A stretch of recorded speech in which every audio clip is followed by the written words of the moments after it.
An Eye for an Eye by William Le Queux. Chapter 1. The Mystery Man. Hush! Think if you were overheard. Well, my dear fellow, I can only assert what's true, I said. I really can't believe it, observed my companion, shaking his head doubtfully. But I'm absolutely satisfied, I answered. The two affairs, mysterious as they are more closely connected than we imagine. I thought I had convinced you by my arguments. A revelation will be made some day, and it will be a startling one, depend upon it. You'll never convince me without absolute proof, never. The idea is far too hazy to be possible. Only a madman could dream such a thing. Then I suppose I'm a madman, I laughed. No, old chap, I don't mean any insult, of course. My friend the journalist, a youngish, dark-haired man, hastened to assure me. But the whole thing is really too extraordinary to believe. We were seated together one June morning some years ago, in a train on the Underground Railway, and had been discussing a very remarkable occurrence which had been discovered a few days before, a discovery that was a secret between us.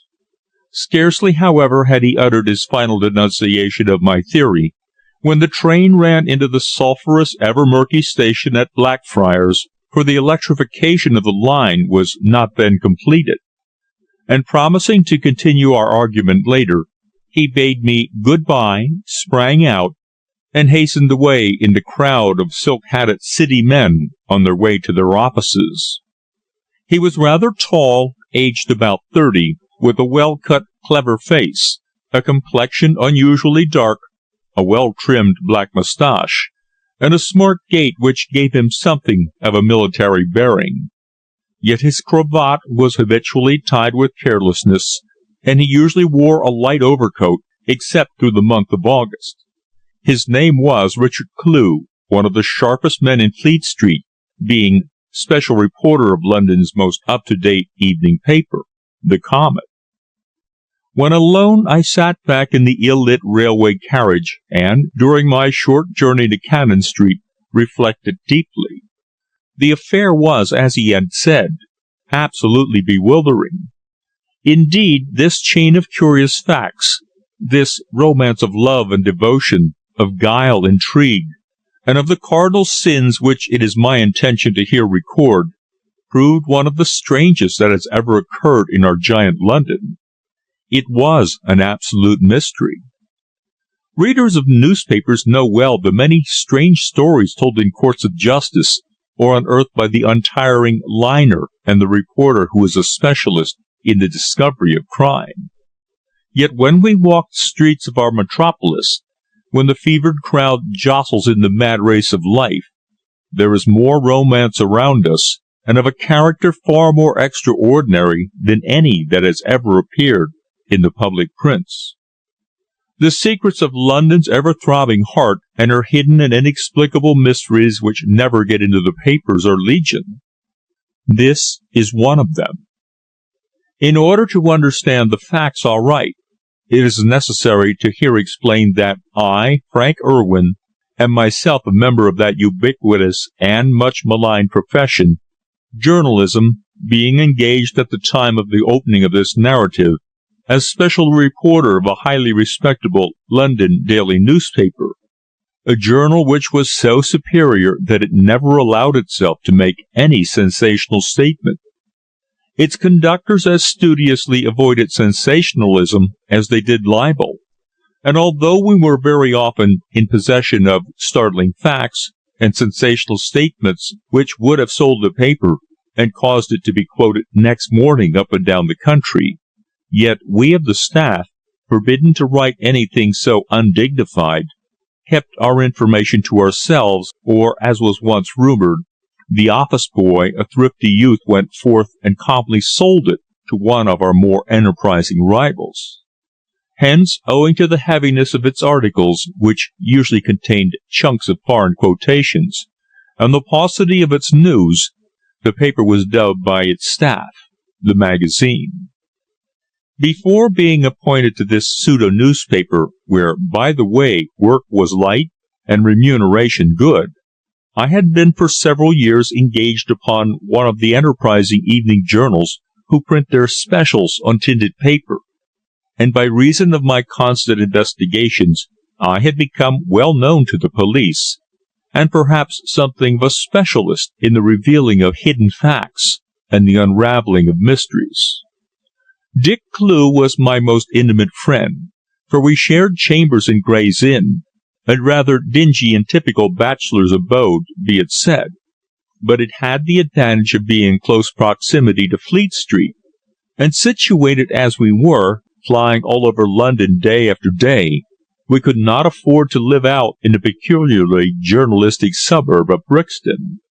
Our little flat contained a very sad and shabby sitting-room, in which stood a couple of writing tables whereat we often worked, joining in and re-echoing each other's imprecations, a couple of bedrooms, and a small box-room which, containing a gas stove over which the diurnal chops were fried, was termed by the inn authorities a kitchen. We, however, irreverently termed it the sink. Old Mrs. Joad, a worthy old soul who lived across in Fetter Lane, did for us, and was well known as the Hag on account of her passé and extremely bizarre appearance. Her duties were not very onerous, consisting of preparing our morning tea, doing up the rooms, cooking the eternal chops or the everlasting steaks at 6, when, our respective special editions having gone to press, we both returned hungry to our dens, and lastly in drinking our whiskey. She preferred gin, but took whiskey in order to put us to no inconvenience. Clew was one of the queer figures in journalistic London. Essentially of the Bohemian type, easy-going and possessed of a quaint, dry humour, many were the stories told in Fleet Street of his utter disregard for the convenances. Shrewd, witty, clever, well-educated, he was no respecter of persons. If he went forth to make an inquiry for his journal, he hesitated at nothing. With the constant companionship of an extremely foul briar pipe, it was his habit to interview people and obtain latest details of the day's sensation without removing it from his lips, and it was well known down at the Press Club, that dingy but interesting institution in Wine Office Court, that on one field day at Aldershot he had actually chatted with the Commander-in-Chief, pipe in mouth, and afterwards put the conversation on the wire in the form of an interview. When having nothing to do, he would clean that pipe for recreation, and such operation usually caused a rapid exit from the vicinity. Known to all in Fleet Street as the Mystery Man, he was clever-looking and dignified, and could snuff out an uncommunicative secretary or a pompous policeman with his marvellous control of expressions, sarcastic without being abusive. He was undoubtedly a smart man, and to be smart in journalism nowadays requires a good deal more than ordinary intelligence.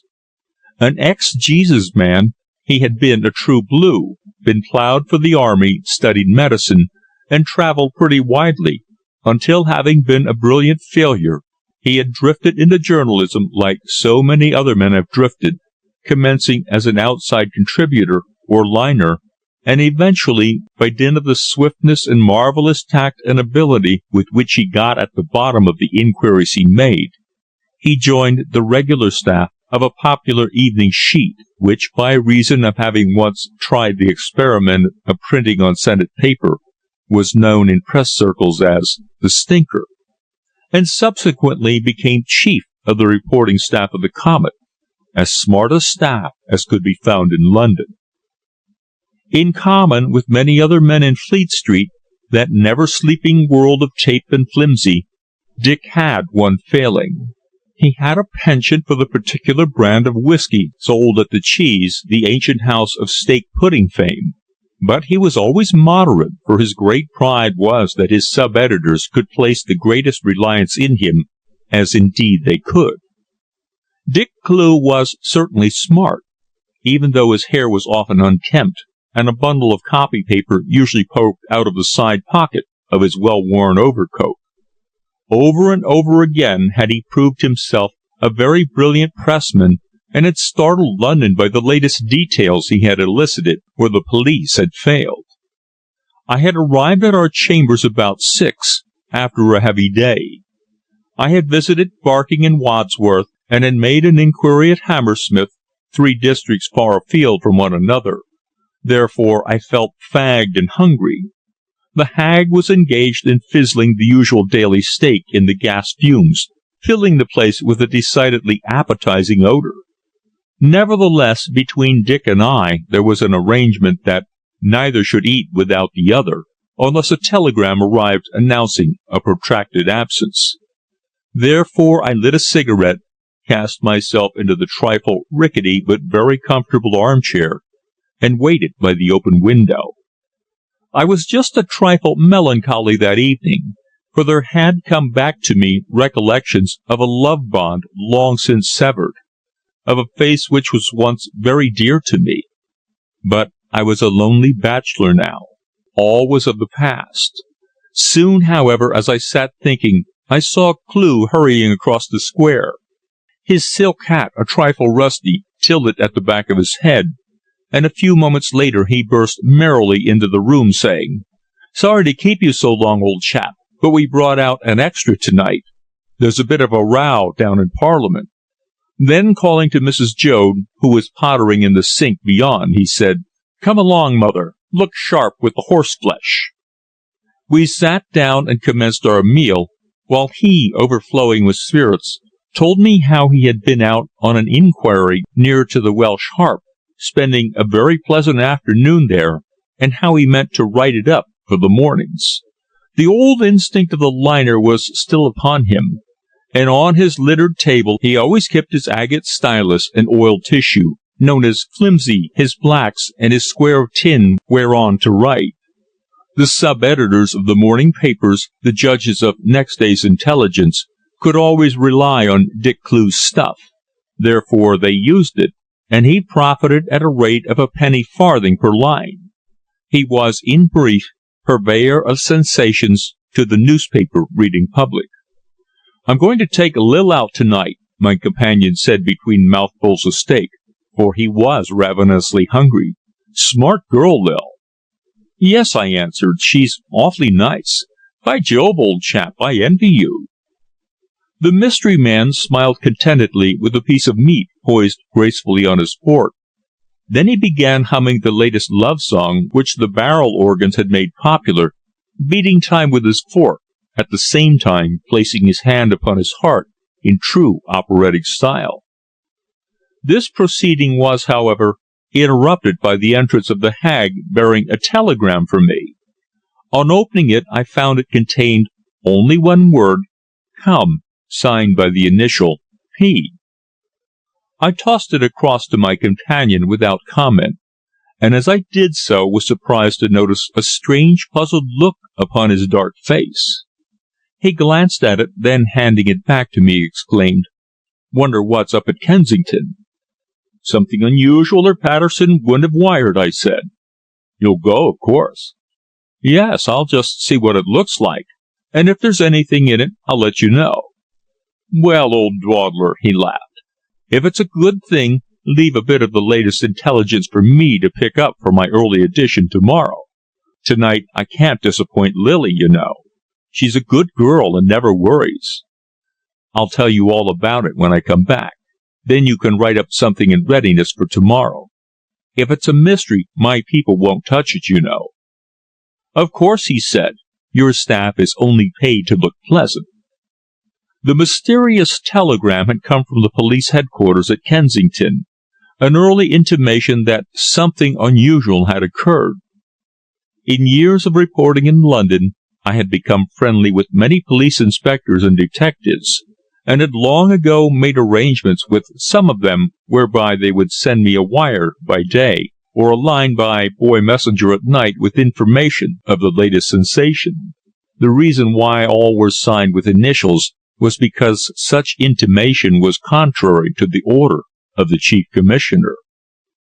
I therefore left Dick sucking his foul briar, and taking a motor bus to Kensington, entered the police station, which stands back hidden in a courtyard opposite St. Mary Abbot's Church. In the charge room, with its bare, grey-painted walls, its steel-railed dock for prisoners, its loud ticking clock, and its desk, whereon the oblong charge book lay open, I found my old friend Inspector Patterson in earnest conversation with two men of the working class, who spoke with a strong Cockney accent, and addressed him familiarly as Governor. They were evidently policemen's noses, or in criminal parlance, narcs. "Good evening, Mr. Irwin," the inspector exclaimed, putting forth his big hand. He was a tall, fair-moustached, easy-going fellow, an excellent officer, tender-hearted where the deserving poor was concerned, but harsh and unbending towards the habitual offender. From constable, as I had first known him in the tea or Hammersmith division, he had been moved to St. Luke's, to Paddington, to Leman Street, and to Bow Street, until, owing to the marks which various magistrates had made upon his charge sheets, he had now at last risen to the rank of first-class inspector. He was discreet in every action, therefore he did not refer to the telegram he had sent me, lest any of the men should overhear. But when we had chatted for a few moments, he whispered, "Go over to the bar at High Street Railway Station, and wait there for me. I want to see you very particularly." I nodded. Then, after some further conversation, I left him and wandered across to the refreshment room he had indicated. End of Chapter 1. Chapter 2. The Penny in Paper. About 20 minutes elapsed before Patterson rejoined me, but expressing a fear that we might be overheard there, we went forth together and strolled along High Street, until, coming to a quiet turning which I think led past the workhouse, we strolled along it, and there he commenced his explanation. "The fact is," he said in a nervous, hushed voice, "there's been a most extraordinary occurrence here tonight. The mystery is the strangest in all my experience, and I've made inquiries into one or two in my time, as you know." "Tell me all about it," I said, my curiosity whetted. "I wish I could, my dear fellow," he answered. "I mean, tell me all the known facts." "Nothing is known, save for the discovery," he replied. "As soon as it became known, I wired to you. When the papers get hold of it, it will make the greatest sensation ever known in London." "Well, that's saying a good deal," I remarked. "Who made the discovery?" "I did," he answered, adding quickly, "but don't mention me, or the superintendent may suspect me of giving you information. He already has a suspicion that I'm a bit too friendly with you gentlemen of the press. A contravention of the commissioner's orders against giving information to the papers might get me carpeted up at the Yard, you know." "And the discovery?" I asked impatiently. "What's its nature?" "Most astounding," he replied with a bewildered look. "I'm a police officer, Irwin," he added hoarsely, "and I'm not often unnerved. But tonight, by Jove, I'm upset, altogether upset. The whole affair is so devilish uncanny and unnatural." "Well, tell me the story," I urged. "If it is so strange, the evening papers will have a good time tomorrow." "No, no," he cried in quick alarm. "You must publish nothing yet, nothing. You understand that I give you these facts only on condition that you promise not to publish anything until I give you permission. You alone will know of it. We must preserve the utmost secrecy. Not a word must leak out yet. You understand in what an awkward position you would place me were you to publish anything of this affair?" "Of course, I promise to keep the matter a strict secret," I answered. "There are many cases in which the publication of the details of a crime might defeat the efforts of the police, and this I suppose to be one of them." "Well," he said, "I made the discovery in a most curious manner. Just before 7 o'clock this evening, just as it was growing dark, I was returning to the station after visiting the fixed point at the corner of Earl's Court Road. You know the spot, just opposite Holland Park." I nodded. I knew that particular street corner where Earl's Court Road joined Kensington Road quite well. I had previously been my usual round through Campden Hill Road and Holland Walk, and was strolling back along the main Kensington Road, past that terrace of houses, Upper Phillimore Place, when my attention was suddenly arrested by seeing on the steps leading from the pavement up to the front garden of one of the houses a small object moving. It was inside the gate, and in the dim half-light I bent to examine it. What do you think it was? Don't know, I replied. Don't ask riddles, describe facts. Well, it was the very last thing one would dream of finding on a London doorstep. A small, strangely marked snake. A snake? I echoed. You didn't arrest it for being found without visible means of subsistence, I suppose? No, he answered, controlling the smile which played about his lips. But the thing's too serious for joking, as you'll realize when I've told you all. Well, the squirming reptile, as soon as it saw me, coiled itself round, and with head erect and swelled, commenced hissing viciously. I saw that there was considerable danger in a thing like that being at large, and surmising that it had escaped from the house, having been kept in captivity by somebody fond of such pets, I opened the gate, passed it, not however without it making a dart at me, and walking up to the door, rang the bell. The house was in total darkness, but daylight had only just faded, and in many of the houses in the same terrace the gas in the hall had not yet been lit. I rang and rang, but there was no response. In a large house of that character, it seemed strange that no servant was about. Indeed, most of the houses there, large, roomy, and old-fashioned, let furnished apartments, but this one seemed to be superior to its neighbors, inasmuch as it has a balcony on the first floor, and the small front garden is well kept in comparison to the patches of bald, weedy grass with which the others are content. As I stood on the doorstep trying to arouse the inmates, I watched the reptile squirming about the paved path, apparently enjoying its liberty immensely. I placed my ear attentively at the door, trying to detect some sound of movement, but failed until suddenly I heard within the ringing of an electric bell, subdued by reason of the closed door. It was certain that, after all, someone was within. Was your summons answered? I asked eagerly. No, I rang fully a dozen times, but nobody came. It occurred to me that within might be an invalid, and that hearing my ring he or she had rung the bell to the kitchen, but the servants were absent. There was an area door, so I descended and tried that. The handle yielded. It was unlocked. Therefore I pushed it open and went in, though I was certainly not prepared for the discovery I afterwards made. As I entered, the electric bell commenced ringing again, but it was apparently above me on the ground floor, and not in the kitchen where I stood.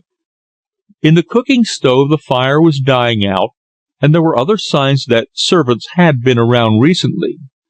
Finding no one in the basement, I ascended to the first floor, when there greeted my nostrils a most delicious fragrance, very similar to the incense which the Roman Catholics burn. The place smelled like the Brompton Oratory. Well, what did you do next? I asked, excited at his extraordinary narrative. I searched the two big rooms, a dining room and a back sitting room, on the ground floor, but finding no one I stood at the bottom of the stairs and shouted, thinking to discover the whereabouts of the invalid who had rung the bell. There was no answer. The place was dark, so I struck a match, ascended to the first floor, and entered the front room, which proved to be a good-sized, well-furnished drawing-room, dimly lit by the street lamp opposite shining through the windows. At the further end, suspended from the ceiling, a curious lamp was burning in red glass, just like those one sees in Roman Catholic churches, and on examining it, I found it to be a little float in oil, so arranged that it would burn continuously for many days and nights without attention. It looked strange and weird, a red spot in the darkness at the end of the room.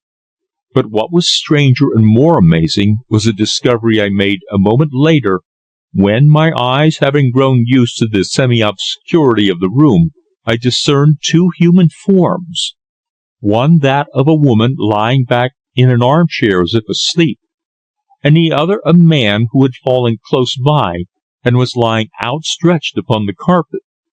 Even the faint light of the match I struck told me that both were dead, and so startled was I by this unexpected revelation that with scarcely a second glance round the weird place, I hastened downstairs and left by the front door. "You went on to the station at once, I suppose?" "Yes," he answered, and then, after a pause, he looked straight into my face, adding, "But to tell you the truth, Irwin, you and I are the only persons who know of this affair. I haven't reported it." "Haven't reported it?" I echoed. "Why not? Delay may prevent the mystery being unravelled." "I know it's absurd and foolish," he faltered in an unsteady voice, "but the fact is, I entertain a deep-rooted superstition about snakes. My poor wife was always dreaming of snakes before she died, and strangely enough, whenever I have seen those reptiles in my dreams, some bad luck, catastrophe, or bereavement has always fallen upon me immediately afterwards." "It isn't like you to speak thus, Patterson," I said, knowing him to be a fearless man who more than once had boldly faced a burglar's revolver. "I really don't know what to do," he said. "It's nearly 2 hours ago since I entered the place. I was so upset when I came out that I went to the telegraph office and wired to you in the hope that you might be able to suggest some plan of action." "Report at once and let's thoroughly investigate it," I said promptly. "No, I can't report it on account of that snake. If I did, I feel assured that some fatality would fall upon me." "You're unnerved by what you've seen," I said. "It certainly was not a nice position to unexpectedly find oneself alone with the dead in a dark, deserted house like that. In any case, however, the matter is a queer one, and must be sifted." "Yes," he said, "it appears to be a most remarkable affair." "Well," I exclaimed, "if you are determined not to report it just at present, I'm ready to go with you and search the place. The area door is still unlocked, you say?" He hesitated, pale and agitated. The effect of this discovery upon him had been really remarkable. "Yes, the door is still unlocked, of course," he said reflectively, "but personally I don't care about returning." "Rubbish, my dear chap," I exclaimed. "I don't believe in superstitions. The finding of the snake was curious, no doubt, but this isn't the first time snakes have been found in the streets of London. Lots have been discovered about Covent Garden Market, having come over in baskets of fruit." He was silent. Evidently his discovery had been a very unusual one. I know well the row of houses he had indicated, the most old-fashioned perhaps in the district, for they had formed a part of the old Kensington over a century ago, and even now the great iron extinguishers ornamented some of the doorways, mute remembrancers of the days of sedan chairs and linkmen. "Let's go and explore the place and report afterwards," I urged, my appetite for adventure whetted by his strong disinclination to return. "I'll report it as a discovery of my own, if you are disinclined to do so." "Very well," he answered at last. "Let's go. But before we enter, I tell you that it is a very mysterious house. Recollect that strange ringing I heard." "We'll look into all that later on," I said, surprised at his unusual agitation. There, facing one of the busiest thoroughfares of the West End, little harm surely could come to us. "Come along," I said, and thus persuaded, he quickened his footsteps. We passed along Abingdon Villas into Earl's Court Road, where, meeting a constable on duty, he borrowed his lamp. Then, turning into the Kensington Road, we at length reached the house of mystery, which, as he had said, was a gloomy-looking place, in total darkness. We peered eagerly inside the gate, but could distinguish no sign of the reptile which had so strangely attracted my friend's attention in the first instance. It was no doubt withdrawn among the plants and shrubs in the little smoke-dried garden, and was watching us unseen. Without hesitation, in order not to attract the curiosity of any passer-by whose attention might be arrested by Patterson's uniform, we walked straight to the area door, and, gaining the kitchen, at once lit the gas. As he had said, there was every sign that the place had been recently occupied. But with only a cursory examination of the basement, we passed upstairs to the dining room. Here we also lit the gas, and saw that the table had been laid for 3 persons in a manner quite luxurious, with real silver, cut glass, and tiny vases of fresh flowers arranged artistically. Beside each plate were blue glass finger bowls filled with water, which gave out a strong perfume of roses.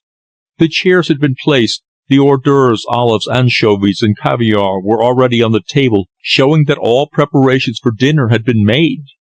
Yet, strangely enough, in the kitchen the greater part of the meat and vegetables remained uncooked. From this room we passed into the smaller one adjoining, lighting the gas as we went, but this seemed to have been used as a smoking room, and contained nothing of note. It was, however, in the drawing room above where we made the most astounding discoveries. The apartment was spacious for the size of a house, upholstered in pale blue with furniture of expensive character, and large growing palms planted on stands. In the center was a great circular settee, and in the corners wide soft divans of pale blue velvet with golden fringe.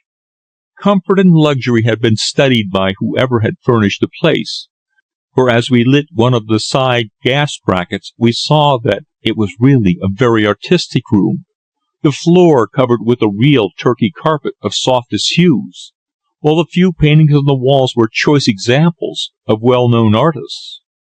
At the end opposite the grate was suspended from the ceiling by 3 gilt chains the mysterious little red lamp, burning steadily without a flicker, and beneath it, fallen back in a large armchair, was a woman, whose face, although waxen white, was eminently beautiful. The paleness of death was upon her, yet her handsome head with its wealth of gold-brown hair was pillowed upon the cushion of yellow silk, and upon the cold, slightly parted lips there played a strange, bitter smile. She was young, 20 or so, dressed in an artistically made gown of pale mauve, trimmed with lace. Her teeth were even and perfect, her cheeks round and well moulded, her chin slightly protruding, and a piquant little nose. But that smile in death seemed revolting in its hideousness. Her eyes, large, of a deep blue, once luminous as stars no doubt, but now dull and filmy, were wide open, as though gazing out upon us in an endeavour to speak and tell us the truth of the strange and tragic occurrence. I looked upon her bewildered, dumbfounded. Not 3 yards away, stretched at her feet, was a man of about 35, well dressed in a frock coat and light-coloured trousers, with collar and cravat of the latest mode, and wearing on his cold, stiff hand a ring set with a single diamond of unusual lustre. His face was towards the carpet, and while I held the lamp, Patterson bent and turned him over. We then saw that he was dark and good-looking, a gentleman evidently, although from the upward curl of his moustache and his smartness of attire he appeared to be something of a fop. "It looks a good deal like murder and suicide," Patterson exclaimed, still bending over him. "I wonder who he is." "There's initials on his sleeve links," I said, for I had detected an engraved cipher upon the plain gold buttons at his wrist. "They're 2 K's intertwined, surmounted by a crest," my companion said in a strange voice. "I wonder what's on him," and he proceeded to search the breast pocket of the dead man's coat. The contents, which we afterwards examined together, consisted only of 2 prospectuses of new companies, an amber cigar tube mounted in gold, and the envelope of a letter addressed in woman's hand to George Grove, Poste Restante, Charing Cross, and bearing the Manchester postmark of 3 days before.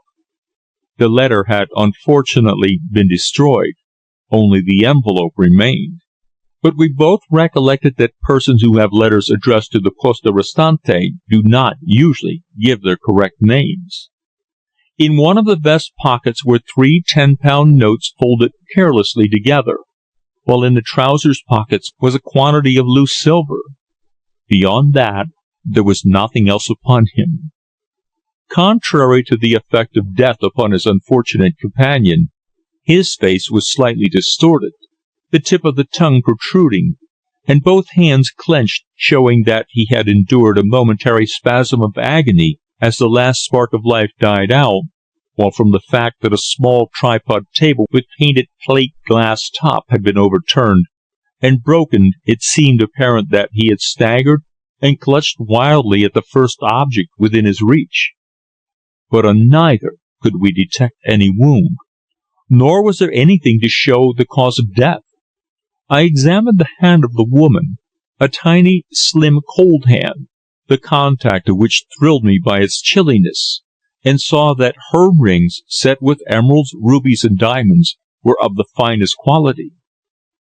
"She's beautiful," Patterson observed, gazing down upon her. "Perhaps she was his wife." "Perhaps," I said. "Curious that they should both have died together in this manner. They were evidently sitting here chatting before dinner, when both were either murdered or died suddenly before assistance could reach them. She died before he did." "What makes you think that?" I asked quickly, my eyes wandering around the large, comfortable room, the atmosphere of which was heavy with fragrant odors.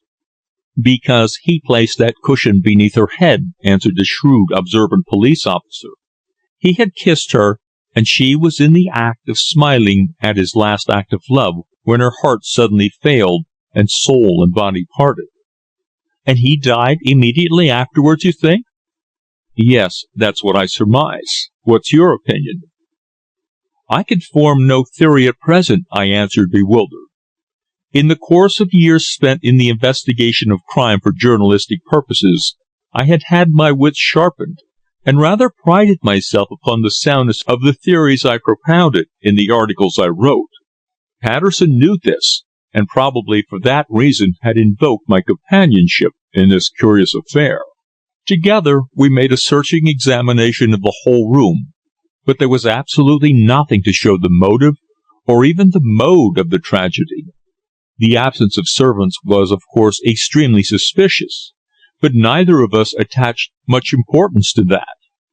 A close examination of the scene was our present object, experience having taught that upon the scene of most crimes there remains some trace of the assassin.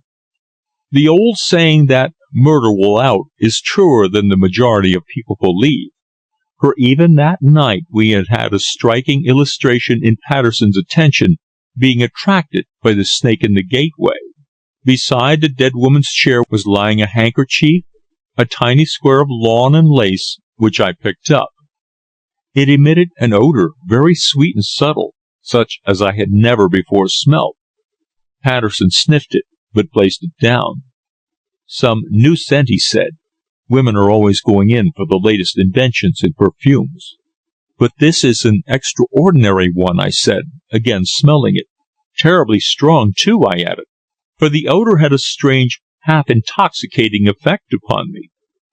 The small red light steadily burning, the fragrance of the incense, the two dead forms lying there, still and cold, and the single gas burner hissing as it flared, combined to present a weird, lurid picture, each detail of which has ever since been indelibly photographed upon my memory.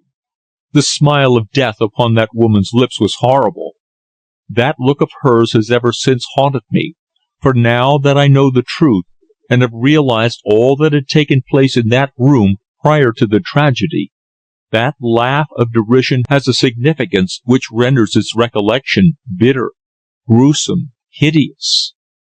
I know not what prompted me at that moment, but bending again beside the prostrate man, I placed my hand inside his vest, recollecting that sometimes tailors, adopting the French mode, made pockets there, and that therein many men carried articles of value in secrecy and safety. As I did so, I felt that there was a pocket in the lining, that it was buttoned, and that there was something within. Quickly I unbuttoned it and drew forth a small packet wrapped in glazed writing paper, dirty and worn through being carried for a long time. With care I opened it, and inside found an object which caused both of us to give vent to an ejaculation of wonder. It was simply a penny. "His mascot, I suppose," remarked the inspector. "A lucky coin?" "But it has no hole through it," I observed. "The hole is of no importance. The coin may have been given him for luck," replied my companion. "Lots of people believe in such things, especially betting men." "He was evidently very careful of it," I said, at the same time searching and finding another pocket on the other side of the vest, and from this I took a neat little cloth-covered case, not much larger than those containing cigarette tubes, and found on opening it that it contained a small hypodermic syringe complete with its needles and accessories. "This shows that he was addicted to the morphia habit," I remarked. "An overdose, perhaps." My friend, who had now recovered something of his coolness and self-possession, took the tiny instrument and examined it carefully beneath the gaslight. "There's been no morphia in this lately," he said. "It's quite dry and certainly hasn't been used today."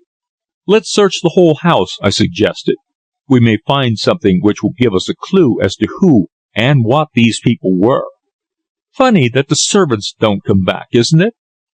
"I don't expect they will," answered Patterson. "Depend upon it that there's more mystery in this affair than we at present suspect." "Why?" "Look at these," he said, passing over to me the 3 banknotes found upon the dead man. "They are spurious." No second glance was needed to convince me that he spoke the truth. They were clever imitations of £10 notes, but the paper, the despair of the forger, was thick and entirely different to that of the genuine banknote. Again I glanced at that beautiful woman's face with its smile of mingled ecstatic pleasure and bitterness. Her sightless eyes seemed fixed upon me, following me as I moved. I drew back, horrified, shuddering. Her gaze was ghastly. "It certainly is a most mysterious affair," I ejaculated again, glancing around the place. "You ought at once to report it." "No," cried my companion quickly. "The discovery must be yours. You must report it, Mr. Urwin." "Why?" "Because, as I've already told you, I fear to do so on account of the snake." I smiled at his curious objection, but an instant later grew serious because of the sharp and sudden ringing of an electric bell somewhere on the ground floor. It was the bell my companion had heard when first knocking at the door.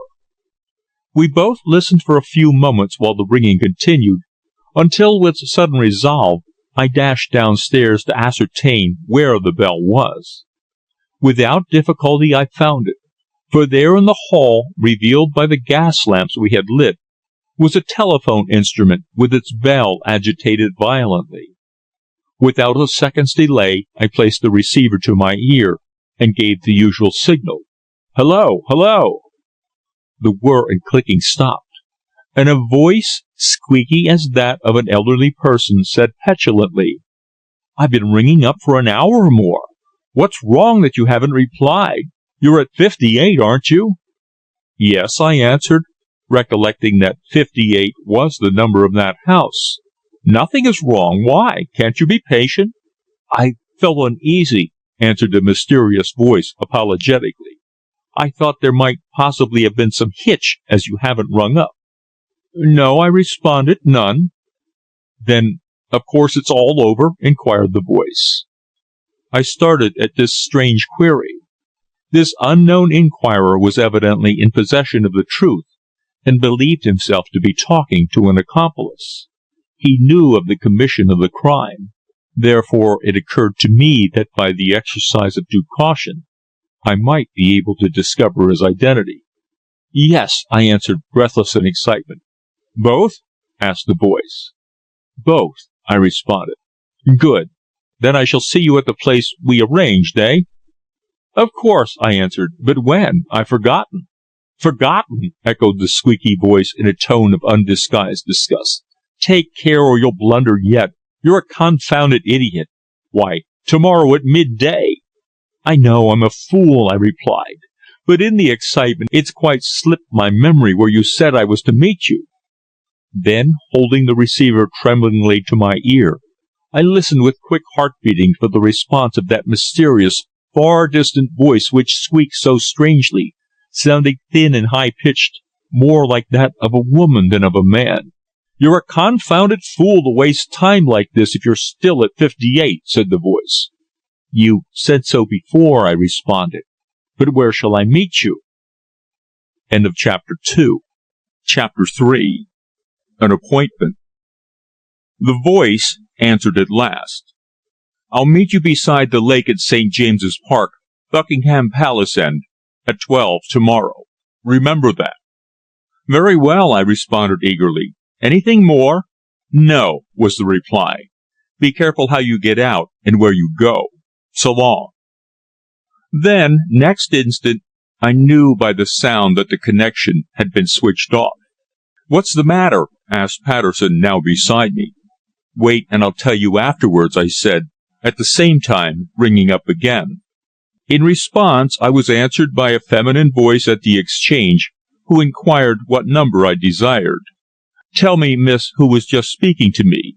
Kindly oblige me, as it's most important."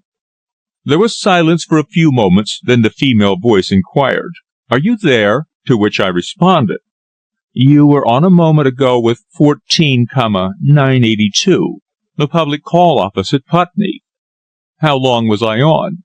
"About 10 minutes." "Have I been on to the same place before this evening?" I asked. "No, several numbers have been ringing you up, but you haven't replied." "Who were they?" "Oh, I really can't tell you now. It's quite impossible. I remember that the call office at Piccadilly Circus was one, and I think the one in the Minories." "They were all call offices, no private persons?" "I'm unable to say. I've been on duty for the past 4 hours, and have connected up thousands of numbers." "Then you can't tell me anything else?" I asked disappointedly. "No, I'm sorry I can't," replied the girl. I was about to place the receiver on its hook, when a sudden thought occurred to me, and again I addressed her. "This matter is a most urgent one," I said. "Can't you just ask at the call office for a description of the man who has just been speaking?" "There's no one there. It is merely an instrument placed in a passage leading to some offices," was the reply. I hung up the receiver, and turning to Patterson, repeated the conversation. "Extraordinary!" he ejaculated when I had concluded. "We must keep that appointment. The inquiry is plain proof that murder has been committed, and further that more than one person is in the secret. But is it not strange that this person, whoever he is, should dare to telephone in that manner?" "It certainly is a bold move," my companion answered. "But from his conversation it is evident that the assassin promised to telephone to him, and was either disturbed in his work and compelled to escape hurriedly, or else forgot it altogether. Again, it's plain that to avoid detection, the unknown man went from one call office to another, always ringing up to this house, and never obtaining a response until you answered." "His inquiry was certainly a guarded one." "And your answers were smart too," he laughed. "You were careful not to commit yourself." "Do you think he'll keep the appointment?" I asked eagerly. "That remains to be seen," answered my friend, glancing at the bull's-eye to see if it were burning well. "If he's not a blunderer, he won't." "Well, let's hope he does," I said. "You would arrest him, of course." "I don't know," he answered doubtfully. "We might learn more by keeping observation upon him for a day or two." "Well," I said, "we haven't yet searched the place thoroughly. Let's see what is above." My companion followed me upstairs, rather reluctantly, I thought, passing the room where the mysterious tragedy had occurred, and ascending to the floor above. There were 4 bedrooms, each well furnished, but finding that they contained nothing of a suspicious character, we continued to the top floor, where there were several smaller low-ceilinged rooms opening from a narrow passage. 2 of them were evidently the sleeping apartments of the servants. The third was filled with lumber, but the fourth, which overlooked the back premises, long and narrow, was fitted as a kind of workshop or laboratory. A curious smell greeted our nostrils as we opened the door, a smell very much like the perfume on the dead woman's handkerchief. We found a gas jet and lit it, afterwards gazing round the place with some surprise. Upon shelves around the walls were various bottles containing liquids. On the table stood two curious-looking globes of bright steel, riveted like those of a steam boiler, and connected by a long tubular coil rolled into 3 consecutive spirals which ended with a kind of nozzle. From the fact that an electric battery and a lathe also stood in the room, we at once came to the conclusion that the master of that house had been engaged in some scientific investigations. From place to place we went, searching every corner for any written document or letter, until at last I found, crumpled and cast into the empty grate, an old envelope on which I read the address, Professor Douglas Dawson. At any rate, we've got the name of the occupant of this place, I said, handing my find to the police officer. Dawson, he repeated. Dawson. I fancy I've heard that name in connection with scientific discovery. I don't know, I said. If he's a well-known man, we shall soon find out all about him at the Royal Institution. I was standing near the fireplace with the envelope still in my hand, when of a sudden I was startled by a strange scuttling noise near my feet. Good heavens, gasped Patterson, his eyes riveted on the spot. Look there! Look at that glass case! There are snakes in it! I sprang away and, looking in the direction he indicated, saw that a glass case standing on the ground contained 2 great snakes with beautiful markings of yellow and black. Even as I looked, they were coiled, with their flat heads erect, and their bead-like eyes shining like tiny stars in the shadow, their bodies half hidden in a blanket. Nice kind of pets to keep in a house, observed Patterson. That's one of them that escaped into the garden, I expect. I quite agree, I said. This place is decidedly the reverse of cheerful. Hadn't we better report it at once? There's been a mysterious tragedy here, and immediate efforts should be made to trace the assassin. But, my dear fellow, how do you know they've been murdered? He argued. There's no marks of violence whatever. Not as far as we've been able to discover. A doctor can tell us more after the post-mortem, I responded. There were many very strange features connected with this remarkable discovery. My friend's reluctance to commence an investigation, his firm resolve not to report the discovery, the mysterious voice at the telephone, the fact that some experimental scientist had his laboratory in that house, and the revelation of the unaccountable tragedy itself were all so extraordinary that I stood utterly bewildered. Absolutely nothing remained to show who were the pair lying dead, and no explanation seemed possible of that strange red light burning there so steadily and unflickering. By the appearance of the glass and the dust in the oil, the tiny lamp must have burned on incessantly for a very long time. Strange it was that there, within a few yards of one of London's great arteries of traffic, that charming woman and her companion should have been cut off swiftly and suddenly, without a hand being stretched forth to save them. In company we went downstairs, leaving the light in the laboratory still burning, and re-entered the drawing-room to take a final glance around.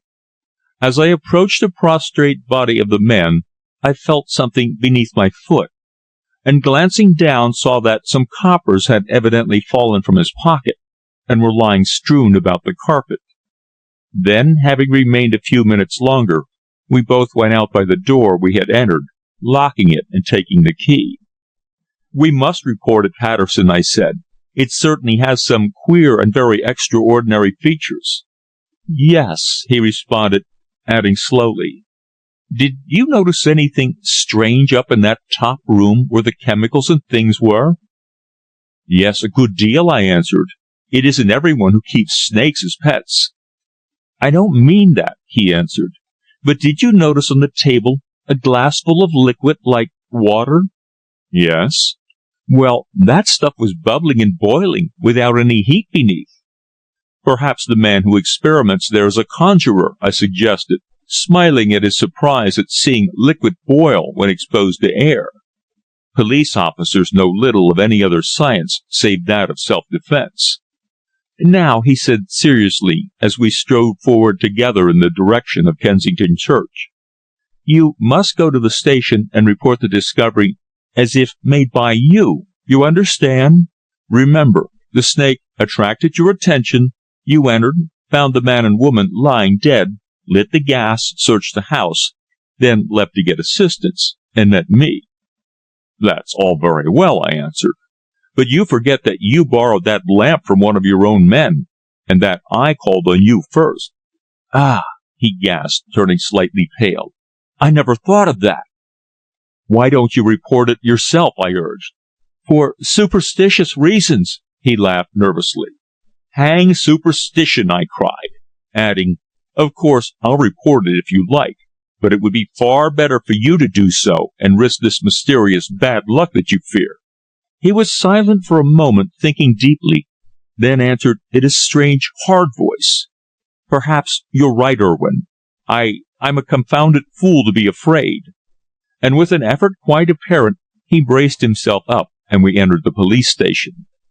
Ascending the stairs, we were soon closeted with Octavius Boyd, Inspector of the Criminal Investigation Department attached to that division, a middle-aged, dark-bearded, pleasant-faced man in plain clothes, who, as soon as he heard our story, was immediately ready to accompany us, while 5 minutes later the clicking of the telegraph told that news of our discovery was being transmitted to headquarters at New Scotland Yard.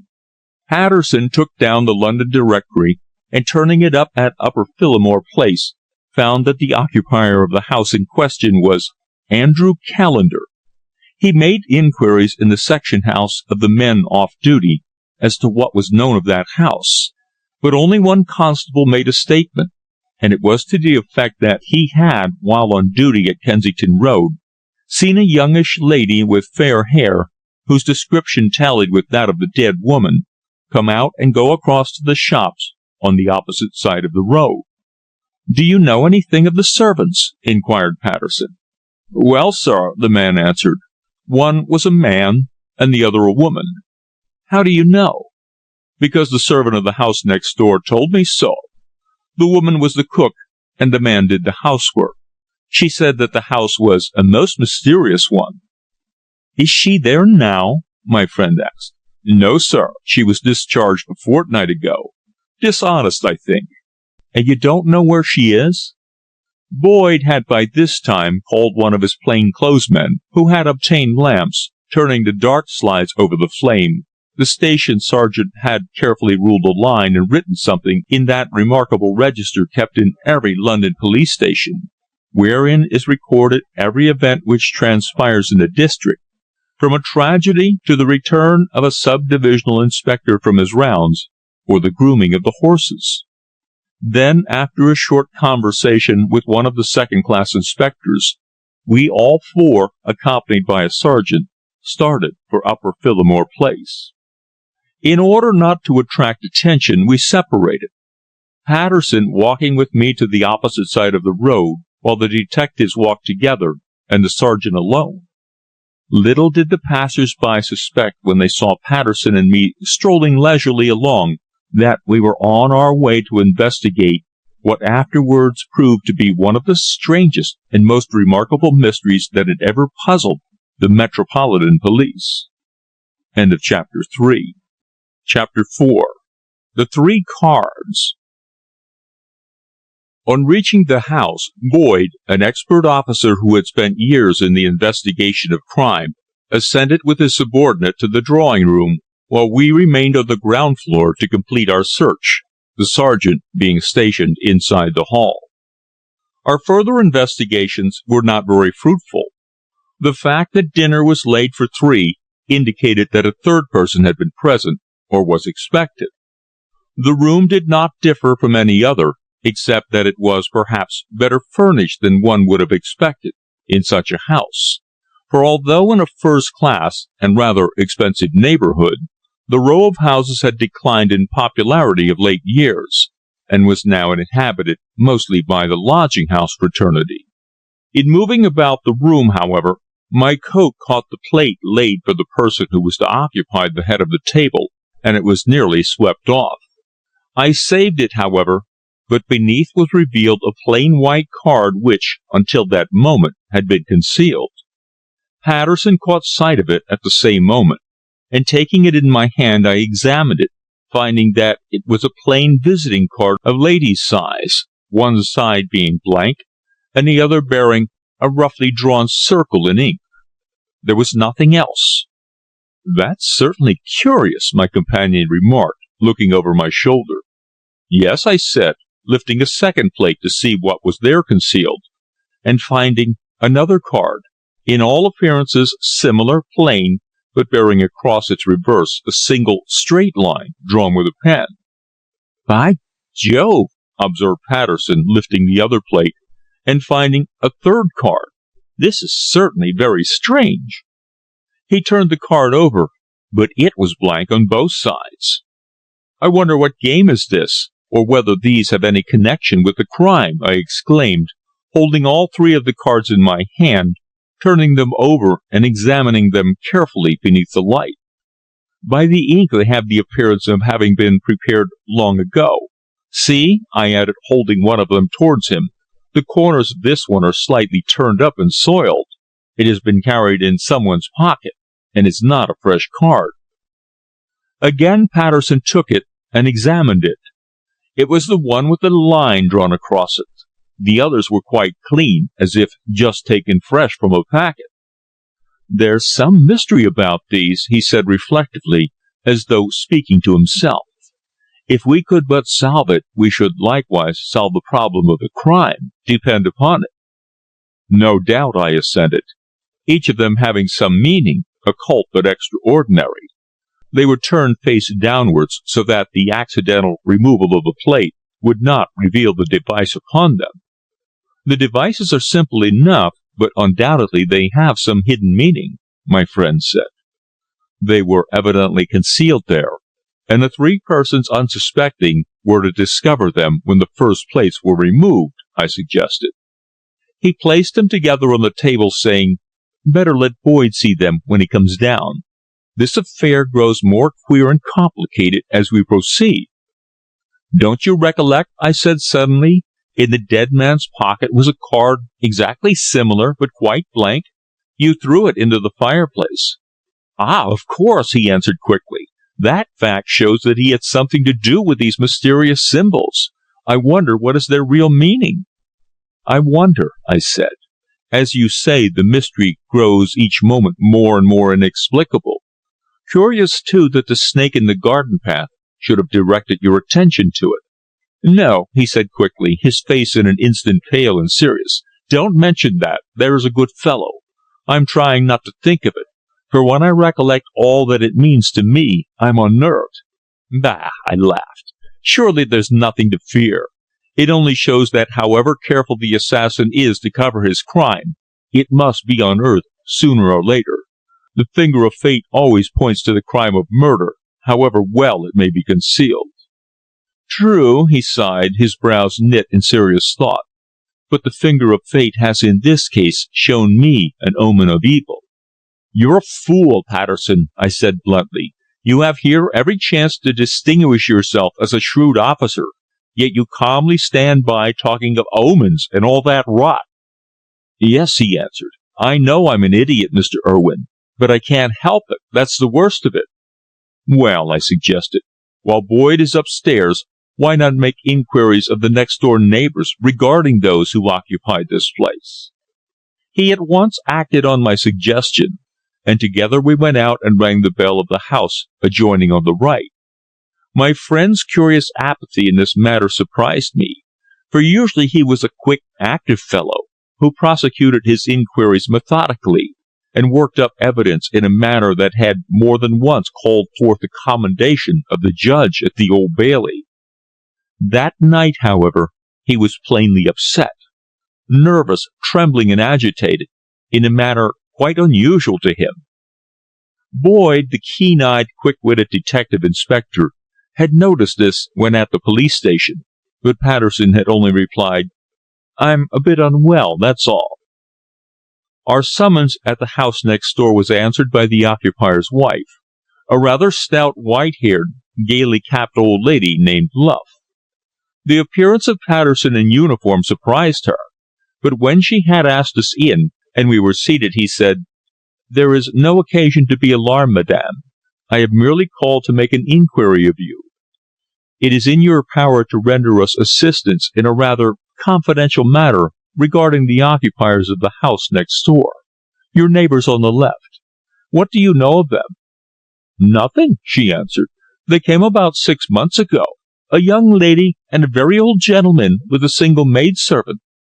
They speak to no one, and, as far as I have observed, have very few friends. I have often remarked to my son, who is a civil engineer, and now away making the railway in China, that they are a mysterious couple. What is wrong with them?" "Oh, it's simply a private matter," my companion answered carelessly, not wishing to alarm the neighborhood by news of our discovery. "What is the old gentleman like? Can you describe him?" I inquired. No doubt she took me for a detective, but at that moment this thought did not occur to me. "He is 60, I should think, old and decrepit, with white hair, and always walks with a stick." "And the lady was his daughter?" suggested the inspector. "I suppose her to be his daughter," she answered. "The old man's name is Dawson, I believe. At least one day a messenger boy brought a note here by mistake, addressed to Professor Dawson. The daughter is a very good pianist, and plays every morning regularly." "They are well off as far as you can judge?" Patterson inquired with his assumed careless air. "No, I don't think they are, because my maid heard at Voucher's, the grocer's address across the way, that they owed a large bill which they couldn't settle. Again, people who have a house of that sort do not have coal by the hundredweight taken down into the kitchen, as they do." Patterson nodded. "No more sure sign of a light purse is there than the purchase of coal by the half-sack. Yet the interior of that house, with its well-laid dinner table, certainly did not betray any sign of poverty. Indeed, I had noticed in the cellar a dusty stock of choice wines, hocks, ports, and champagnes of expensive brands." "You don't know the young lady's name, then?" asked my friend after a slight pause. "If she's really his daughter, it would, I suppose, be Dawson," she replied with a smile. "But I'm not certain, remember, as to either of their names." "Perhaps your servants may know something about them. Servants generally gossip and pick up information about one's neighbors, you know." "You are right," answered the affable old lady. "They gossip far too much. Unfortunately, both my servants are out at this moment." We chatted on, but it was evident from her conversation that her servants knew little beyond what she did. One statement she made was somewhat curious. She alleged that a few nights before she was awakened about 2 o'clock in the morning by hearing the loud, shrill screams of a woman who seemed to be in the room next hers in the adjoining house. She could hear a man's voice talking low and gruffly, and 3 or 4 times were the screams repeated, as if the woman were in excruciating pain. "What visitors came to the house?" Patterson asked at length. "Very few. A youngish gentleman came sometimes. He called the other morning, just as I was going out." "Who admitted him?" "The young lady herself." Many more questions Patterson put to the old lady, but elicited no noteworthy fact, except that 2 large heavy trunks had been sent away by parcels delivery a couple of days before. Therefore, thanking Mrs. Luff, who of course was extremely curious to know why the police were taking such an active interest in her neighbor, we left and made inquiries of the people in the adjoining house on the opposite hand. It was a lodging house, and the owner, a rather surly old widow, was not at all communicative. What she told us amounted practically to what we had already learned. She, too, had long ago set the old man and his daughter down as mysterious persons, and her 2 servants had never been able to find out anything regarding them. So after nearly half an hour's absence, we returned to the house of mystery, watched, of course, by the persons in the houses on either side. None suspected a tragedy, but all remained at their windows expecting to see somebody arrested. In the dining room we found Dr. Knowles, the police divisional surgeon who had been sent for by the police. He had already examined the bodies, and was on the point of returning home. "Well, Doctor, what's your opinion?" asked Patterson. "I can form none until after the post-mortem," answered the prim, youngish, dark-moustached man in silk hat and frock coat, a typical Kensington practitioner who was known to be a great favorite with his lady patients. "Are there no marks of violence?" "None," he responded, "although there seems no doubt that there has been foul play. Yet the means used to encompass their death remains an entire mystery. That laboratory, too, is a very remarkable feature." "Why?" I asked. "Because the occupant of that place has made a discovery for which scientists have for years striven in vain," the doctor replied. "What is it?" "You notice those strange globes with a coil of tubing?" he said. "Well, from what I've found, it seems that the experimenter has invented a means for the liquefaction of hydrogen in large quantities." "Is that anything very remarkable?" I asked, in my ignorance of recent science. "Remarkable?" he echoed. "I should rather say it was. The discovery will create the greatest interest in the scientific world. Other gases have all been handled as true liquids in measurable quantities, while until now hydrogen has only been seen in clouds or droplets, and never collected into a liquid mass. Upstairs, however, there is actually a glass bowl of liquid hydrogen. The experimenter, whoever he is, has determined at last the exact temperature at which it will liquefy, and thus a field for quite new researches, as also for new generalizations, has been thrown wide open." "But why is this discovery so very important?" I asked, still puzzled at the doctor's unusual enthusiasm. "Briefly, because by it physicists and chemists can henceforth obtain temperatures lying within 35 degrees from the so-called absolute temperature of zero, minus 459 degrees Fahrenheit. A possibility is thus given to study physical bodies in the vicinity of that point, which represents, so to say, the death of the matter, that is, absence of the molecular vibrations which we describe as heat. This explanation, technical though it was, interested me.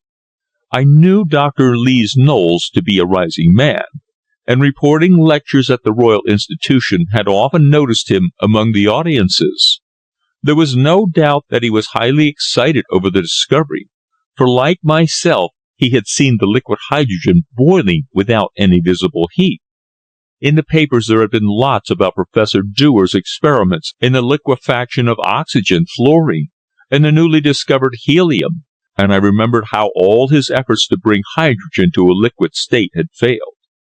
Now, however, the mysterious occupier of that house had succeeded, and every known gas could now be liquefied. "But the murder," observed Patterson, his thoughts reverting to the crime, for to him the most wonderful scientific discovery was as naught. "Can you form absolutely no opinion as to how it was accomplished?" The doctor shook his head. "There is nothing whatever to account for their sudden death, as far as I can observe," he answered. "To the woman, however, death must have come instantly, while the man must have fallen and expired a few seconds later. There seem many mysterious features in the affair. The discoverer of this latest scientific fact is undoubtedly the old man who is absent, the father of the dead girl. From him we may learn something to lead us to form conclusions," I suggested. "An old man," echoed Dr. Knowles. "Tell me all about him." Briefly, Patterson related all that had been told us by the neighbors, and when he had finished, the doctor exclaimed, "Then I can tell you one thing which is proved undoubtedly. The old man seen to go in and out was in reality a young one, for while looking over the laboratory, I came across a white wig and a makeup box, such as used by actors. Go upstairs and you'll find a complete disguise there. Broadcloth coat, pepper and salt trousers baggy at the knees, old-fashioned white vest, and collars of antique pattern." "Surely that can't be true!" Patterson exclaimed in amazement. "It certainly is," the doctor asserted. "Depend upon it that the man lying upstairs dead was the man who had been making these successful experiments, and who for some unknown reason desired to conceal his identity. Recollect that they had few friends, if any, and that their manservant was a most discreet foreigner who never gossiped. Then you think that to the world they assumed the position of father and daughter, while in reality they were husband and wife? I said. Most likely, responded the doctor. A man to make experiments on an elaborate scale as he has must necessarily have been absorbed in them. Indeed, that apparatus must have taken a year to prepare, and no doubt he has been making constant trials for months. He probably intended to give forth his discovery to the world as a great surprise, but has been prevented from doing so by some extraordinary combination of circumstances which has resulted in his death. At that instant we heard a voice in the hall, a quick, sharp voice extremely familiar to me, but nevertheless it caused me to start. Next instant, however, there entered the room the well-known figure of Dick Clew. "Hello, old fellow!" he exclaimed, greeting me and taking me aside. "I thought I'd run down and see what's in this. Funny affair it seems, doesn't it?" "Yes," I answered, "a most remarkable mystery. But why have you come out here?" "Soon after you left I went to find Lily, but she's gone into the country. So, having nothing else to do, I came down to see what had occurred. I knew, of course, from Patterson's telegram that it was something unusual." "Have you been upstairs?" "Yes, I've been worrying around this last half hour, while you and Patterson have been making inquiries next door. I've been having a look about with the doctor. It seems that there's some wonderful apparatus in the laboratory, a discovery for liquefying hydrogen. Has he told you about it?" "Yes," I responded. "What's your theory?" "By Jove, old fellow," he said, smiling, "the whole affair is so devilish uncanny, with those snakes upstairs, water boiling without any heat beneath it, and one thing and another, that I'm utterly at a loss how to account for it all." "You think they've been murdered?" "Of course," answered the astute Clew, "but the doctor can't discover how. There is not a scratch upon them. The discovery of those flash notes on the man looks as though he were a bit of a swell swindler, doesn't it?" "Yes," I said. Then, taking him across to the dining table, I explained how we had discovered the 3 cards concealed beneath the plates. He took the cards in his hand, turning them over and examining them carefully. "Strange," he ejaculated. "This adds still another phase to the affair. It is really a most sensational discovery, and will work up well for tomorrow." "No, Mr. Clew," put in Patterson quickly, overhearing his remark. "I beg of you to publish nothing whatever about it until I give you permission. In this we are bound to preserve secrecy for the present, in order that our inquiries may not be thwarted. Even the neighbors will remain in ignorance of the real nature of things, so carefully do I intend to guard against any public sensation. Whatever information I can give you, I will do so willingly, in order that you can prepare your account of it. But remember that not a word must be published until I give you permission." "Quite right," observed the doctor. "In such a matter as this, any sensation in the press might frustrate all your efforts to arrive at the truth." "Very well," answered Dick, a trifle disappointedly. "Of course, you'll give nothing to anybody else? I want to be the first in the field with it." "Of that I give you my word. Not a soul will know of this discovery outside the persons in this house at the present moment. Come, let's go upstairs and speak to Boyd." And while the doctor wished us good evening and left, my 2 friends accompanied me upstairs, where, in the drawing-room, the detectives were continuing their searching investigation. "The woman is decidedly good-looking, isn't she?" observed Clew as we entered. Instinctively I turned towards the chair in which the body was still reclining, but next instant, with a loud cry of dismay, which at the same moment was echoed by Patterson, I stood aghast, rigid, immovable. The sight which met our eyes was utterly bewildering. The woman we had discovered there, so lovely in form and feature, had a wealth of auburn hair and eyes of a deep, intense blue, while amazing though it was, this woman before us was quite 10 years older, dark-complexioned, with hair which in that light seemed blue-black, and half-closed eyes as dark as jet. "Good heavens!" I gasped. "Look! Why, that is not the woman we found when we first entered this place, but another. Where is the fair girl?" "There's no fair girl," answered the detective Boyd, as all started back in surprise at my astounding assertion. "This is the woman we found. You must be mistaken." "No," Patterson declared, in the low, hoarse voice of one filled with fear. "There is no mistake. When we first entered, there was another woman here, younger, prettier, with light hair and blue eyes. This is the most unaccountable, most amazing, and most inexplicable of all our discoveries." End of Chapter 4. Chapter 5. The Second Woman. The statement that the woman found by Patterson on his first entry there, and seen by me afterwards, had disappeared, was at first discredited by our companions. It seemed too astounding to be the truth. Nevertheless, there was now reclining in the same armchair a woman who certainly bore no resemblance whatever to the beautiful fair-haired girl with eyes of such deep, pure blue, those eyes that had stared at me so horribly in the ghastly rigidity of death.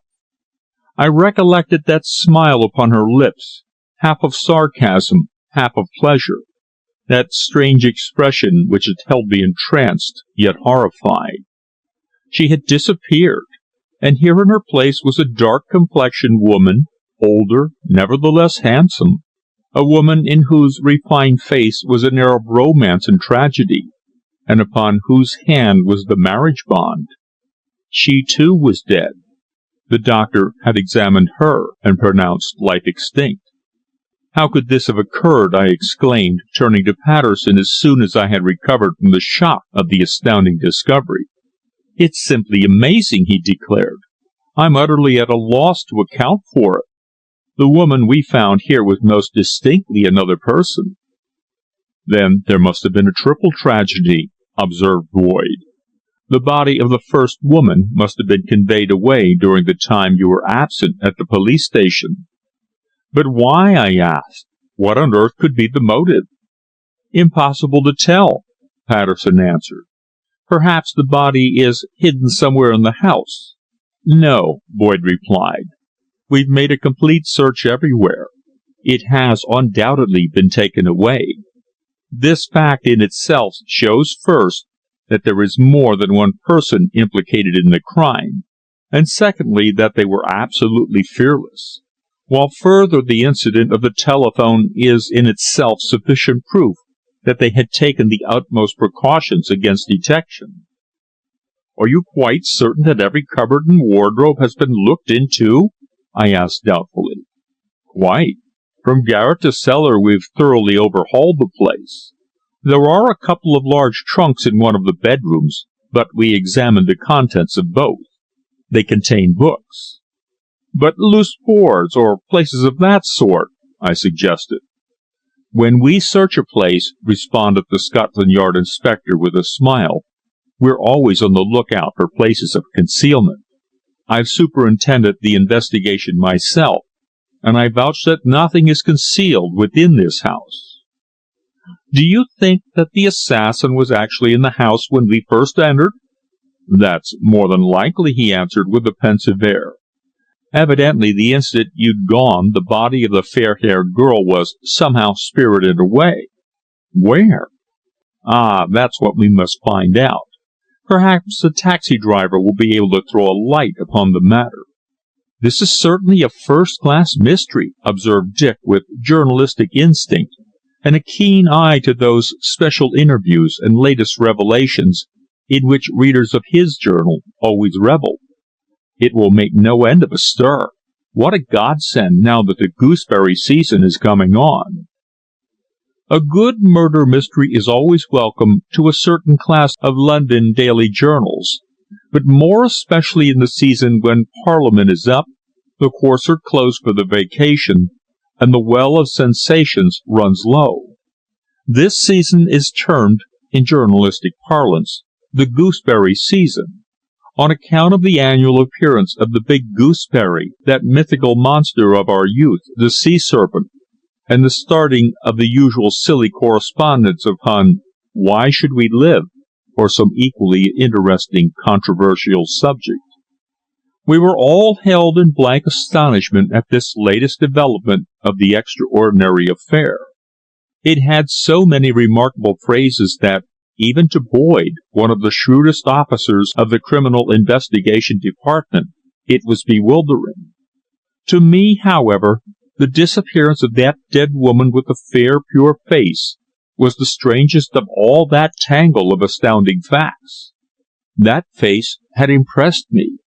Its every feature had been riveted indelibly upon my memory, for it was a face which in life I should have fallen down and worshipped as an idol.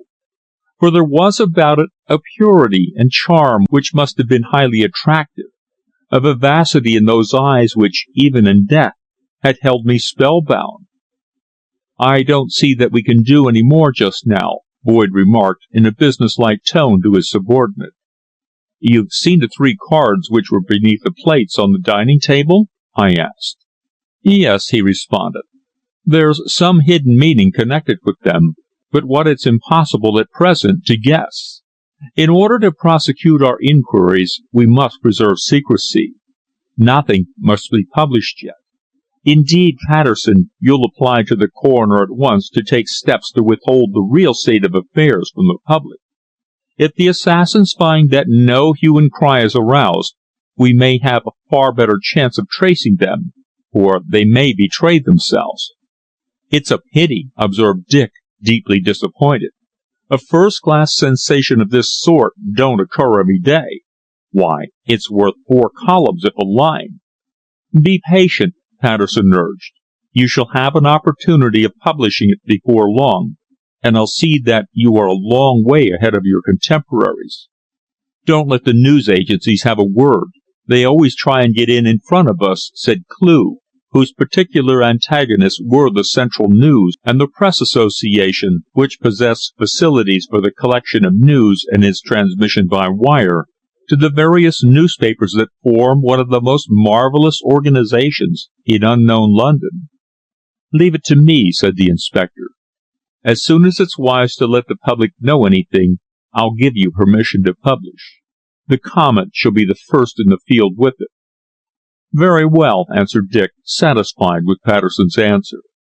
That officer had been prominent a few years before in the investigations relative to those mysterious assassinations of women in Whitechapel, and was very friendly with the Comet Man, as Clew was termed in the journal which he represented.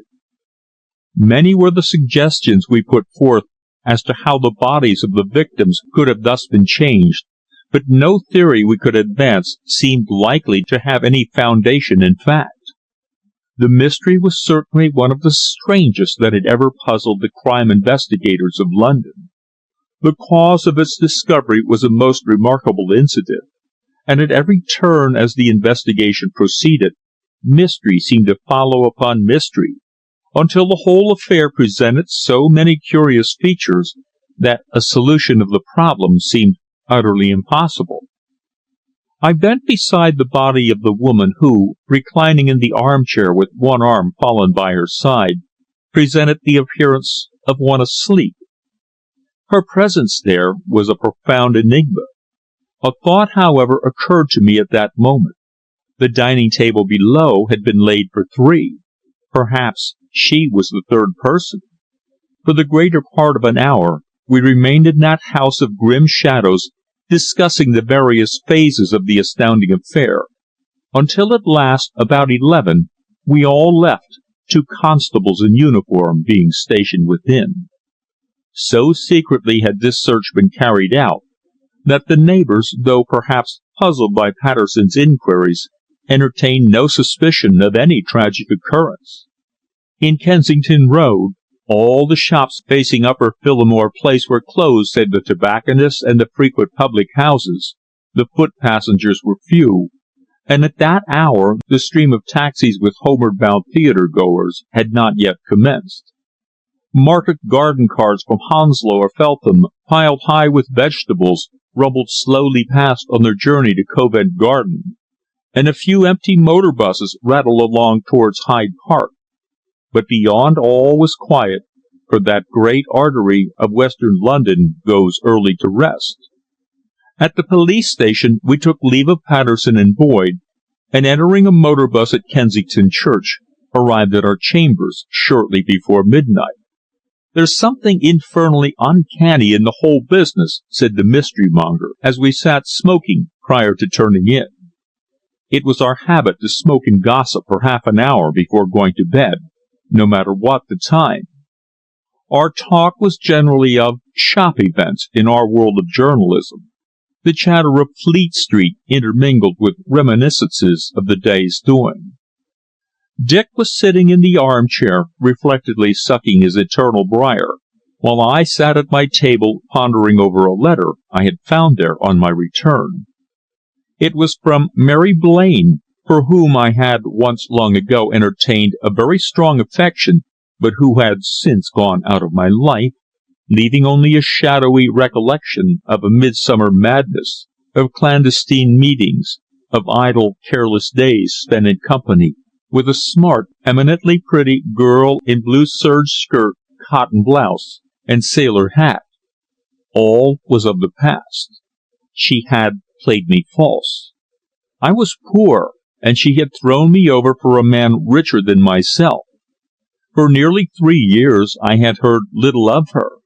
Indeed, I confess that she had almost passed from my memory until that evening when I sat awaiting Dick, and now on my return I opened that letter to discover it in her well-known bold hand, the hand of an educated woman.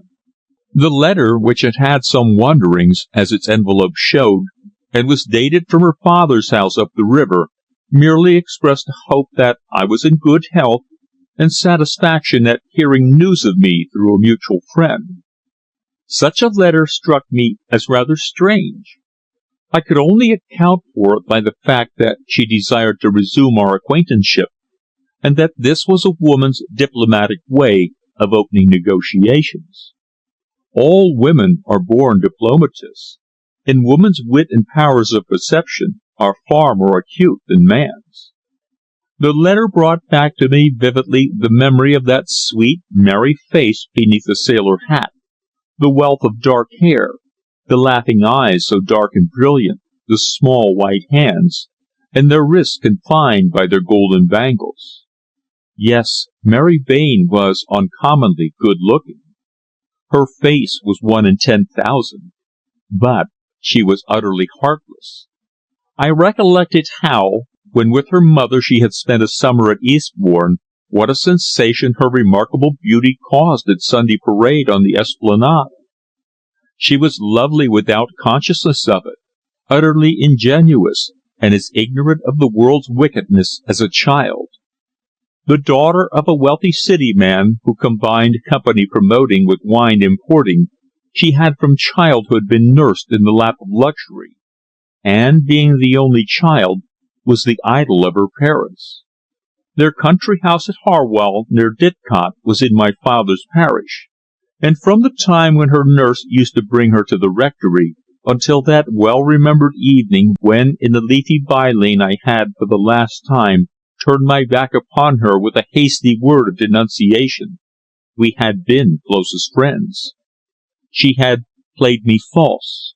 My hopes had been wrecked on life's strange and trackless sea, and now whenever I thought of her, it was only in bitterness. I have more than a suspicion that old Mr. Blaine did not approve of our close acquaintanceship, knowing that I was a mere journalist with an almost untaxable income. Nevertheless, she had continued to meet me, and many were the happy hours we spent together wandering through that charming country that skirts the upper reaches of the Thames. In order to see her, I used frequently to run down from London to my home on Saturdays and remain till Mondays. With her mother she sat in her seat in front of the rectory pew, and as she walked down the aisle her face would be illumined by a glad light of welcome. How restful were those Sundays after the wear and tear of London life! How peaceful the days in that sleepy little village, hidden away in a leafy hollow 3 miles from the great Western line! After we had parted, however, I did not go home for 6 months. Then, on inquiry, I found that the Blaines had sold their place, presumably because they were in want of money, for it was said that they had taken a smaller house facing the Thames, near Laleham, that village a little beyond Shepperton, where in the churchyard lies Matthew Arnold.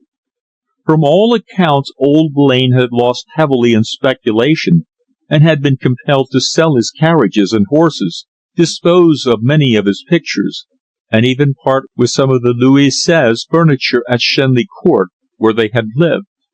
This was, of course, indicative of a very severe reverse of fortune. Since those hours of Mary's love, and her subsequent falseness, my life had been a queer series of ups and downs, as it must ever be in journalistic London. Many dreary days of changeful care had come and gone since then. I sat silent, thinking, with her letter still open in my hand. "Why are you so confoundedly glum, old man?" Dick asked. "What's your screed about? Duns in the offing?" "No, it's nothing," I answered evasively, smiling. "Then don't look so down in the mouth," he urged. "Have a peg and pull yourself together." He had been in India, and consequently termed a whiskey and soda a peg. The origin of that expression is a little abstruse, but is supposed to refer pointedly to the pegs in one's coffin. I thrust the letter into my pocket, helped myself to a drink, and lit a cigarette. "It's a really first-class sensation," Dick said, again referring to the curious affair. "Pity I can't publish something of it tomorrow. It's a good thing chucked away." "Yes," I replied, "but Patterson has some object in imposing secrecy on us." "Of course," he answered thoughtfully. There was a pause. We both smoked on. Not a sound penetrated there save the solemn ticking of the clock and the distant strains of a piano in some man's rooms across the square. "Do you know, Frank," my companion said after some reflection, and looking at me with a rather curious expression, "do you know that I have some strange misgivings?" "Misgivings?" I echoed. "Of what?" "Well," he said, "did anything strike you as strange in Patterson's manner?" "To tell you the truth," I answered, "something did. His attitude was unusual, quite unusual tonight. He's a funny Johnny. That story of the snake on the pavement, isn't it rather too strange to be believed? At first sight it appears extraordinary, but remember that in the laboratory upstairs we found other snakes. The occupier of the house evidently went in for the reptiles as pets." "I quite agree with you there," he said, "but there are certain circumstances in the case which have aroused my suspicion, old chap. Of all the curious cases I've ever investigated while I've been on the Comet, this is the most astounding from every point of view, and I, for one, shan't rest until we've fully solved the problem." "In that you'll have my heartiest assistance," I said. "All the time I can spare away from the office, I'll devote to helping you." "Good!" Dick exclaimed heartily, refilling his pipe. "Between us we ought to find out something, for you and I can get at the bottom of things as soon as most people." "The two strangest features of this case," I pointed out, "are first the telephonic message, and secondly the disappearance of the first woman we found. And those cards!" "And that penny wrapped so carefully in paper," I added. "Yes, there are fully a dozen extraordinary features connected with the affair. The whole business is an absolute puzzle." "Tell me, old chap," Dick said after a pause, "what causes you to suspect Patterson?" "I don't suspect him," I answered quickly. "No, I merely think that he has not told the exact truth of the first discovery of the crime. That's all."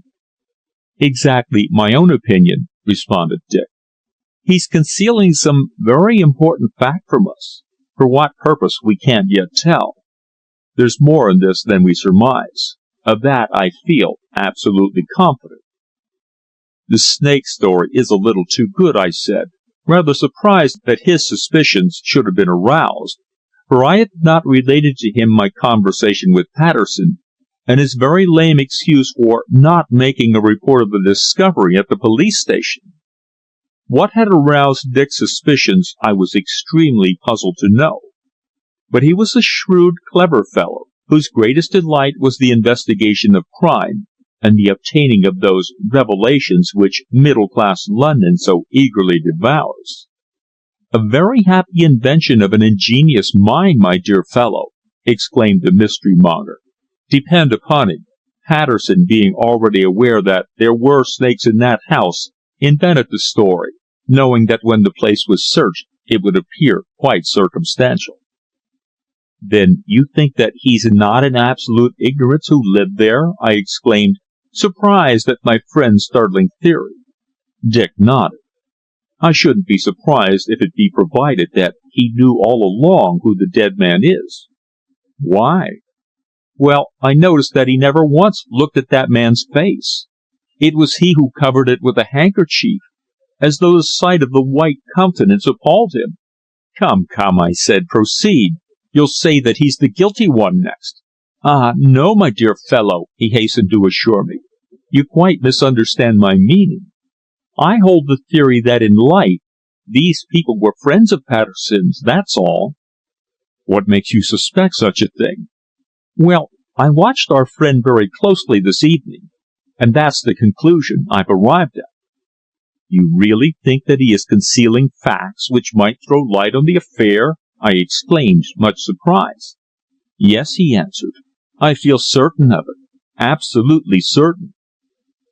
Chapter 5. Chapter 6. What I Saw in the Park. For a long time, sitting by the open window and looking out upon the starry night, we discussed the grim affair in all its details. The piano had stopped its tinkling, a dead silence had fallen upon the old world square, one of the relics of bygone London, and the clock upon the wall had struck 1 o'clock with that solemnity which does not fail to impress even the most dissipated resident of Gray's.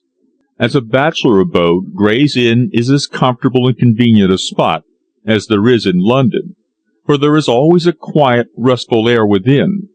The grey, smoke-stained houses open on airy squares, and until a couple of years ago, quite a large colony of rooks made their home in the great old trees.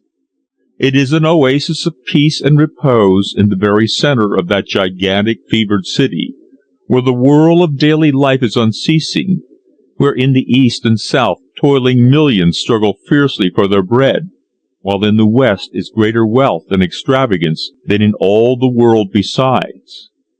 "I think," said Dick at last, after he had put forth one or two theories, "that if we manage to get to the bottom of this affair, we shall discover some very startling facts." "That's absolutely certain," I answered. "The disappearance of the fair girl and the substitution of the other is in itself a fact absolutely unique in the annals of crime. Whoever effected that change must have been indeed a bold person. Didn't the people next door see any taxi drive up, or notice anything being brought up to the house?" "No, that's the strangest part of it," I responded. "Nothing was seen of any cab or conveyance, although of course there must have been one." "And that inquiry by telephone was a most remarkable incident," Dick went on. "You say that the inquirer was popping about to various call rooms, ringing up his confederates. That shows that there were 2 or 3 in the secret. It hardly seems feasible that the man who rang up from the Minories was the same as the one with whom you spoke at Putney." "No, but the arrangement to meet in St. James's Park tomorrow is extraordinary, to say the least." "Ah, my dear fellow," observed my friend, with a smile, "I very much fear that that appointment won't be kept. Men such as they evidently are will hardly risk a meeting. On reflection, the individual, whoever he is, will see that he has given himself away, and his natural caution will prevent him from going near St. James's Park." "Well, I only hope he does meet me," I observed. "So do I, but to my mind such a circumstance is entirely out of the question. You see, he went to call boxes in order to avoid detection. The curious thing is that if it were the same man who rang up each time, he must have travelled from one place to another in an amazingly rapid manner." "There might be 2 persons," he suggested. "Of course there might," I answered, "but I think not. The girl at the exchange evidently recognized the voice of the persistent inquirer. "I'm glad I came down, very glad," he said. "I went over to see Lily, but she's gone to Ipswich with her aunt, an old lady who feared to travel alone. It appears she wrote to me this morning, but the letter has missed the post, I suppose. It will come tomorrow morning." "You had your journey to Peckham for nothing, then?" "Yes," he answered. "She ought to have sent me a wire, just like a woman." I knew Lily Lowry, the pretty friend of Dick Clew, very well indeed. I did not know that he actually loved her. There was undoubtedly a mutual friendship between them, but nevertheless he often would go for a month and see nothing of her. The daughter of a struggling shopkeeper near the Elephant and Castle, she had been compelled to seek her own living, and was at present assistant at a large cheap draper's in Rye Lane, Peckham. Setting the convenances at naught, as became a London girl of the present decade, she had many times visited our dingy abode. I had always suspected that the love was on her side, for she was always giving him various little things, embroidered pouches, handkerchiefs, and those semi-useful articles with which girls delight the men they love. But Dick did not seem in the least concerned at not having seen her. He was annoyed that he had had a journey on the Chatham and Dover for nothing, and thought a great deal more of the mystery of Phillimore Place than of Lily's well-being. He was a pessimist in every sense of the word. Once he had told me the story of his first love, a strange tragedy of his life that had occurred in his days at Jesus. It was this, I always suspected, that had evoked from him the real ardent affection which a man should have for a woman who is to be his companion through life. Man loves but once, it is true, but the love of youth is in the generality of cases a mere heart-beating caused by a fantasy begotten of inexperience. The woman we love at 16, too often some kind-hearted housewife, whose soft speech we mistake for affection, we flout when we are 20. The woman who was angelic in our eyes when in our teens is old, fat, and ugly when, 4 years later, the glamour has fallen from our eyes, and we begin to find a foothold in the world. Wisdom comes with the moustache. So it was with Dick. He had lost the woman he had loved in his college days, yet, as far as I could judge, none other had ever taken her place in his heart. 2 o'clock had struck ere we turned in, and both of us were up at 7, our usual hour, for evening papers, issued as they are at noon, are prepared early in the morning. We were always at our respective offices at 7:30. My first thought was of the meeting I had arranged in St. James's Park, and of my friend's misgivings regarding it. Full of anxiety, I worked on till 11 o'clock, when Boyd was shown into my room, greeting me merrily. His appearance was in no way that of a police officer, for he wore a shabby suit of tweed, a soiled collar, and an old silk hat much frayed at the brim, presenting the appearance of the typical beery Fleet Street lounger. "I've come to see you, Mr. Urwin, regarding this meeting in the park," he said. "Do you intend going?" "Of course," I answered, surprised that he should ask such a question. "Why?" "Well, because I think it would be best to leave it entirely to us. You might be indiscreet and queer the whole thing." "I don't think you'll find me guilty of any indiscretion," I said, somewhat piqued. "I don't apprehend that," he said. "But on seeing you at the spot appointed, the mysterious person who made the inquiry last night will at once get away, for he will know that the secret is out. We must, as you know, act with greatest caution in this affair, so as not to arouse the slightest suspicion that the keeping of this appointment is in the hands of the police." "Then what, in your opinion, is the best course to pursue?" I inquired. "First, your friend Mr. Clew must not go near the park. I've already written him a note to that effect. Secondly, you must act exactly as I direct.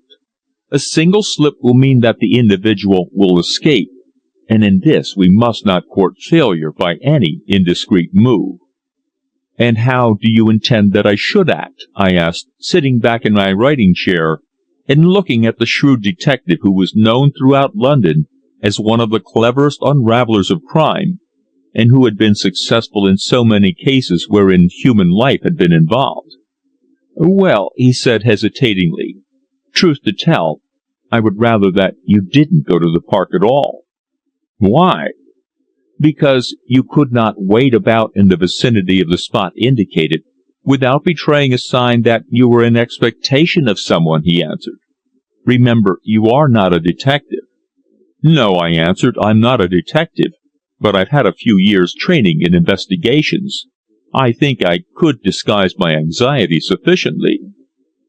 I was extremely anxious to keep the appointment, and his suggestion that I should not go caused me disappointment and annoyance. "But if you were seen waiting about, the man we want would certainly not make his appearance. He'd scent danger at once. We've evidently got to deal with a very cunning scoundrel." "I could conceal myself," I declared. "I promise you I will act with greatest discretion." "Well," he said at length, after some further demur, "I suppose, then, you must have your own way. Personally, I don't think the man will be such a fool as to run his neck into a noose. There's been some clever work in connection with this matter, and men capable of such ingenuity must be veritable artists in crime, and not given to the committal of any indiscretion." "The voice in the telephone was a squeaky one, I think you said?" "Yes, weak and thin, like an old man's." Boyd glanced at his watch, a gold hunter with an inscription. It had been given him by public subscription in Hampstead in recognition of his bravery in capturing 2 armed burglars in Fitzjohn's Avenue. "It's time we went," he exclaimed. But as we rose, Dick entered in hot haste. He'd just received Boyd's note, and had run round to my office.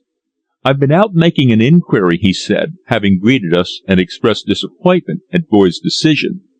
"I thought, in order to satisfy myself, and so that I could use the information later on, I would go round to Professor Braithwaite at the Royal Institution and ask his opinion of the scientific apparatus found in the laboratory. I went down to Patterson, got permission to remove it from the house, and took the whole affair in a cab to the Royal Institution." "Well, what's the result?" I inquired breathlessly. "The result?" he answered. "Why, the old Johnny, when he saw the paraphernalia, stood dumbfounded, and when he put it together and commenced experimenting, seemed speechless in amazement. The discovery, he declared, was among the greatest and most important of those made within the last 20 years. He sent messengers for a dozen other scientific men, who, when they saw the arrangement, examined it with great care, and were equally amazed with old Braithwaite. All were extremely anxious as to the identity of the discoverer of this mode of liquefying almost the last of the refractory gases, but I, of course, held my tongue for a most excellent reason. I did not myself know. I merely explained that the apparatus had fallen into my hands accidentally, and I wished to ascertain its use." "Then quite a flutter has been caused among these dry-as-dust old fossils," I observed, laughing. "A flutter!" Dick echoed. "Why, the whole of the scientific world will be in a state of highest excitement tomorrow when the truth becomes known. Old Braithwaite declared that the discovery deserves an immediate knighthood." "Let's be off," Boyd said. He took no interest in the discovery. Like myself, his only object was to solve the mystery. "Then I'm not to go?" Dick said inquiringly. "No," the detective replied. "I'm sorry, but a crowd of us will queer the thing. You shall have all the details later. Patterson has promised that you shall publish first news of the affair." Dick was sorely disappointed. I saw it in his face. Nevertheless, with a light laugh, he wished us good-bye when we emerged into Fleet Street and hurried away back to the offices of the Comet, while Boyd and myself jumped into a hansom outside St. Dunstan's Church and drove along Pall Mall as far as St. James's Place, where we alighted and entered the park. The detective explained his tactics during the drive. They were that we should separate immediately on entering the park, and that he should go alone to the spot indicated by the mysterious voice, while I idled in the vicinity. I was to act just as I pleased, but we were not to recognize one another either by look or sign. I own, therefore, that it is with considerable trepidation that I left the detective on entering the mall, and wandered slowly along beneath the trees, while he crossed and entered the park himself. In that thoroughfare, which forms a short and pleasant cut for taxis going eastward from Victoria Station, there was considerable traffic at that hour. The sky was blue, and the June sun shone warmly through the trees, giving the Londoner a foretaste of summer, and causing him to think of straw hats, flannels, and holiday diversions. A bright day in a London park at once arouses thoughts of the country or the sea. With my face set towards the long, regular facade of Buckingham Palace, a grey picture with little artistic touches of red, the scarlet coats of the guards, I wondered what would be the outcome of this attempt to obtain a clue. That thin, squeaky voice sounded in my ear as distinctly at that moment as it had done on the previous night, a weird summons from one unknown. At last, just as Big Ben, showing high across the trees, chimed and boomed forth the hour of noon, I entered one of the small gates of the park, and strolled along the grave-led walk down to the edge of the ornamental water, where for some minutes I stood watching a group of children feeding the waterfowl. Though trying to look unconcerned, my eyes were ever on the alert.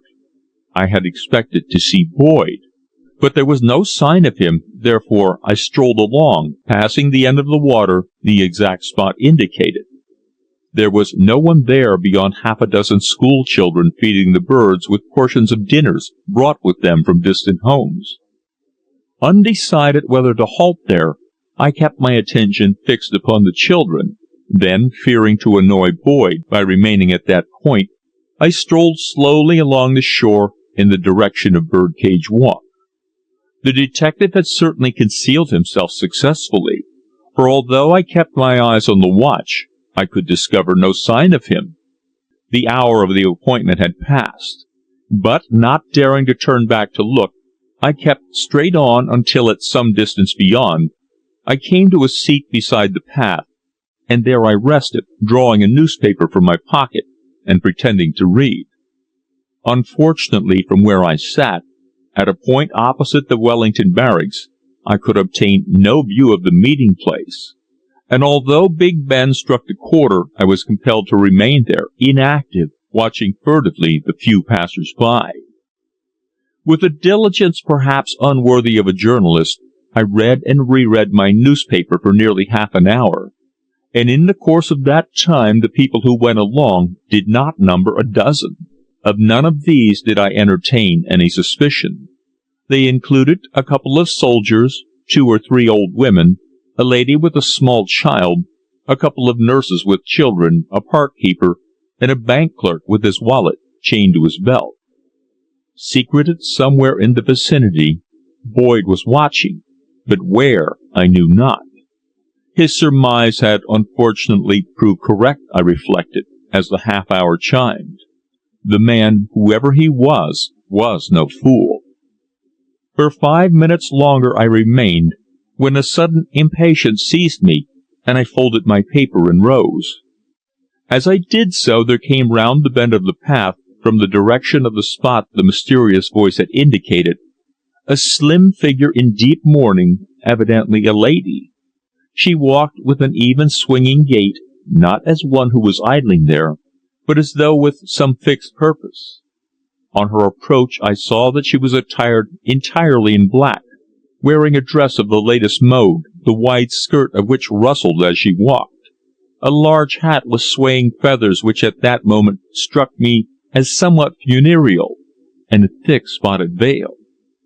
Her black silk sunshade she carried on her arm, and as she came nearer I could not help being struck by her neatness of figure, her small waist, wide hips, and well-moulded bust. I lingered at the seat to brush the dust from my coat, so that she might pass and allow me a glance of her face. She went by with a loud frou-frou of silken underskirt, and at the same instant I turned my gaze upon her and looked into her face. Next second I drew back, startled and aghast. Her hair was fair, her eyes large and blue, her features familiar. Even that thick veil could not conceal her marvelous beauty. I looked again, believing it to be some chimera of my disordered imagination. No, there was no mistake. It was an astounding, inexplicable truth.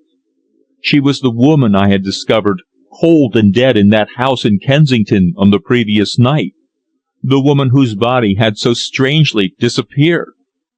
For a few moments I stood rooted to the spot. The discovery held me petrified. Then, with sudden resolve, I moved forward and followed her. End of Chapter 6. Chapter 7. Eva Glaslyn. I glanced behind me, but saw no sign of Boyd. Of a sudden it crossed my mind that he had not been present at our first discovery. Therefore, expecting a man to keep the appointment, he had allowed her to pass the spot unnoticed. The appearance of that neat figure before me, the figure of the woman over whose beauty I had mourned as dead, was in itself a most startling fact, adding still another feature to the already dark and inscrutable mystery. I wanted to have a word with Boyd and ask his advice, for I knew not how to act in such unexpected circumstances. One of the victims was actually keeping an appointment with an accomplice of the assassin, for there seemed no doubt that murder had been committed by some secret means. When she passed me, I noticed the queer, half-suspicious glance she cast at me with those large blue eyes of hers, a glance in which anxiety was mingled with terror and despair. Evidently she had sought some one whom she had not been able to find, and was disappointed in consequence. With the silhouette of her figure before me like some phantom which I was endeavouring to chase in vain, I strolled on at a respectable distance, endeavouring to look unconcerned. I saw what a strikingly smart figure hers was, how slim the waist, how wide and well-rounded the hips, and how through the bodice of her dress was shown the outline of those narrow French corsets, mere bands for the waist which only women with superb figures ever dare to wear. Her skirt of fine black cloth hung in folds unusually graceful, for London skirts are always more or less bunchy, dragging behind and rising in front, unless made by the first-class houses in Regent Street or Bond Street. London dressmakers cannot cut a skirt well, but her gown was a model of simplicity and good fit, evidently the creation of some expensive lady's tailor. Her hair in the full light of day was not golden brown as I had believed it to be, but really auburn, and her black hat suited her admirably. From moment to moment I feared lest she should glance back and discover me following her, but fortunately she kept straight on at the same even pace, passing out of the park by Storey's Gate, and continuing along Great George Street until she entered the bustle of Parliament Street. Here, fearing she might escape me, I was compelled to approach nearer at risk of being discovered, and even then was utterly undecided how to act.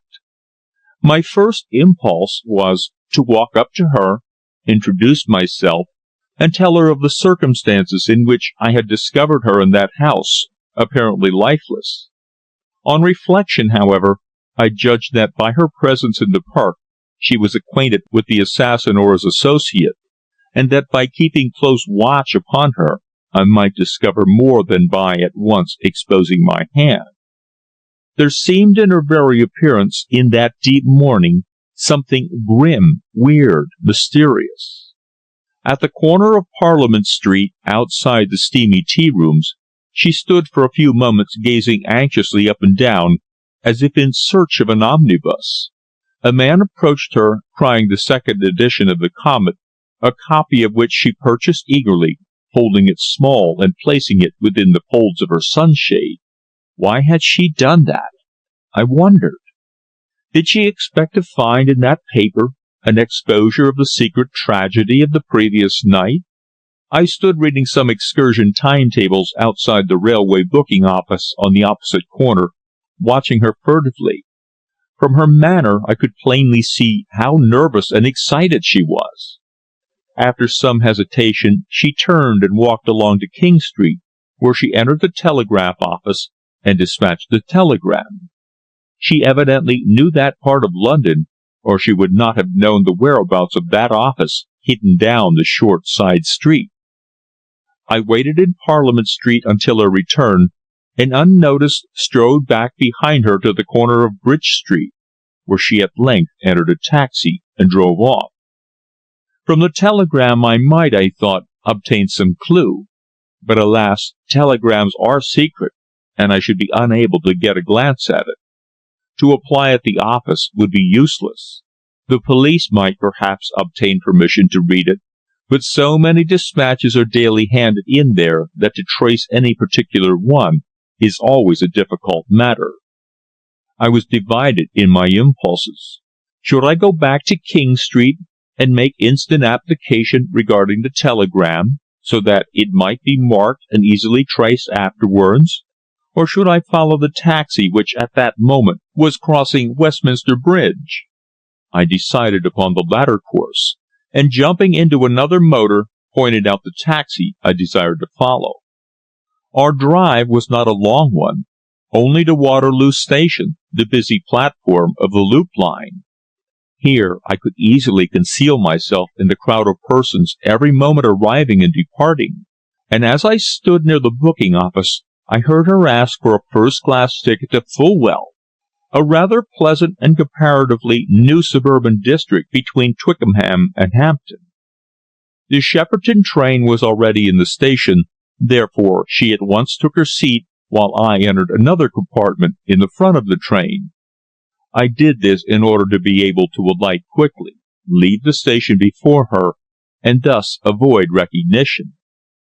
The journey occupied about 3/4 of an hour, but at length we drew into the little rural station situated in a deep cutting, and ere the train stopped I sprang out, passed the barrier, and leaped up the steps, escaping ere the gate was closed by the ticket inspector. By this quick movement I gained several minutes upon her, for the barrier was closed, and alighting passengers were not allowed to leave before the train had again moved off. The high road from London opened right and left, one way leading back to Strawberry Hill, the other out to New Hampton. I felt certain that she would walk in the direction of the latter place, therefore I started off briskly until I came to a small wayside inn, which I entered, and going to the window of the bar parlour called for refreshment, at the same time keeping a keen lookout for her passing. Several persons who had come by train hurried by, and at first I believed she had taken the opposite direction, but at last she came, holding her skirts daintily and picking her way, for it had been raining and the path was muddy. She, however, was not alone. By her side walked a young, rather handsome man about 25, who wore tennis flannels and who had apparently met her at the station. She was laughing merrily as she passed, while he strode on with a light, airy footstep indicative of happiness. "There's a lady just gone past," I exclaimed quickly, turning to the innkeeper's wife, who had just brought in my glass of beer. "I often see her about. Do you know who she is?" With woman's curiosity she went to the door, and looked out after her. "Oh, that's Lady Glaslyn's daughter," she said. "Lady Glaslyn's daughter?" I echoed in surprise. "Yes, it's Miss Eva, and the young gent with her is Fred Langdale, the son of the great sugar refiner up in London. They both live here close by. Lady Glaslyn, a widow, is not at all well off, and lives along the Hollies, the big white house with a garden in front on this side of the way, while the Langdales have a house further on the road to Hampton, overlooking Bushy Park." "Oh, that's who they are," I said, quite unconcernedly, but secretly delighted with this information. "And who is this Lady Glaslyn? Has she lived here long?" "Nearly a year now," the good woman answered. Then, confidentially, she added, "They are come-down swells, I fancy. That they've got no money is very evident, for the tradespeople can't get their bills paid at all. Why, only last week Jim Horton, the gas company's man, was in here, and I heard him tell his laborers that he's got orders to cut the gas off at the Hollies because the bill wasn't paid. Then they must be pretty hard up, I observed. Many aristocratic families come down in the world. The name of Glaslyn puzzled me. It sounded familiar. Who was her ladyship's husband, do you know? No, sir. I've heard several stories. One was how that he was a baronet who led an exploring party somewhere in South America and died of fever, and another that he was a shady individual who was connected with companies in the city. But nobody here knows the truth, I think. A glance at Debret or Burke when I returned to my office would quickly settle that point, I reflected. Therefore, having obtained all the information I could from her, I wished her good day and left. Along the Hampton Road I strolled in the direction the pair had taken, and in the distance saw the mysterious Eva take leave of her companion and enter a house while he lifted his hat and walked on. I proceeded slowly, passing the Hollies on the opposite side of the way. It was a rather large place, decidedly old-fashioned, standing back in its own grounds and approached by a carriage drive, a 3-storied red brick house with those plain windows surrounded by white wooden beams of the early Georgian era. In the old-world garden, hidden by a high wall, grew a profusion of roses and wallflowers which diffused a sweet scent as I passed, and half the house seemed hidden by ivy and creepers. The small lawn in front, with its laurels and monkey trees, were well kept, and the place seemed spick and span and altogether comfortable. As I passed, I fancied I saw a black-robed figure standing at one of the ground-floor windows. What if she recognized me? I dared not to look around, but kept on my way, walking through New Hampton, past the long wall of Bushy Park, until I came to Old Hampton Town, whence, half an hour later, I took train back to Waterloo. I had, at any rate, made one discovery, which was in itself absolutely bewildering. At first I had doubted that this sweet-faced, clear-eyed woman was actually identical with the dead form that lay back in her chair on the previous night. I believed that she only bore some striking resemblance, heightened perhaps by the agitated state of my mind. But all doubts on this point had been set at rest by one fact. The woman whose cold hand I had grasped had worn in her bodice a brooch of unusual pattern, a tiny enameled playing card, a 5 of diamonds quaintly set in gold, and this same ornament, striking on account of its originality of design, was at the throat of Eva Glaslyn, showing plainly against the dead black of her dress. The mystery was certainly most remarkable. In wonder how Boyd had fared, or whether Patterson had been prosecuting inquiries in other directions, I went straight to Kensington from Waterloo and found the inspector in his room over the police station. It was a small apartment with drab-painted walls, plainly furnished as police stations are. The table whereat he sat was littered with papers, mostly pale straw color, and on the mantel-shelf stood an interesting collection of photographs of people wanted, each bearing a number in red ink corresponding to the index book, wherein a short account of their crime was recorded.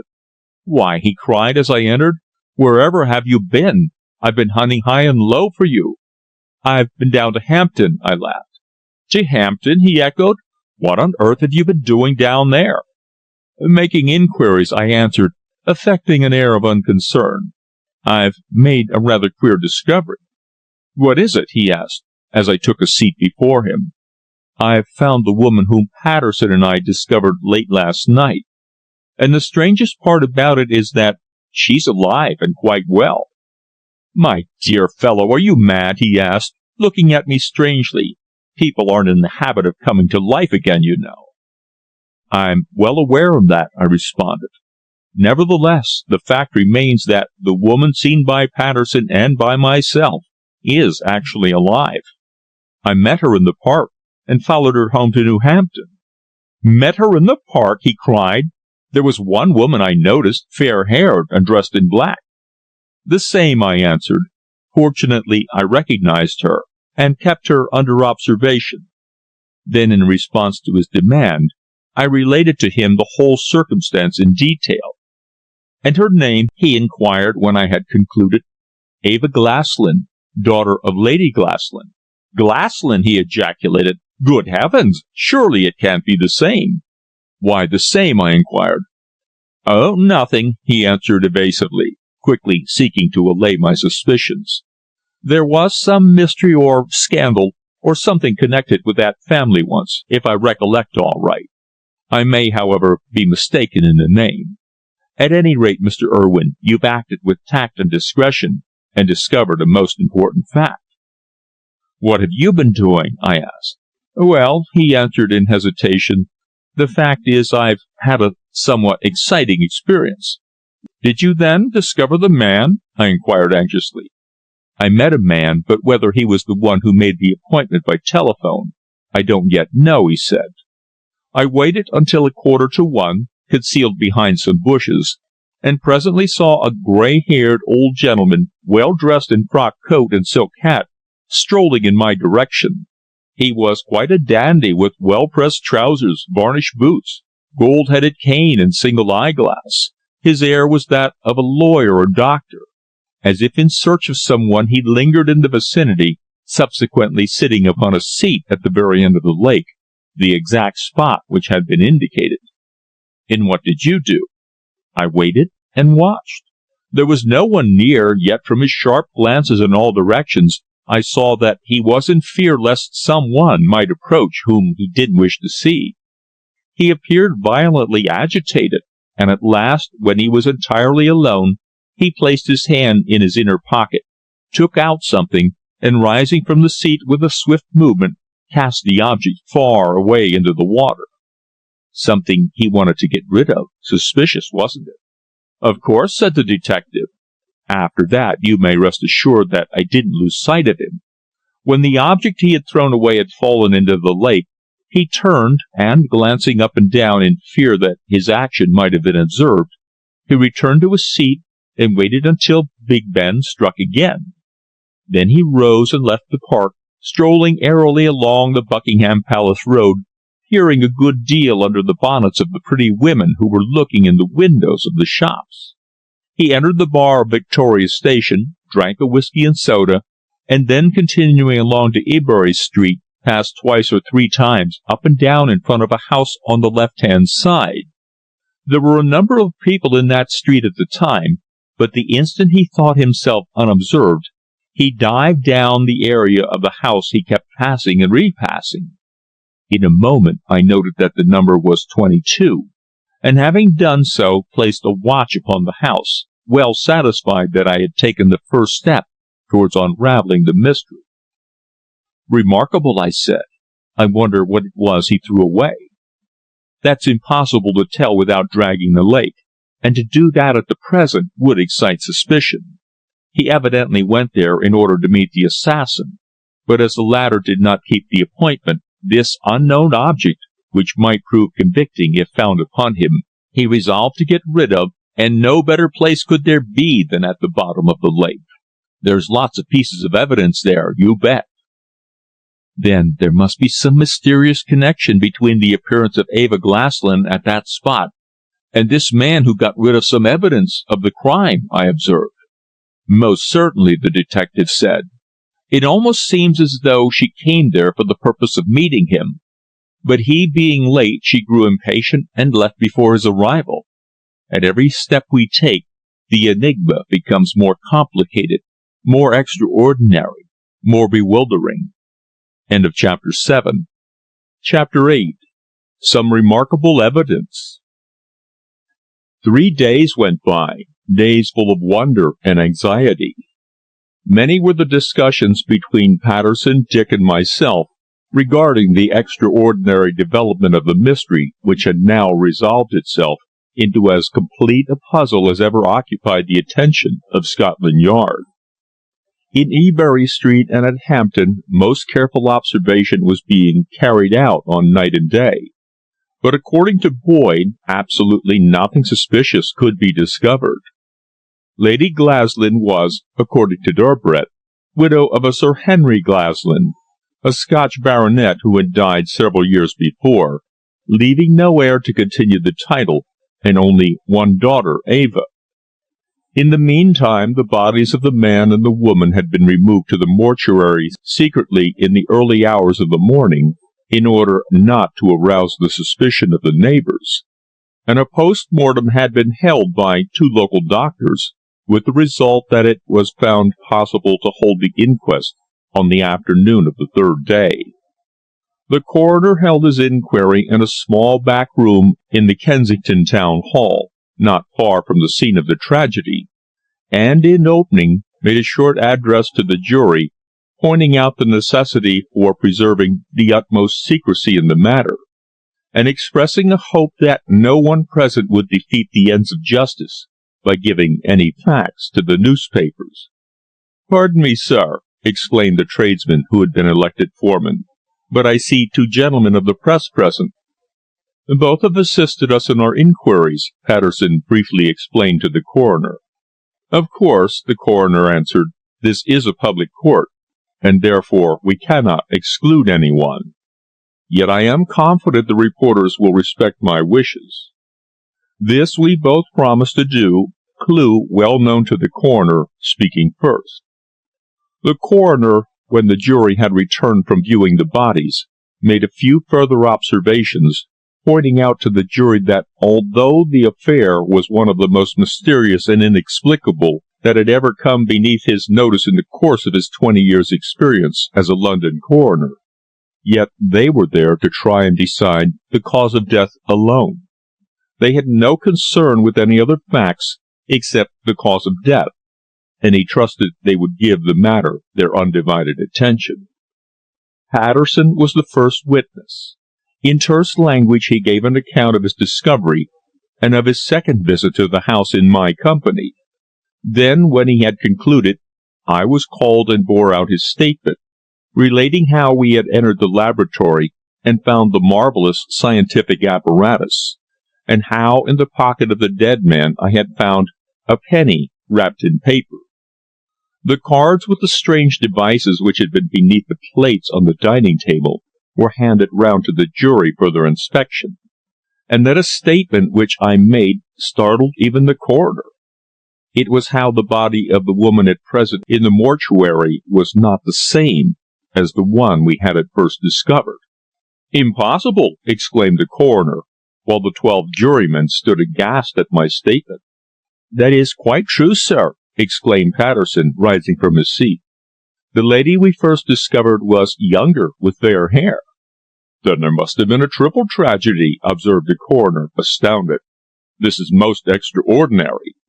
I was about to explain how I had recognized in the girl I met in St. James's Park the identical woman whom we had discovered lifeless, but a sharp look from the inspector silenced me. "We are making diligent inquiries," the officer went on, "and we have reason to believe that we shall be able to make a further statement later, at the adjourned inquiry." The coroner nodded, and, turning to the jury, said, "Of course, gentlemen, it would not be wise at this stage for the police to disclose any of the information in their possession. Their success in such matters as this mainly depends upon secrecy. I think we may now perhaps hear the medical evidence." The jury stirred uneasily and settled themselves to listen intently as Dr. Lees Knowles, the police divisional surgeon, stepped forward and was sworn. "I was called by the police to the house," he said, "and found there were 2 deceased persons, a man and a woman, in the drawing-room on the first floor. The attire of the man was rather disarranged, as the police had already searched him, but there were no signs whatever of a struggle." "You made a cursory examination, of course?" suggested the coroner. "Yes, life had been extinct some time, and rigor mortis had commenced. There was, however, no external sign of foul play." "And the post-mortem?" The court was silent in anxious anticipation of the doctor's response. "Assisted by Dr. Linz, I made a post-mortem, but found absolutely nothing to account for death. There was no mark of violence on either of the bodies, and no physical defect or slightest trace of disease. Nevertheless, the position of the bodies when found makes it evident that both persons died with great suddenness, and without being able to obtain assistance. Was there nothing whatever to give any clue to the cause of death? Asked the coroner, himself a medical man. Nothing, responded the surgeon.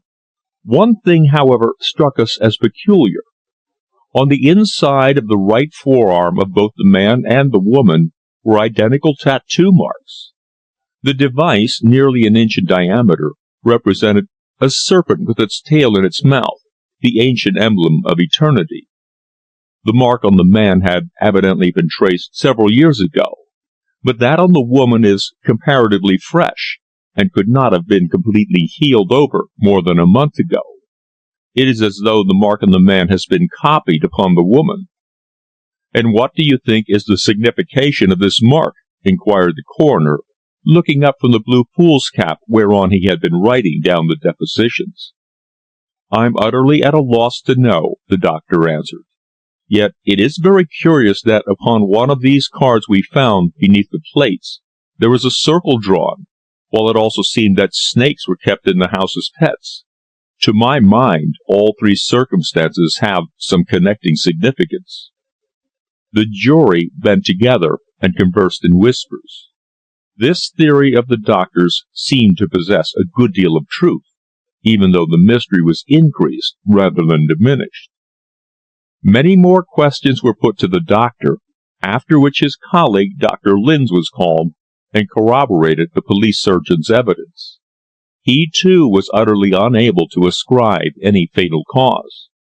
The tattoo marks had puzzled him, but he suggested that the man and woman might be husband and wife, and that in a freak of caprice to which women of some temperaments are subject, she had caused the device on her husband's arm to be copied upon her own. Opinions were, however, divided as to whether the pair were husband and wife. For my own part, I did not regard his theory as a sound one. You did not overlook the contents of the stomach, of course? The coroner exclaimed. No, we sent them in sealed bottles to Dr. Marston, the analyst of the Home Office. And have we his report? Inquired the coroner. Dr. Marston is here himself, sir. He has come to give evidence, Patterson answered from the back of the room, while at the same time an old gray-haired gentleman in gold-rimmed spectacles rose, and walking forward took the oath. You received from the previous witnesses 2 bottles, suggested the coroner. Will you please tell us the result of your analysis? I tested carefully with group reagents for every known poison, and also for ptomaine, he said. But all the solvents, alcohol, benzol, naphtha, ammonia, and so forth, failed. I tested for the alkaloids, such as strychnine, digitalin, and cantharidin, and used hydrochloric acid to find either silver, mercury, or lead, and also ammonia in an endeavor to trace tin, cadmium, or arsenic. To none of the known groups does the poison, if poison there be, belong. Therefore, I have been utterly unable to arrive at any definite conclusion. Is there no direct trace of any poison? None, was the answer. Yet, from the result of certain group reagents, it would appear that death was due to the virulence of some exotic substance. You cannot, we take it, decide what that substance was? Unfortunately, no, the renowned analyst answered, apparently annoyed at having to thus publicly acknowledge his failure. The state of the stomach of either person was not such as might cause death. Indeed, there was only a secondary and most faint trace of the unknown substance to which I have referred. Then, to put it quite plainly, said the coroner, it is your opinion that they were poisoned? I can scarcely go so far as that, the witness responded. All I can say in evidence is that I found a slight trace of some deleterious substance which all tests refused to clearly reveal. Whether it were an actual poison which resulted in death, I hesitate to say, as the result of my analysis is not sufficiently clear to warrant any direct allegation. Do you suggest that this substance, whatever it was, must have been baneful and injurious to the human system? I think so. Even that, however, is not absolutely certain. As you know, certain poisons in infinitesimal quantities are exceedingly beneficial. Then we must take it that, presuming these two persons actually died of poison, it must have been by a poison unknown in toxicology, observed the coroner. Exactly, the analyst responded, standing with his hands behind his back and peering through his spectacles at the expectant jury. The coroner invited the jury to ask any questions of the analyst, but the 12 Kensington tradesmen feared to put any query to the man who had the science of poisoning thus at his fingers' ends, and whose analyses were always thorough and absolutely beyond dispute.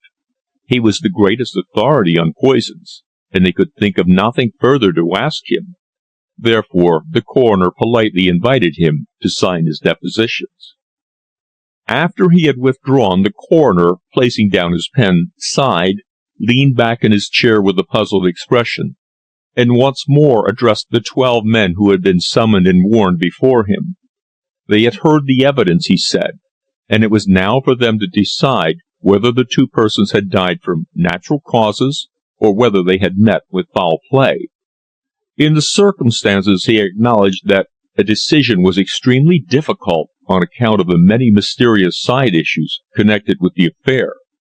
Yet he pointed out that if they were in real doubt whether to return a verdict of natural death or of wilful murder, there was still a third course, namely to return an open verdict of found dead, and thus leave the matter in the hands of the police. He was ready, of course, to adjourn the inquiry, but from what he knew of the matter, together with the evidence which had just been given, it was his honest opinion that no object could be obtained in an adjournment, and further, by closing the inquest at once, they would prevent any inexpedient facts leaking out to the newspapers. The jury retired to consult in an adjoining room, and in 10 minutes returned, giving an open verdict of found dead.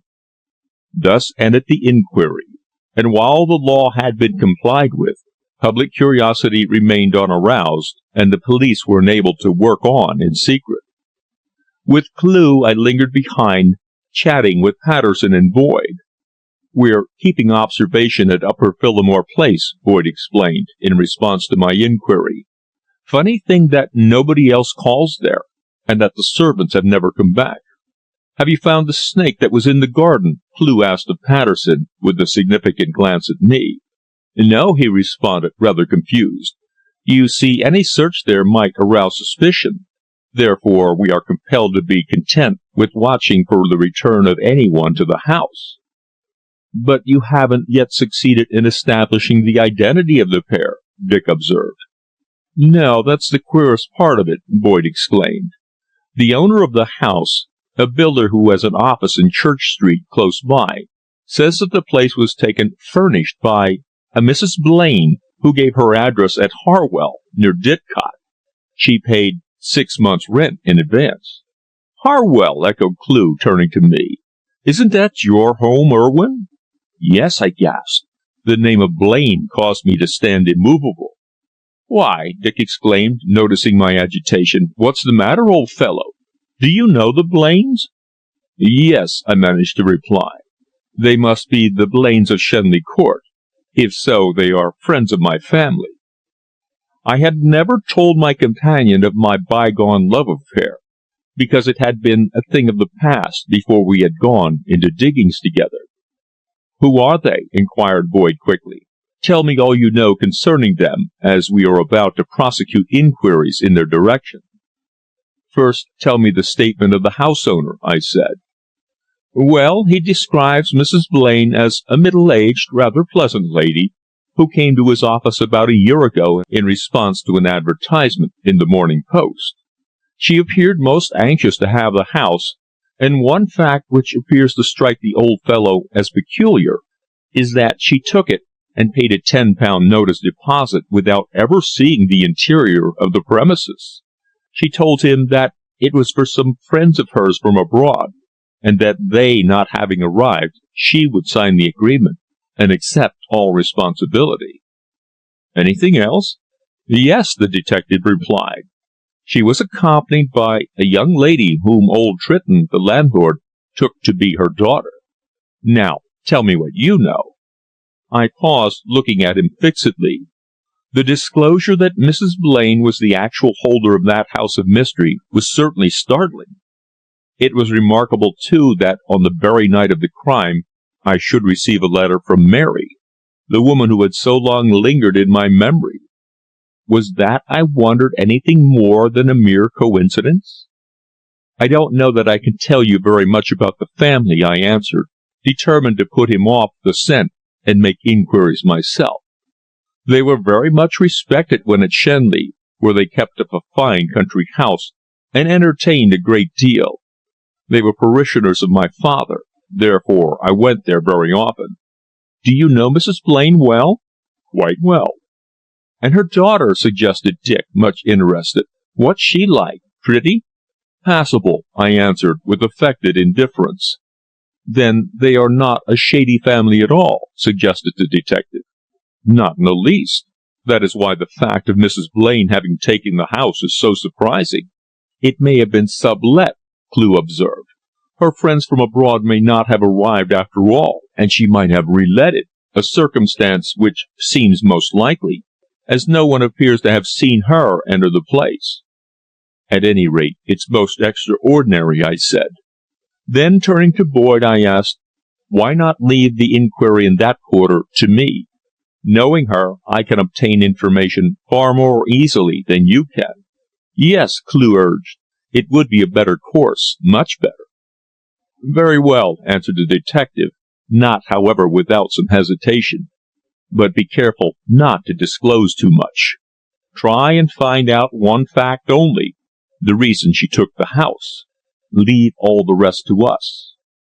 I promised, and after drinking together over in the refreshment bar at High Street Station, we parted, and Clew and I took a bus back to our chambers. He stopped at Holborn to buy some last editions of the papers, while I hurried on, for, being terribly hungry, I wished to give old Mrs. Joad early intimation of our readiness for the diurnal steak. With my latch key I entered our chambers. The succulent scent of grilled meat greeted my nostrils, and I strode eagerly forward, shouting for the hag. As I entered the sitting-room, I started and drew back. A quick word of apology died from my lips, for out of our single armchair there arose a tall female, dark, well-fitting dress, bowing with a grace that was charming. I saw before me, half concealed beneath a thin black veil, a smiling face eminently pretty, a tiny mouth parted to show an even row of pearly teeth, a countenance that was handsome in every feature. That pair of eyes peering forth at me held me motionless, dumb. I stood before my visitor, confused and speechless. End of Chapter 8. Chapter 9. The Love of Long Ago. There are hours in our lives which are apparently without importance, but which nevertheless exercise an influence on our destiny. Little wonder was it that at this instant I stood before my visitor voiceless in amazement, for in her erect, neat figure I recognized the broken idol of those long-past summer days, Mary Blaine. Of all the persons, she was the one I most desired at that moment to meet. Her letter to me and her presence in my chambers that evening were two facts that appeared prearranged with some ulterior motive rather than mere coincidence. Then an hour before, Boyd had made a most puzzling statement regarding her mother, and here she was, confronting me with that smile I knew so well, as if anxious to make explanation. "I believe I've startled you, Frank," she exclaimed, laughing as she held out her gloved hand in meeting. "Is it so long since we met? Perhaps it is indiscreet of me to come here to your chambers, but I wanted to see you. Mother would be furious if she knew. Why didn't you answer my letter?" "Forgive me," I said in excuse. "I've been busy. The life of a daily journalist leaves so very little time for correspondence," and I invited her to be reseated in our only armchair. She shrugged her shoulders, smiling dubiously. "You men are always adept at the art of excuse," she remarked. She was pretty, yes, decidedly pretty. As I stood looking at her, there came back to me vivid recollections of a day that was dead, a day when we had exchanged vows of undying affection, and had wandered in secret, arm in arm, along those quiet leafy lanes. She was a girl then, and I not much more than a stripling youth. But we had both grown older now, and other ideas had sprung up in our minds, other jealousies and other loves. Almost 4 years had passed since I had last seen her. She had grown a little more plump and matronly, and in her dark, luminous eyes was a look more serious than in her hoydenish days at Harwell. How time flies! It did not seem 4 years since that autumn evening when we parted in the golden sunset. Yet how great had the change been in the fortunes of her purse-proud family, and even in my own life. There was no love between us now, none. The days were long past since a woman's touch and words would make me color like a girl. Even this meeting, when she pressed my hand and her eyelids fluttered, did not re-stir within me the chord of love so long untouched.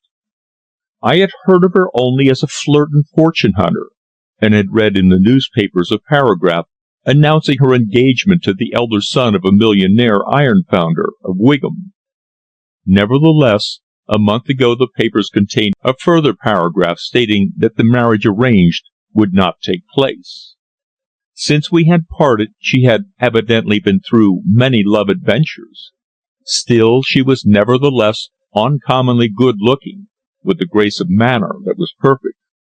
"I've often wondered, Frank, what had become of you," she said, leaning her elbow on the table, raising her veil and looking straight into my eyes. "We were such real good friends long ago, that I've never failed to entertain pleasant recollections of our friendship. Once or twice I've heard of you through your people, and have now and then read your articles in the magazines. Somehow I've felt a keen desire for a long time past to see you and have a chat." "I feel honored," I answered, perhaps a trifle sarcastically, for mine was but a bitter recollection. It is certainly pleasant to think that one is remembered after these years. Then, in order to add irony to my words, I added, "I've heard you are engaged." "I was," she responded, glancing at me sharply, "but it is broken off." "You found someone you liked better, I presume. It is always so." "No, not at all," she hastened to assure me. "The fact is there was very little love on either side, and we parted quite amicably." "As amicably as we did ourselves, eh?" "No, Frank," she said with a sudden seriousness, dropping her eyes to the table. "Do not refer to that. With years has come wisdom. We were both foolish, were we not?" "Perhaps I was when I believed your vow to be a true one," I responded, a trifle bitterly, for I had thought the summer of my life over and at an end. "Oh, no," she cried. "I did not come here to reopen an incident that has been so long closed. You love another woman, no doubt." "No," I answered. "I loved you once, until you forsook me. I have not loved since." "But I was a mere girl then," she urged. "Ours was but a midsummer madness, that you'll surely admit." I was silent. I had believed myself proof against all sentiment in this respect, for of late I had thought little, if at all, of my lost love. Yet, alone with her at that moment, all the bitter past flooded upon me, my wild passion and my shattered hopes, with a vividness that stirred up a great bitterness within me. Not that I loved her now. No. On the contrary, I hated her. She had played others false and treated them just as she had treated me. "After madness there is always a reaction," I answered, recollecting how fondly I had once loved her, and how, since the day we parted, my life, even bohemian as it must ever be in journalistic London, was nevertheless loveless and misanthropic, the life of one whose hopes were shattered and whose joy in living had been sapped. Shenley was but the tomb of those summer recollections. I never now visited the place. "But all this is very foolish, Frank," she exclaimed with a calm, philosophical air, and a smile probably meant to be coquettish. "Why recollect the past? When one has loved as I once did, it is difficult to rid oneself of the memory of its sweetness or its bitterness," I said. "Your visit here has brought it all back to me, all that I have striven so long and so strenuously to forget." She sighed. For a single instant her dark eyes met mine, and then she avoided my gaze. "I ventured here," she explained in a low, apologetic tone, "because I believed that our youthful passion had mutually died, and that I might renew your acquaintance not as lover, but as friend. If by coming here I have pained you, or caused you any particularly unhappy recollections, forgive me, Frank, forgive me." And she stretched forth her hand and placed it upon my arm with a gesture of deep earnestness and regret. "Certainly I forgive you," I answered, annoyed with myself for having thus worn my heart on my sleeve. It was foolish, I knew. That idyllic love of ours was a mere dream of youth, like the other castles in the air we build when in our teens. It was unwise to have spoken as I had, for after all, truth to tell, I was at that moment secretly glad of my freedom. And why? Because the mysterious woman whose beauty was perfect, yet whose very existence was an enigma, had awakened within my soul a new-born love. Since that bright morning when she had first passed me in St. James's Park, my thoughts had been constantly of her. Although I had not exchanged a single word with her, I loved her, and all thought of this dark-eyed woman who had once played me false had passed from me. Thus, angry with myself at having spoken as I had, I strove to remedy whatever impression my words had made by treating my visitor with a studied courtesy, at the same time seeking to discover the real motive of her call. I recollected the mystery, together with the fact that had been elicited regarding the tenancy of the house, and felt convinced that her visit was not without some strong incentive. She either came to me in order to learn something, or else with the object of satisfying herself upon some point remaining in doubt. This thought flashing through my troubled brain placed me on the alert, and as we with mutual eagerness changed the topic of conversation, I sat gazing into her mobile countenance filled with ecstatic wonder.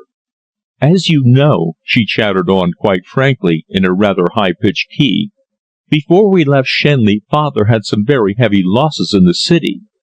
At first we found a smaller house simply horrible, but now we are quite used to it, and personally I'm happier there, because we are right on the river and can have such jolly boating." "But Riverdene is not such a very small place, surely," I said. Dick, who knew the river well, had once told me that it was a fine house situated in one of the most picturesque reaches. "No," she laughed, "not really so very small, I suppose. But why not come down and see for yourself? Mother often speaks of you, and you know you're always welcome." Now, in ordinary circumstances, I should have refused that invitation point blank, but when I reflected that I was bound to make certain inquiries of Mrs. Blaine, I, with apparent reluctance, accepted. "Mother will be most delighted to see you. We have tennis very often, and boating always. It's awfully jolly. Come down the day after tomorrow, in the afternoon. I shall tell Mother that I met you in the street and asked you down. She must, of course, never know that I came here to see you," and she laughed at her little breach of the convenances. "Of course not. I won't give you away," I said. Then suddenly I recollected. "May I get you a cup of tea?" "Oh, no, thanks, really," she answered. "I've been in Regent Street to do some shopping, and I had tea there. I was on my way home, but thought that, being alone, I'd venture to try and find you." "I'm very glad we have met," I said enthusiastically.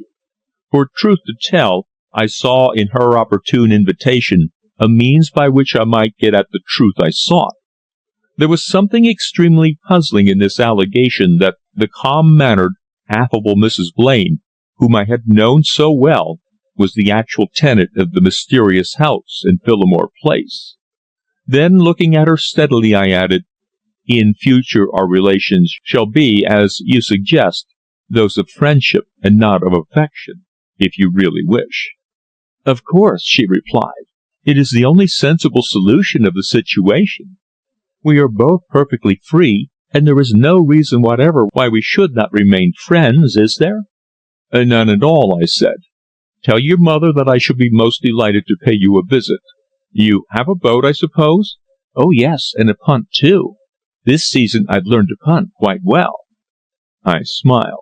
"Because that pastime shows off the feminine figure to the greatest advantage," I observed. "Girls who punt generally wear pretty brown shoes, and their dresses just a trifle short, so that as they skip from end to end of the punt, they are enabled to display a discreet soupçon of lingerie and open-work stocking, eh?" "Ah, no," she protested, laughing. "You're too sarcastic. Punting is really very good fun." "For ladies, no doubt," I said. "But men prefer sculling. They've no waist to show, nor pretty flannel frocks to exhibit to the river crowd." "Ah, Frank, you always were a little harsh in your conclusions," she sighed. "I suppose it is because you sometimes write criticisms. Critics, I have always imagined, should be old and quarrelsome persons. You are not." "No," I responded, "but old critics too often view things through their own philosophic spectacles. The younger school takes a much broader view of life. I'm not, however, a critic," I added. "I'm only a journalist." I could hear old Mrs. Joad growling to herself because the steak was ready, and she could not lay the cloth because of my visitor. Meanwhile, the room had become filled to suffocation with the fumes of frizzling meat, until a blue haze seemed to hang over everything. So used was I to this choking state of things that until that moment I never noticed it. Then I quickly rose and opened the window with a word of apology that the place smelt stuffy. She glanced around the shabby, smoke-mellowed room and declared that it pleased her. Of course, bachelors had to shift for themselves a good deal, she said, yet this place was not at all uncomfortable. I told her of my companion who shared the chambers with me, of his genius as a journalist, and how merrily we kept house together, at which she was much interested. All girls are more or less interested in bachelors' arrangements. Our gossip drifted mostly into the bygones, of events at Harwell, and the movements of various mutual friends, when suddenly Dick Clew burst into the room crying, "I say, old chap, there's another first-class horror." "Oh, I beg your pardon," he said in apology, drawing back on noticing Mary.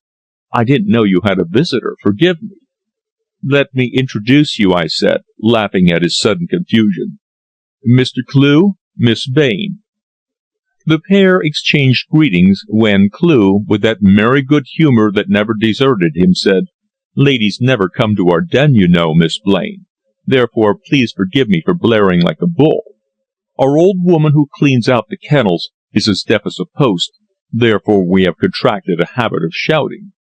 "What is the horror of which you spoke?" she asked, with a forced laugh.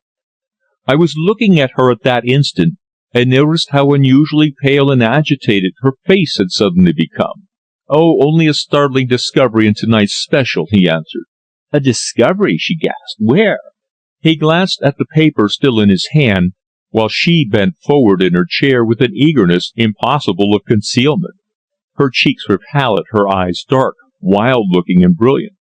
"The affair," he said, "seems to have taken place at Lone Pit Vale, Lewisham." "Ah!" she ejaculated quite involuntarily, giving vent to a sigh of relief which Clew, quick and observant, did not fail to notice. My friend threw the paper aside, sniffed at the odour of burnt meat, and suggested that the hag was endeavouring to asphyxiate us. "The hag?" exclaimed Mary, surprised. "Who's the hag?" "Old Mrs. Joad," responded Dick. "We call her that, first because she's so ugly, and secondly because when she's cooking for us she croons to herself like the Witch of Endor." "She certainly is decidedly ugly with that cross-eye of hers. It struck me, too, that she had an ancient and witch-like aspect when she admitted me," she laughed. Thus we chatted on until the bell of the hall struck 7, and she rose to go, first, however, inviting Dick to accompany me to Riverdene, an invitation which he gladly accepted. Then she bade him adieu, and I accompanied her into Holborn, where I placed her in a taxi for Waterloo. On re-entering the room, Dick's first exclamation was, "Did you notice how her face changed when I mentioned the horror?" "Yes," I said. "Her name's Bain, and I presume she's the daughter of Mrs. Bain, who is the tenant of the house in Kensington?" I nodded. "An old flame of yours. I remember now that you once spoke of her." "Quite true." "Well, old fellow," he said, "it was quite apparent when I mentioned the tragedy that she feared the discovery had been made in Kensington. Depend upon it she can, if she likes, tell us a good deal." "Yes," I answered thoughtfully. "I agree with you entirely, Dick. I believe she can." End of Chapter 9. Chapter 10. On the Silent Highway. Whatever might have been Mary's object in thus renewing my acquaintance, at the very moment when I was about to seek her, one thing alone was apparent. She feared the revelation of the tragic affair at Kensington. There are times when men and women, whatever mastery they may possess over their countenances, must involuntarily betray joy or fear in a manner unmistakable. Those sudden and entirely unintentional words of Dick's had, for the moment, frozen her heart. And yet it was incredible that she should have any connection with this affair, so inexplicable that Superintendent Shaw, the chief of the Criminal Investigation Department at Scotland Yard, had himself visited the house, and, according to what Boyd had told me, had expressed himself utterly bewildered. Next day passed uneventfully, but on the following afternoon we took the train to Shepperton, where at the station we found Simpson, the chauffeur who had been at Shenley, awaiting us with a smart motor car, in which we drove along the white winding road to Riverdene. Dick's description of the place was certainly not in the least exaggerated when he had said that it was one of the most charming old places on the Thames. Approached from the highway by a long drive through a thick belt of elms and beeches, it stood a long old-fashioned house, covered with honeysuckle and roses, facing the river with a broad, well-kept lawn sloping down to the water's edge. The gardens at either side were filled with bright flowers, the high leafy trees overshadowed the house and kept it delightfully cool, and the tent on the lawn and the several hammocks slung in the shadow testified to the ease and repose of those who lived there. Many riparian residences had I seen during my frequent picnic and Sunday excursions up and down the various reaches, but for picturesqueness, perfect quiet, and rural beauty, none could compare with this. I had expected to find a mere cottage, or at most a villa, the humble retreat of a half-ruined man. Yet, on the contrary, it was a fine house, furnished with an elegance that was surprising, with men servants and every evidence of wealth. City men, I reflected, made money fast, and without doubt old Henry Blaine had regained long ago all that he had lost.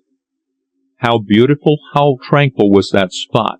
How sweet-smelling that wealth of trailing roses which entirely hid one half of the house after the dust and stuffiness of Fleet Street, the incessant rattle of traffic, and the hoarse shouting of the winners.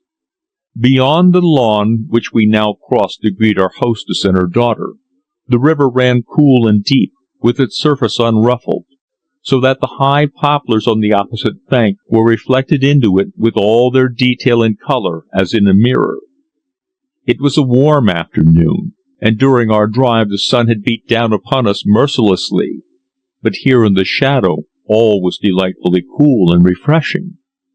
The porch of the house facing the river was one mass of yellow roses, which spread their fragrance everywhere.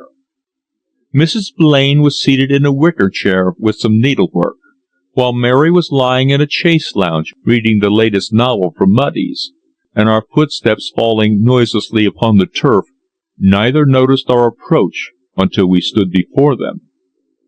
"I'm so very pleased you've come, Frank," exclaimed the elder lady, starting forward enthusiastically as she put down her work. "And I'm delighted to meet your friend. I have heard of you both several times through your father. I wonder he doesn't exchange his living with someone. He seems so very unwell of late. I've always thought that Harwell doesn't suit him." "He has tried on several occasions, but the offers he has had are in towns in the north of England, so he prefers Berkshire," I answered. "Well," she said, inviting us both to be seated in comfortable wicker chairs standing near, "it is really very pleasant to see you again. Mary has spoken of you and wondered how you were so many, many times." "I'm sure," I said, "the pleasure is mutual." Dick, after I had introduced him to Mrs. Vane, had seated himself at Mary's side and was chatting to her, while I, leaning back in my chair, looked at this woman before me and remembered the object of my visit. There was certainly nothing in her face to arouse suspicion. She was perhaps 50, with just a sign of grey hairs, dark-eyed, with a nose of that type one associates with employers of labour. A trifle inclined to embonpoint, she was a typical, well-preserved Englishwoman of motherly disposition, even though by birth she was one of the first Shropshire families, and in the days of Shenley she had been quite a prominent figure in the May flutter of London. I had liked her exceedingly, for she had shown me many kindnesses. Indeed, she had distinctly favoured the match between Mary and myself, although her husband, a bustling, busy man, had scouted the idea. This Mary herself had told me long ago in those dreamy days of sweet confidences. The thought that she was in any way implicated in the mysterious affair under investigation seemed absolutely absurd, and I laughed within myself. She was dressed as she always had dressed after luncheon, in black satin duchess, a quiet elegance which I think rather created an illusion that she was stout, and as she arranged her needlework aside in order to chat to me, she sighed as matronly ladies are wont to sigh during the drowsy after-luncheon hours. From time to time I turned and laughed with Mary as she gaily sought my opinion on this and on that. She was dressed in dark blue serge trimmed with narrow white braid, her sailor hat cast aside lying on the grass, a smart river costume of a chic familiar to me in the fashion plates of the ladies' papers. As she lay back, her head pillowed on the cushion, there was in her eyes that coquettish smile, and she laughed that ringing musical laugh as of old. A boatful of merrymakers went by, looking across, and no doubt envying us our ease, for sculling out there in the blazing sun could scarcely be a pleasure. Judging from their appearance, they were shop assistants making the best of the Thursday early closing movement, a movement which happily gives the slaves of suburban counters opportunity for healthful recreation.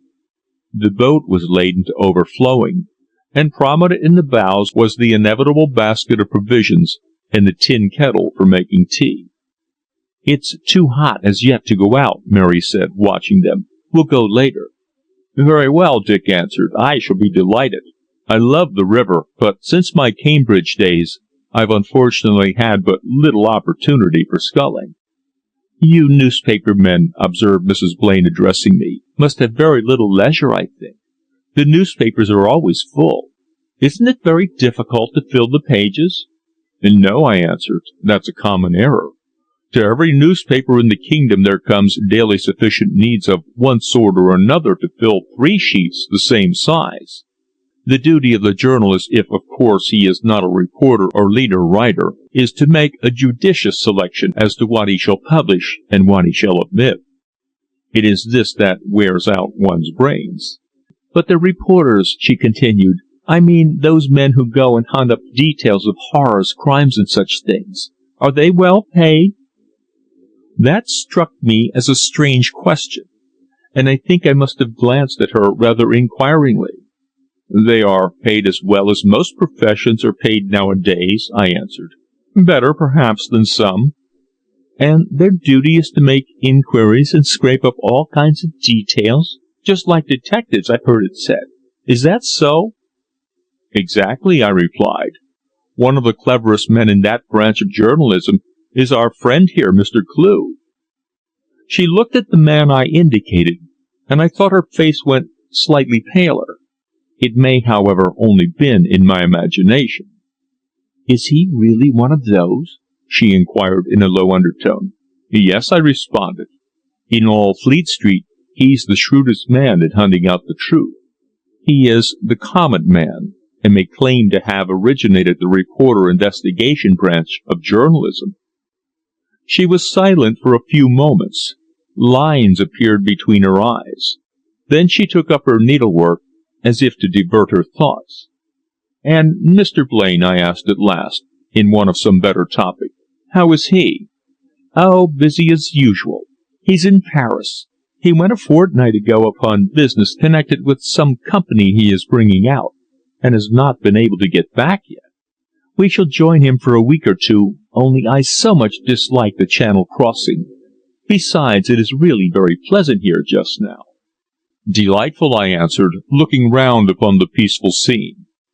At the steps opposite where we sat was moored a motor boat, together with Mary's punt, a light wood one with crimson cushions, while behind us was a well-kept tennis court. Tea was brought after we had gossiped nearly an hour, and while we were taking it, a boat suddenly drew up at the landing stage, being hailed by Mary, who jumped up enthusiastically to welcome its occupants. There were two young men of rather dandified air, and a young girl of 20, smartly dressed, but not at all good-looking, whom I afterwards learnt was sister to the elder of her companions. When the boat was at last moored, and the trio landed amid much shouting and merriment, I was introduced to them. The name of sister and brother were Moberly, a family who lived somewhere up beyond Belwier, and their companion was a guest at their house. "We thought we'd just catch you at tea, Mrs. Blaine," cried Doris Moberly as she sprang ashore, "and we are so frightfully thirsty." "Come along, then," said the elder lady. "Sit down, my dear. We have it all ready." And so the three joined us, and the circle quickly became a very merry one. "They kept us so long in the lock that I feared tea would be all over before we arrived," young Moberly said with a rather affected drawl. He appeared to be one of those young sprigs of the city who travel first class, read the Times, and ape the aristocrat. "Yes," Doris went on, "there was a slight collision between a barge and a launch, resulting in lots of strong language, and that delayed us, otherwise we should have been here half an hour ago." "Did you call on the Binsteads?" Mary asked. "You know their houseboat, the Flame? It's moored just at the bend, halfway between the lock and Staines Bridge."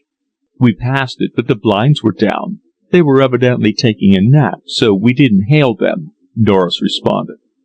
Then the conversation drifted upon river topics, as it always drifts with those who spend the summer days idling about the upper reaches of the Thames. Of hunts, motor launches, and sailing, of the prospects of regattas and the dresses at Sunbury Lock on the previous Sunday. They were all river enthusiasts, and river enthusiasm is a malady extremely contagious with those doomed to spend the dog days gasping in a dusty office in stifled London. After tea followed tennis as a natural sequence, and while Moberly and his sister played with Dick and the youth who had accompanied the Moberleys, Mary and I wandered away into the wood which skirted the grounds of Riverdene. She was bright and merry, quite her old self of Shenley days, save perhaps for a graver look which now and then came to her eyes. She showed me the extent of their grounds, and led me down a narrow path in the dark shadow to the bank to show me a nest of kingfishers. The spot was so peaceful and rural that one could scarcely believe oneself but 20 miles from London. The kingfisher, startled by our presence, flashed by us like a living emerald in the sunlight. Black-headed buntings flitted alongside among the reeds, and the shy sedge-warbler poured out his chattering imitations, while here and there we caught sight of moorhens down in the sedge. She had, I found, developed a love for fishing, for she took me further down, where the willows trailed into the stream, and pointed out the swirl over the gravel where trout were known to lie, showed me a bush-shaped depth where she had caught many a big perch, and a long swim where, she said, were excellent roach. "And you are happier here than you were at Shenley?" I inquired as we were strolling back together, both bareheaded, she with her hat swinging in her hand. "Happy? Oh, yes," and she sighed with her eyes cast upon the ground. "That sigh of yours does not denote happiness," I remarked, glancing at her. "What troubles you?" "Nothing," she declared, looking up at me with a forced smile. "It is very puzzling to me, Mary," I said seriously, "that in all this time you're not married. You were engaged, yet it was broken off. Why?" At my demand she answered, with a firmness that surprised me, "I will never marry a man I don't love. Never." "Then it was at your father's suggestion, that proposed marriage of yours?" "Of course. I hated him." "Surely it was unwise to allow the announcement to get into the papers, wasn't it?" "It was my father's doing, not mine," she responded. "When it was broken off, I hastened to publish the contradiction." On reading the first announcement, I said, "I imagined that you had at length found a man whom you loved, and that you would marry and be happy. I am sure I regret that it is not so." "Why?" she asked, regarding me with some surprise. "Do you wish to see me married, then?" "Not to a man you cannot love," I hastened to assure her. I was trying to learn from her the reason of her sudden renewed friendship and confidence, yet she was careful not to refer to it. Her extreme care in this particular was, in itself, suspicious.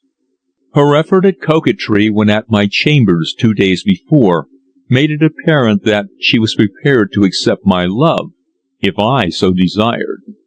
Yet the remembrance of Eva Glaslyn was ever in my mind. This woman at my side had once played me false, and had caused a rent in my heart which was difficult to heal.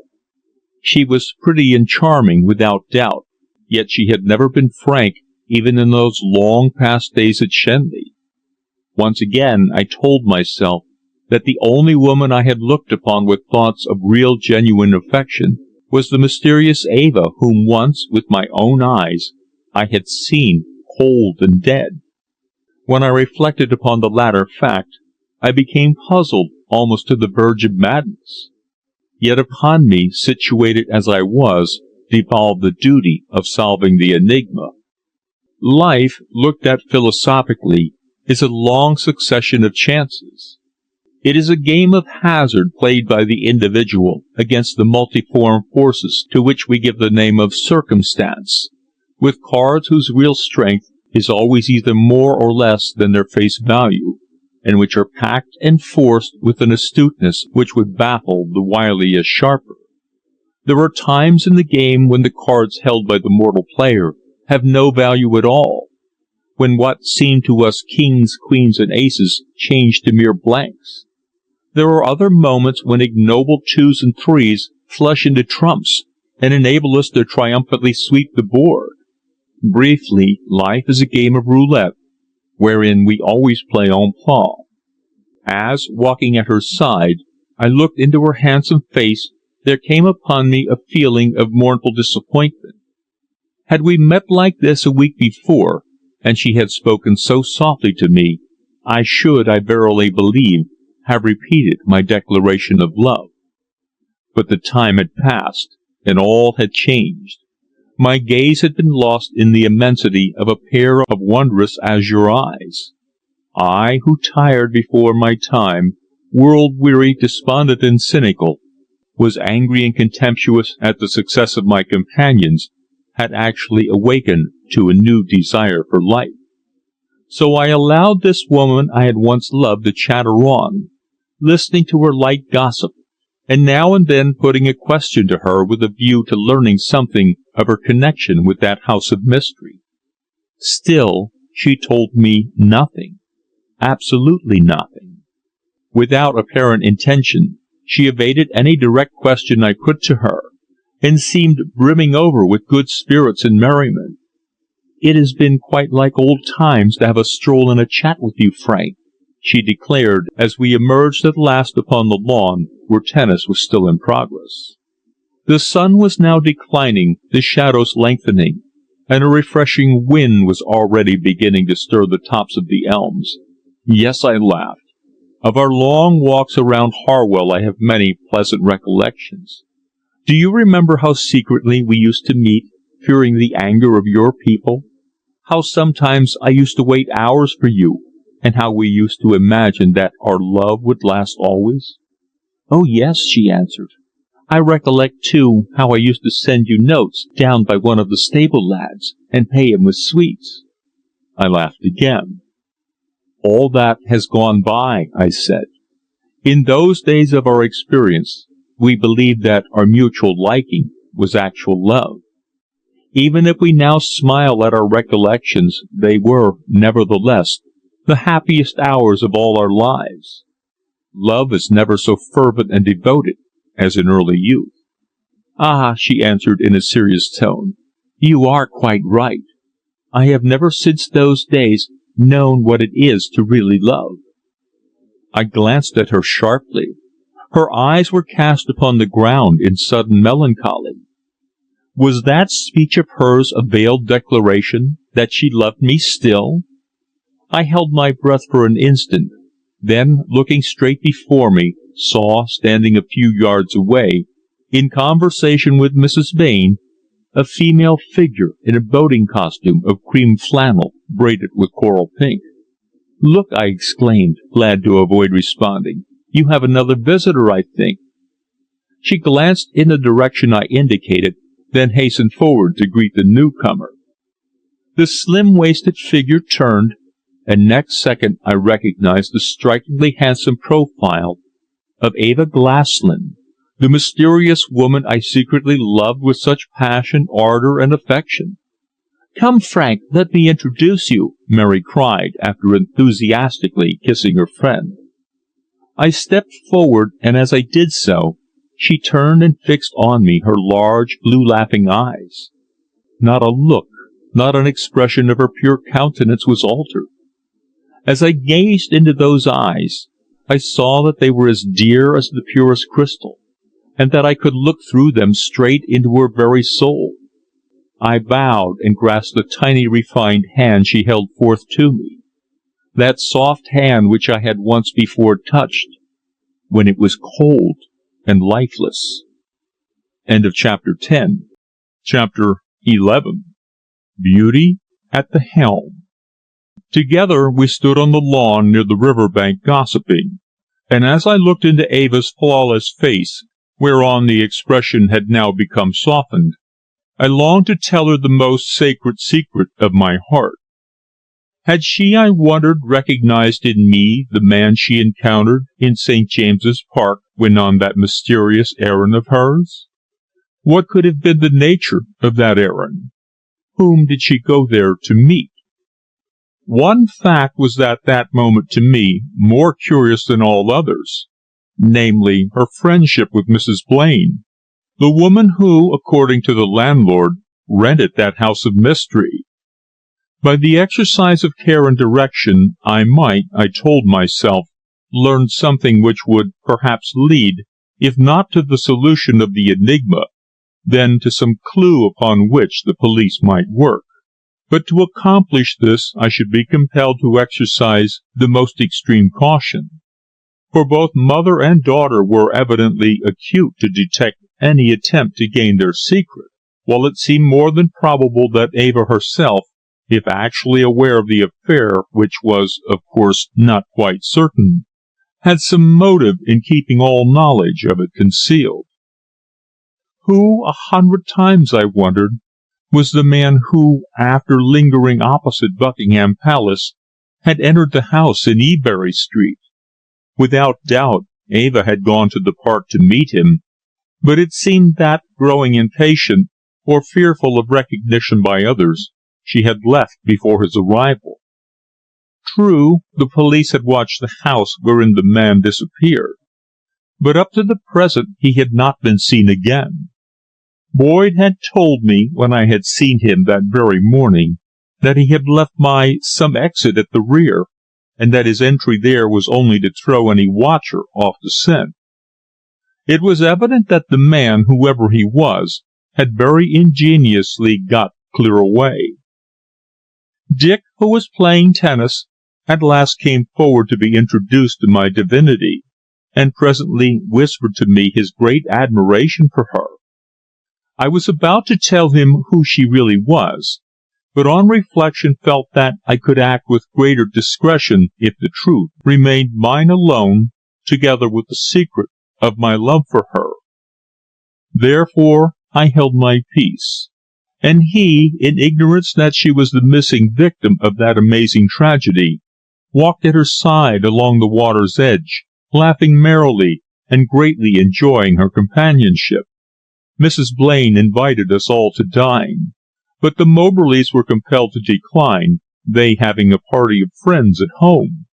Therefore we saw them off amid many shouts, hand-wavings, and peals of laughter, and when they had gone we sat again on the lawn, now brilliant in the golden blaze of sundown. It still wanted an hour to dinner. Therefore Mary suggested that we all four should go out on the water, a proposal accepted with mutual enthusiasm. As I was not an expert in punting, Mary and Dick pushed off in the punt, the former handling the long pole with a deftness acquired by constant practice, while with Eva Glaslyn in the stern of a gig, I rolled up my sleeves and bent to the oars.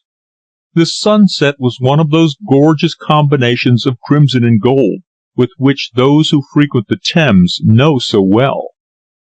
Upstream the flood of crimson of the dying day caused the elms and willows to stand out black against the cloudless sky, while every ripple caused by the boat caught the sun-glow until the water seemed red as blood. A great peace was there. Not a single boat was in sight, not a sound save the quiet lapping of the water against the bows and the slight dripping of the oars as I feathered them. We were rowing upstream so that the return would be easier, while Dick and his companion had punted down towards Chertsey. For the first time I was now alone with her. She was lovely. She had settled herself lazily among the cushions, lying back at her ease, and enjoying to the full the calm of the sunset hour, remarking now and then upon the beauty of the scene and the charm of summer days upstream. Her countenance was animated and perfect in feature, distinctly more beautiful than it had been on that well-remembered night when I had found her lying back cold and lifeless.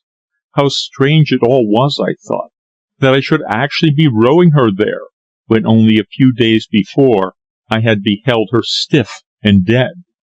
Alone, with no one to overhear, I would have put a direct inquiry to her regarding the past, but I feared that such question, if put prematurely, might prevent the elucidation of the secret.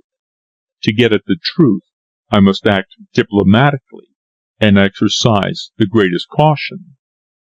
I sat facing her, bending with the oars, while she chatted on in a voice that sounded as music to my ears. "I love the river," she said. "Last year we had a houseboat up beyond Bolter's, and it was delightful. There is really great fun in being boxed up in so small a space, and one can also make one's place exceedingly artistic and comfortable at very small expense. We had a ripping time." "It is curious," I remarked, "that most owners of houseboats go in for the same style of external decoration. Rows of geraniums along the roof, and strings of Chinese lanterns. Look at that one over there." "Yes," she laughed, glancing up in the direction I indicated. "I fear we were also sinners in that respect. It's so difficult to devise anything new." And she added, "Are you up the river much?" "No," I responded, "not much, unfortunately. My profession keeps me in London, and I generally like to spend my 3 weeks' vacation on the Continent. I'm fond of getting a place at other cities, and one travels so quickly that the thing is quite easy." "There are always more girls than men up the river," she said. "I suppose it is because men are at business and girls have to kill time. We live down at Hampton, not far from the river. It's a quiet, dead-alive sort of place, and if it were not for boating and hunting, it would be horribly dull." "And in winter?" Oh, in winter we are always on the Riviera. We go to Cannes each December and stay till the end of April. Mother declares she could not live through an English winter." This statement did not coincide with what the innkeeper's wife had told me, namely that the Glaslyns were much pressed for money. "I spent one season in Nice a few years ago," I said. "It is certainly charming, and I hope to go there again." "But is not our own Times, with all its natural picturesqueness, quite as beautiful in its way?" she asked, looking around. "I love it. People who have been up the Rhine and the Rhone, the Moselle and the Loire, say that for picturesque scenery none of those great European rivers compare with ours." "I believe that to be quite true," I answered. "Like yourself, I am extremely fond of boating and picnicking." "We often have picnics," she said. "I'll get Mother to invite you to the next, if you'll come." "Certainly," I answered, much gratified. "I shall be only too delighted." We were at that moment passing two fine houseboats moored near one another, one of which my companion explained belonged to a well-known city stockbroker, and the other to a barrister of repute at the Chancery Bar. Both were gay with the usual geraniums and creepers, having inviting-looking deck chairs on the roof, and canaries in gilded cages hanging at the windows. "Shall we go up the backwater?" she suddenly suggested. "It is more beautiful there than the main stream. We might get some lilies." "Of course," I answered, and with a pull to the left turned the boat into the narrower stream branching out at the left, a stream that wound among fertile meadows yellow with buttercups, and where long lines of willows trailed in the water. I was hot after a pretty stiff pull. Therefore, when we had gone some distance, I leaned on the oars, allowing the boat to drift on under the bank where the long rushes waved in the stream, and the pure white of water lilies showed against the dark green of floating leaves. Heedless of the rudder lines, Eva leaned over and gathered some, trailing her hand in the water. "How quiet and pleasant it is here," she remarked, her calm, sweet, beautiful face showing what a great peace had come to her at that moment. It may not have been quite in keeping with the convenances that she should have gone out like this alone with me, a comparative stranger, yet girls of today think little of such things, and she was nothing if not modern in dress, speech, and frankness of manner. We were far from the haunts of men in that calm hour of the dying day. Indeed, already the crimson of the sun was fading into the rose of the afterglow, and the stillness precursory of nightfall was complete, save for the rustle of some water rat or otter among the sedge, or the swift flight of a night bird across the bosom of the stream. The shadows were changing, and the glow in the water was turning from one colour to another. The cattle had come down to the brink, and, wading to their knees, whisked the flies away with their tails as they slowly chewed the cud. "Yes," I agreed. "There is rest, perfect and complete here. How different to London!"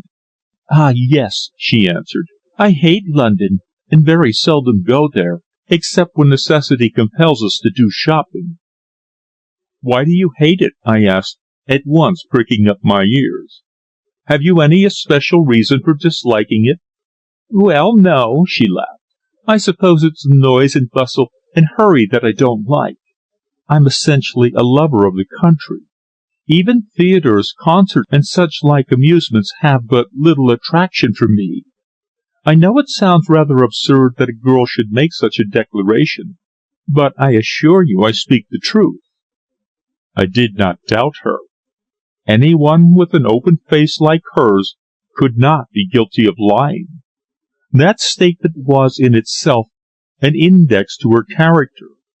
She possessed a higher mind than most women, and was something of a philosopher. Truth to tell, this fact surprised me, for I had until then regarded her as of the usual type of the educated woman of today, a woman with a penchant for smartness in dress, freedom of language, and the entertainment of the modern music hall in preference to opera. I was gratified by my discovery. She was a woman with a soul beyond these things, with a sweet, lovable disposition, a woman far above all others. She was my idol. In those moments my love increased to a mad passion, and I longed to imprint a kiss upon those smiling lips, and to take her in my arms to tell her the secret that I dared not allow to pass my lips. She leaned backwards on the cushions. Her hands were tightly clasped behind her head. Her sleeves fell back, showing her well-moulded arms. Her sweet, childlike face was turned upward, with her blue eyes watching me through half-closed lids.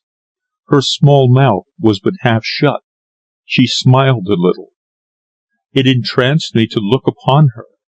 For the first time the loveliness of a woman had made me blind and stupid. I wanted to know more of the cause of her dislike of London, for I had scented suspicion in her words. Nevertheless, through all, she preserved a slight rigidity of manner, and I feared to put any further question at that moment. Thus we rested in silence, dreaming in the darkening hour. I sat facing her, glancing furtively at her countenance, and wondering how she had become a victim in that inexplicable tragedy. By what means had she been spirited from that mysterious house, and another victim placed there in her stead? All was an enigma, insoluble, inscrutable. To be there with her, to exchange confidences as we had done, and to chat lightly upon river topics, all gave me the greatest gratification. To have met her thus was an unexpected stroke of good fortune, and I was overjoyed by her spontaneous promise to invite me to one of their own river parties. Joy is the sunshine of the soul. At that restful hour I drank in the sweetness of her eyes, for I was in Glamourland, and my companion was truly enchanting. We must have remained there fully half an hour, for when I suddenly looked at my watch and realized that we must in any case be late for dinner, the light in the wild red heavens had died away, the soft pale rose pink had faded, and in the stillness of twilight there seemed a wide profound mystery. "We must be getting back," I said quickly, pulling the boat out into mid-stream with a long stroke. "Yes, the Blaines will wonder wherever we've been," she laughed. "Mary will accuse you of flirting with me." "Would that be such a very grave accusation?" I asked, smiling. "Ah, that I really don't know," she asked gaily. "You would be the accused." "But neither of us are guilty. Therefore we can return with absolutely clear consciences, can't we?" "Certainly," she laughed. Then, after a brief pause, she asked, "Why did you not bring Mary out in preference to me?" "Why do you ask?" I inquired in surprise. "Well, it would be only natural, as you are engaged to her." "Engaged to her?" I echoed. "I'm certainly not engaged to Mary Blaine." "Aren't you?" she exclaimed. "I always understood you were." "Oh, no," said I. "We are old friends. We were boy and girl together, but that is all." Her great blue eyes opened with a rather bewildered air, and she exclaimed, "How strange that people should make such a mistake! I had long ago heard of you as Mary's future husband." Then again we were silent, both pondering deeply. Had this remark of hers been mere guesswork? Was this carefully concealed question but a masterstroke of woman's ingenuity to ascertain whether I loved Mary Blaine? It seemed very likely to be so, but she was so frank in all that I could not believe it of her. No doubt she had heard some story of our long-past love, and it had been exaggerated into an engagement, as such stories are so often apt to be. Soon we emerged from the backwater into the main stream, and with our bow set in the direction of Leaden, I rowed down with the current without loss of time. The twilight had fast deepened into dusk. The high poplars and drooping willows along the bank had grown dark, though the broad surface of the stream, eddying here and there where a fish rose, was still of a blue steely hue, and far away upstream only a long streak of grey showed upon the horizon. The stars shone down in the first faint darkness of the early night. Presently I glanced behind me, and in the distance saw a yellow ray which my companion, well versed in river geography, told me was a light in one of the windows of Riverdene. It had grown quite chilly, and the meadows were wreathed in faint white mist. Therefore I spurted forward, and soon brought the boat up to the steps. I knew that the world now held nothing for me but Eva. When we entered the dining room, a fine apartment with the table laid with shining plate, decorated with flowers, and illuminated with red-shaped candles, we were greeted, as we expected, by a loud and rather boisterous welcome by Dick and Mary. We were, of course, full of apologies, being nearly half an hour late. But up-river dinner is a somewhat movable feast, so Mrs. Blaine quickly forgave us, and while I sat by Mary on her one hand, Dick seated himself at Eva's side. Gaily we gossiped through a merry meal, washed down with the real Berncastle, and followed by old port, coffee, and curacoa. Yet my mind was full of strange apprehensions. What possible connection could these three women have with that crime which the police were withholding from the public? That they were all three aware that a tragedy had taken place seemed quite clear. Yet all remained silent. I had detected in Mrs. Blaine's manner an anxiety and nervousness which I had never before noticed. Yet I refrained from putting any further question to her, lest I might by doing so show my hand. She could not keep from her tone when she spoke to me a note of insincerity which my ear did not fail to detect.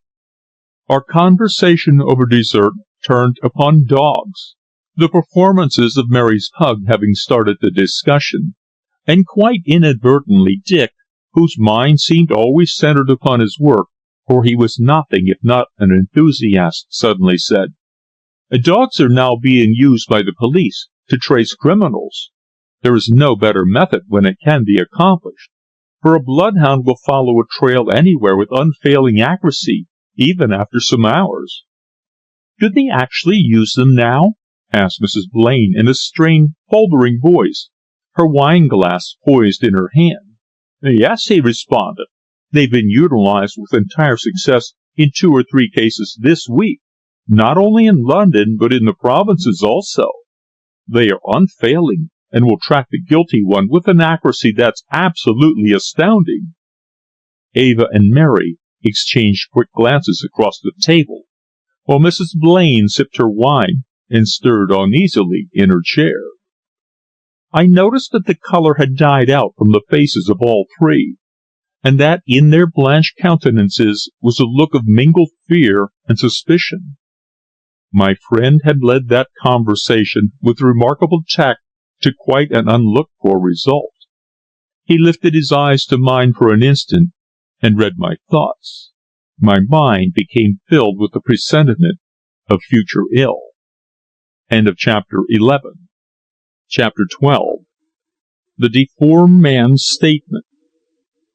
Youth is as short as joy, and happiness vanishes like all else.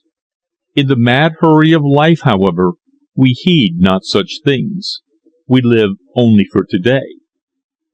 On our way back to Waterloo that night, Dick earnestly discussed the situation. "And what's your opinion now?" I inquired, as he sat opposite me in the corner of the railway carriage. Dick smiled slightly. "Both mother and daughter are connected with the affair, and are in deadly fear," he replied decisively. "While in the punt with Mary Blaine, I had a long chat with her, and the conclusion I formed is that she knows all about it. Besides, she was very anxious to know your recent movements, what you had been doing during the past week or so." "I wonder whether she suspects." "No, I don't think so," he answered. "Neither mother nor daughter dream that we are in possession of the secret. You see, no one has returned to the place since the fatal night, and as nothing has appeared in the papers, they naturally conclude that the affair has not yet been discovered." "They evidently devour almost every morning and evening paper as it arrives down there," "Did you notice the heap of papers in the morning room?" I asked. "Of course. I kept my eyes well open while there," he replied. "Did it strike you that the plate used at dinner was of exactly the same pattern as that on the table at Phillimore Place? And further, that among a pile of novels in the drawing room was a book which one would not expect to find in such a place, a work known mainly to toxicologists, for it deals wholly with the potency of poisons?" "No," I asked in surprise. "I didn't notice either of those things." "But I did," he went on reflectively. "All these facts go to convince me." "Of what?" "That we are working in the right direction to obtain a key to the mystery," he responded. Then suddenly he added, "By the way, that girl Glaslyn is certainly very beautiful. I envied you, old fellow, when you took her for a row." I smiled. I had determined not to reveal to him her identity as to the woman whom I had first discovered lifeless.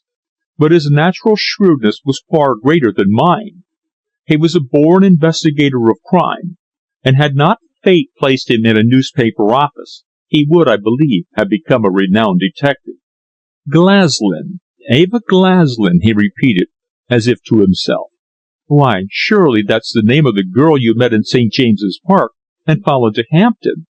The woman whom you found dead on your first visit to the house with Patterson? Is that really so?" he cried in sudden amazement. I nodded without replying.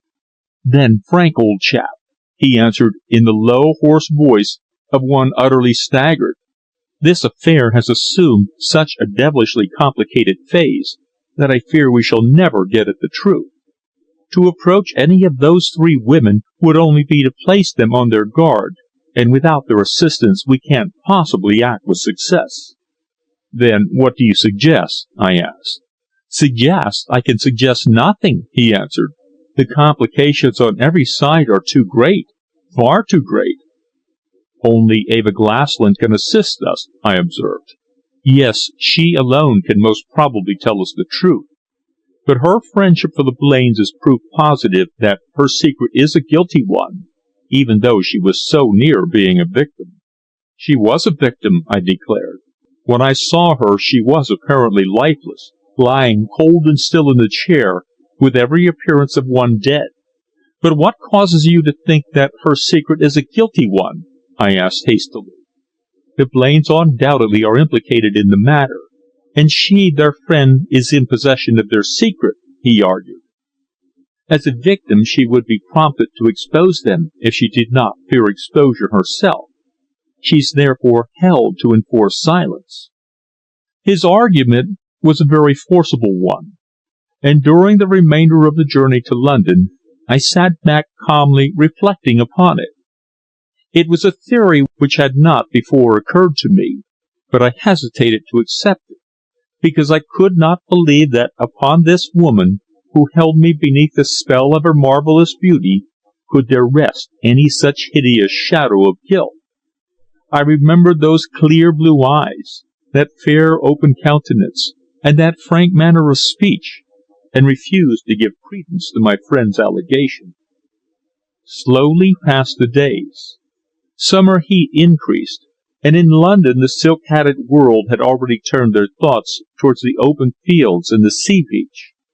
The summer holidays were drawing near at hand. How much that brief vacation of a week or fortnight means to the toiling Londoner, and how much more to his ailing wife and puny family, doomed to live year after year in the smoke halo of some black, grimy street, into which the sun never seems to shine, or in some cheap, crowded suburb, where the jerry-built houses stand in long, inartistic, parallel rows, and the cheap streets swarm with unwashed, shouting offspring. I had arranged to take my holiday in winter and go down to the Riviera, a treat I had long since promised myself. Therefore both Dick and I continued our work through those stifling days, obtaining from Boyd every now and then the results of his latest inquiries. These results, it must be said, were absolutely nil. I had agreed with Dick to keep our suspicions entirely to ourselves. Therefore we gave no information to Boyd, preferring to carry out our inquiries in our own method rather than seeking his aid. It was well, perhaps, that we did this, for the police too often blunder by displaying too great an energy. I was determined, if possible, to protect Eva. At Riverdene, Dick and I were welcome guests and were often invited to Sunday river parties, thus showing that any suspicions entertained of us in that quarter had been removed. Time after time I had met Eva, and we had on lots of occasions gone out on the river together, exploring over and over again that winding shaded backwater, and picking lilies and forget-me-nots at the spot where on that memorable evening we had first exchanged confidences. I had received no invitation to the Hollies, but she had apologized, saying that the usual heat had prostrated her mother, and that, for the present, they had been compelled to abandon their picnics. Many were the afternoons and evenings I idled away in a deck chair on that well-kept lawn, or, accompanied by Mary, Eva, Clew, and Fred Langdale, who, by the way, turned out to be an insufferable, overdressed bounder, who was continually dangling at Eva's skirts, we would go forth and pay visits to various houseboats up and down stream. Langdale looked upon me with a certain amount of jealousy, I think, and truth to tell was not, as I had imagined, of the milk and water genus. Eva seemed to regard him as a necessary evil, and used him as a tame cat, a kind of body servant to fetch and carry for her. From her remarks to me, however, I had known full well from the first that there was not a shadow of affection on her side. She had explained how she simply tolerated him, because companions were few at Hampton, and he was a fairly good tennis player, while he, on his part, was unconsciously making an arrant ass of himself in the eyes of all by his efforts to cultivate a drawl that he deemed aristocratic, and to carefully caressing his moustache in an upward direction. Dick Clew, thorough-going bohemian that he was, cared but little, I believed, for those riparian gatherings. True, he played tennis, rode, punted, and ate the strawberries and cream with as great a zest as any of us. Nevertheless, I knew that he accepted the invitation with but one object, and that he would far rather have strolled in one of the parks with Lily Lowry than row Mary Blaine up and down the stream. Lily often came to our chambers. She was about 22, of a rather southern type of beauty, with a good figure, a graceful gait, and a decidedly London chic. She spoke, however, with that nasal twang which stamps the true South Londoner, and her expressions were not absolutely devoid of the slang of the Newington butts. Yet withal she was a quiet, pleasant girl. Thus half the month of July went by practically without incident, until one blazing day at noon, when I went forth into Fleet Street for lunch, I unexpectedly encountered Dick, hot and hurrying, his hat tilted back. He had left home very early that morning to work up some startling discovery that had been made out at Plaistow, and already hoarse-voiced men were crying the fourth comet with the latest details he had unearthed. In reply to his question as to where I was going, I told him that after luncheon I had to go down to Walworth to make some trifling inquiry, whereupon he said, "Then I wish you'd do a favour for me, old fellow." "Of course," I answered promptly. "What is it?" "Call at the Lowrys and tell Lily to meet me at Loughborough Junction at 8 tonight, at the usual place. I want to take her to the Crystal Palace to see the fireworks. I was going to wire, but you'll pass her father's place. Will you give her the message?" "Certainly," I answered. "But is she at home?" "Yes, she's got her holidays. Tell her I'm very busy, or I'd have come down myself. Sorry to trouble you." I promised him to deliver the message, and after eating a chop at the Cock, I walked along to the Gaiety, and there took a blue motor bus, which deposited me outside a small, very dingy shop a few doors up the Walworth Road from the Elephant and Castle, which bore over the little old-fashioned window the sign, "Morris Lowry, Herbalist." Displayed to the gaze of the passers-by were various assortments of lozenges and bunches of dried herbs, boxes of pills guaranteed to cure every ill, and a row of dirty glass bottles filled with yellow liquids containing filthy-looking specimens of various repulsive objects. The glaring cards in the window advertised such desirable commodities as Lowry's wind pills, Lowry's cough tablets, and Lowry's herbal ointment, while the window itself and the whole shop front was dirt encrusted, one pane being cracked across. As I entered the little dark shop, a mere box of a place smelling strongly of chamomile, sarsaparilla, and such like herbs which hung in dried and dusty confusion all over the ceiling, there arose from a chair the queerest, oddest creature that one might ever meet, even in the diverse crowds of lower London. Morris Lowry, the herbalist, was a strange specimen of distorted humanity, hunchbacked, with an abnormally large semi-bald head, a scrubby grey beard, and wearing large old-fashioned steel-rimmed spectacles which imparted to him an appearance of learning and distinction. His legs were short and stumpy, his body rather stout, and his arms of inordinate length, while the whole appearance of his sickly yellow wizened face was such as might increase one's belief in the Darwinian theory. Indeed, it was impossible to look upon him without one's mind reverting to monkeys, for his high cheekbones and square jaws bore a striking resemblance to the facial expression of the ancestral gorilla. Dressed in black cloak and conical hat, he would have made an ideal stage wizard, but attired as he was in greasy black frock coat and trousers that had long ago passed a glossy stage, he was certainly as curious-looking an individual as one could have found on the Surrey side of the Thames. He was no stranger to me, for on several occasions I had called there with Dick, and had chatted with him. Trade in herbs had dwindled almost to nothing.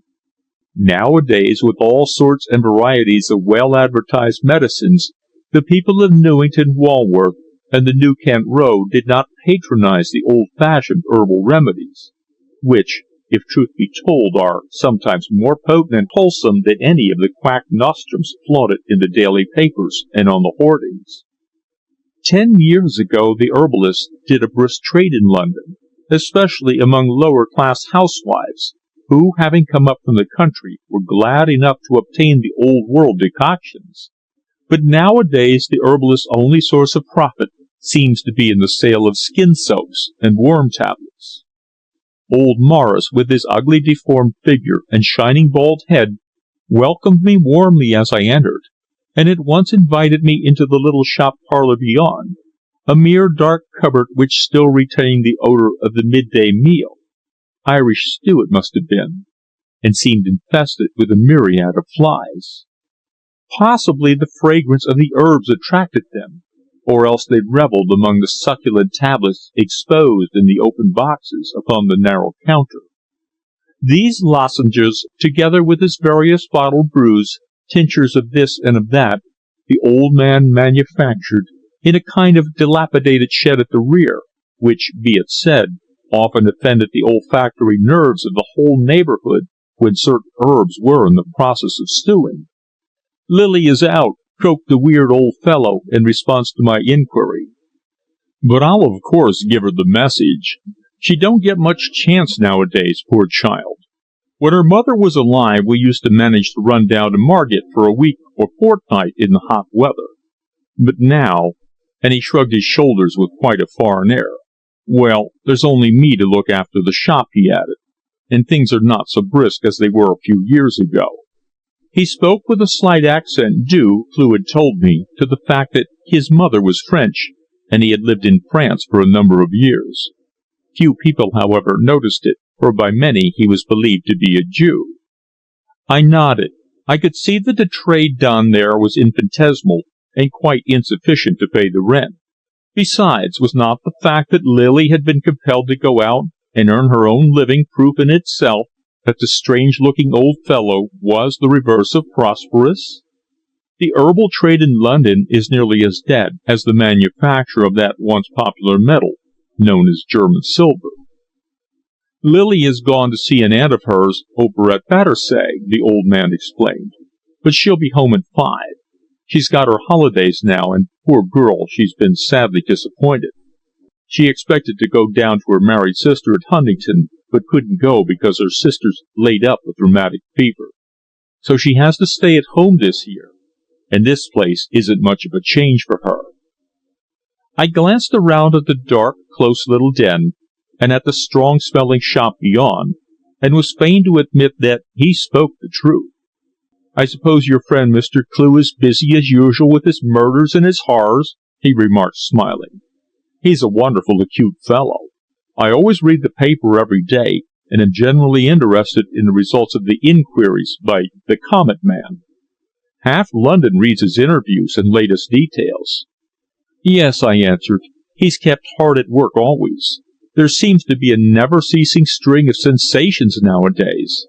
As soon as one mystery is elucidated, another springs up somewhere else." "Ah," he answered, his dark eyes gazing at me through his heavy-rimmed glasses. "It was always so. Never a day goes past without a mystery of some sort or another." "I suppose," I said, "if the truth were told, more people are poisoned in London than ever the police or the public imagine." I knew that all herbalists were versed in toxicology, more or less, and had a vague idea that I might learn something from him. "Of course," he answered, "there are several poisons, the results of which bear such strong resemblance to symptoms of disease that doctors are very frequently misled, and the verdict is death from natural causes. In dozens of cases every year, the post-mortem proves disease, and thus the poisoner escapes." "What causes you to think this?" I inquired eagerly, recollections of the tragedy in Kensington vividly in my mind. "Well," he said, "I can only make that allegation because every herbalist in London sells poisons in smaller or greater quantity. If he's an unwise man, he asks no questions. If he's wise, he makes the usual inquiry. And then?" "Well," the old man croaked, with his small eyes twinkling in the semi-darkness, "the customer generally pays pretty dearly for the article." "Which means that an entry is made in the poison register which is not altogether the truth, eh?" He smiled and nodded. "When poisons are sold at a high price," the old herbalist answered, "the vendor has no desire to know for what purpose the drug is to be used. It is generally supposed that it is to kill vermin. You understand?" "And human beings are more often the victims?" I hazarded. He raised his grey, shaggy brows with an expression of affected ignorance, answering, "Who can tell? The herbs or drugs are sold unlabelled and wrapped in blank paper. As far as the herbalist is concerned, his liability is at an end, just as a cutler sells razors or a gunmaker revolvers." "And do you really believe that there is much secret poisoning in London at this moment?" I inquired, greatly interested. "Believe it?" he echoed. "Why, there's no doubt of it. Why do people buy certain herbs which can be used for no other purpose than the destruction of human life?" "Do they actually buy poisons openly?" I exclaimed in surprise. "Well, no, not exactly openly," he responded. "They are, most of them, very wary how they approach the subject, and all are prepared to pay heavily." I looked at the odd, ugly figure before me. For the first time I had learned the secret of this trade. Perhaps even he retailed poisons to those who wanted such undesirable commodities, charging exorbitant prices for them, and entering fictitious sales in the poison book which, by law, he was compelled to keep. "Have you ever actually had dealings with any poisoners?" I inquired. "Remember," I added, laughing, "that I'm not interviewing you, that we are friends, and that I don't intend to publish this conversation in the newspapers." "That's rather a difficult question," he responded, with a look of mystery upon his face. "Perhaps I'd best reply that I've before now sold poisons to people who could want them for no other purpose than the removal of superfluous friends." "But do they actually ask openly for this herb or that?" "Certainly, with excuses for its use, of course." And he went on to remark how lucidly the science of poisoning was explained in a certain book which might be purchased anywhere for 7 and 6 pence, a work which had undoubtedly cost thousands of human lives. Then instantly I recollected. It was a copy of the same book that Dick had noticed in the morning room at Riverdene. "In this very room," the old fellow went on, "I've had some queer inquiries made by all sorts and conditions of people. Only the other day a young girl called to consult me, having heard, she said, that I sold for a consideration a certain deadly herb. By her voice she was evidently a lady." His final observation increased my interest in this remarkable conversation. "What was she like?" I inquired with eagerness, for since the affair at Phillimore Place I took the keenest interest in anything appertaining to poisons. "She was rather tall and slim, dressed in black. But my eyes are not so good as they used to be, and in the dark here I couldn't see much of her face through her veil. She was pretty, I think." "And did you actually sell her what she wanted?" He hesitated a moment. "Certainly, and at my own price," he answered at last in his thin, rasping voice. "The stuff, one of the most dangerous and little-known compounds, not obtainable through any ordinary channel, is most difficult to handle. But I saw that it was not for the first time she'd had exotics in her possession," and he smiled grimly, rendering his face the more hideous. "From her attitude and conversation, I should imagine her to be a very ingenious, but not altogether desirable acquaintance," he added. "And didn't you note anything by which you might recognize her again?" I inquired. "Surely young girls are not in the habit of buying poison in that manner." "Well," croaked the distorted old fellow with a grin, "I did notice one thing certainly. She wore a brooch of rather uncommon pattern. It was a playing card in golden enamel, a tiny 5 of diamonds." "A 5 of diamonds?" I gasped. At that instant the truth became plain, although I hesitated to believe it. The brooch was Eva Glaslyn's, one that she had worn only 3 days before when I was last down at Riverdene, and while on the river with her I had remarked its quaintness. Could it be possible that she had actually purchased a deadly drug of this hideous old man? Or were there other brooches of similar pattern and design? Thus were increased the shadows which seemed to envelop her. My soul seemed killed within me. End of chapter 12. Chapter 13. Dick becomes mysterious. The startling statement of Morris Lowry caused me very considerable uneasiness. On my return to Gray's Inn, however, I made no mention of our strange conversation to Dick, who returned that evening rather late after a heavy day of news hunting. Old Lowry had evidently been in a confidential mood that afternoon, and I had no right to expose any secret of his extraordinary business. Therefore I kept my own counsel, pondering deeply over his statement when Clew had gone forth to meet Lily, wondering whether it might have been some other woman who had worn the brooch with the 5 of diamonds. I sat at the window gloomily watching the light fade from the leaden London sky. The evening was stifling, for no fresh air penetrated to that small open space, surrounded as it was by miles and miles of smoke-blackened streets, and as night crept on, the heavens became a dull red with the reflection of the myriad lights of the city. Heedless of all, I strove to find some solution of the enigma. Inquiries by Boyd, one of the shrewdest detectives in London, had failed utterly. He was now relying solely upon me. There was but one clue, that given by the landlord of the house, and this I had followed with the result that the circumstances had only grown more and more bewildering. As far as could be discerned, there was no motive whatever in taking the lives of either the man or the woman, while the escape of Eva was an astounding fact of which I longed for an explanation from her own lips. I loved her. Yes, the more I reflected as I sat there gazing aimlessly across the square, regardless of the fleeting time, the more I became convinced that she was all the world to me. I recollected her daintiness and her grace, the sweetness of her smile, and the music of her voice, telling myself that she alone was my idol, that my love for Mary had after all been a mere boyish fancy, and that this affection was a true, honest, deep-rooted one, the outcome of a great and boundless love. Was there, however, not a great and terrible suspicion upon her? By a mere chance, that chance which fate sends so often to thwart the murderer's plans, or give him up to justice, I had learnt that she, or someone answering exactly to her description, had actually purchased some poisonous compound.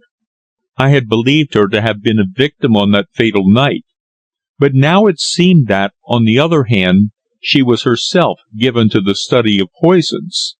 A strange subject indeed for a woman to take up.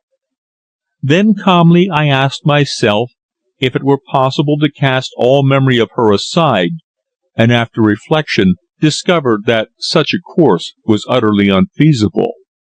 To entertain no further thought of her was entirely out of all question, for I loved her with a fierce and intense affection, and thought of naught else but her strange connection with this mystery which, if made public, would send a thrill through London. There were some very ugly facts hidden somewhere, yet try how I would, I could form no distinct, straightforward theory. Eva was naive and sincere, frank and open, undesigning and entirely inartificial. Nevertheless, beneath her candour, she seemed to be concealing some dread secret. The latter I was determined to discover, and while night drew on and shadowy figures crossed and recrossed the square, I still sat plunged in thought, pondering deeply to find some means whereby to approach her. I love her, a woman upon whom the gravest suspicion rested of having purchased a deadly drug for some nefarious purpose. Truly, in the fitful fever of life, the decree of fate is ofttimes strange. Men have loved murderesses, and women have, before now, given their hearts, nay, even their lives, to shield cowards and assassins.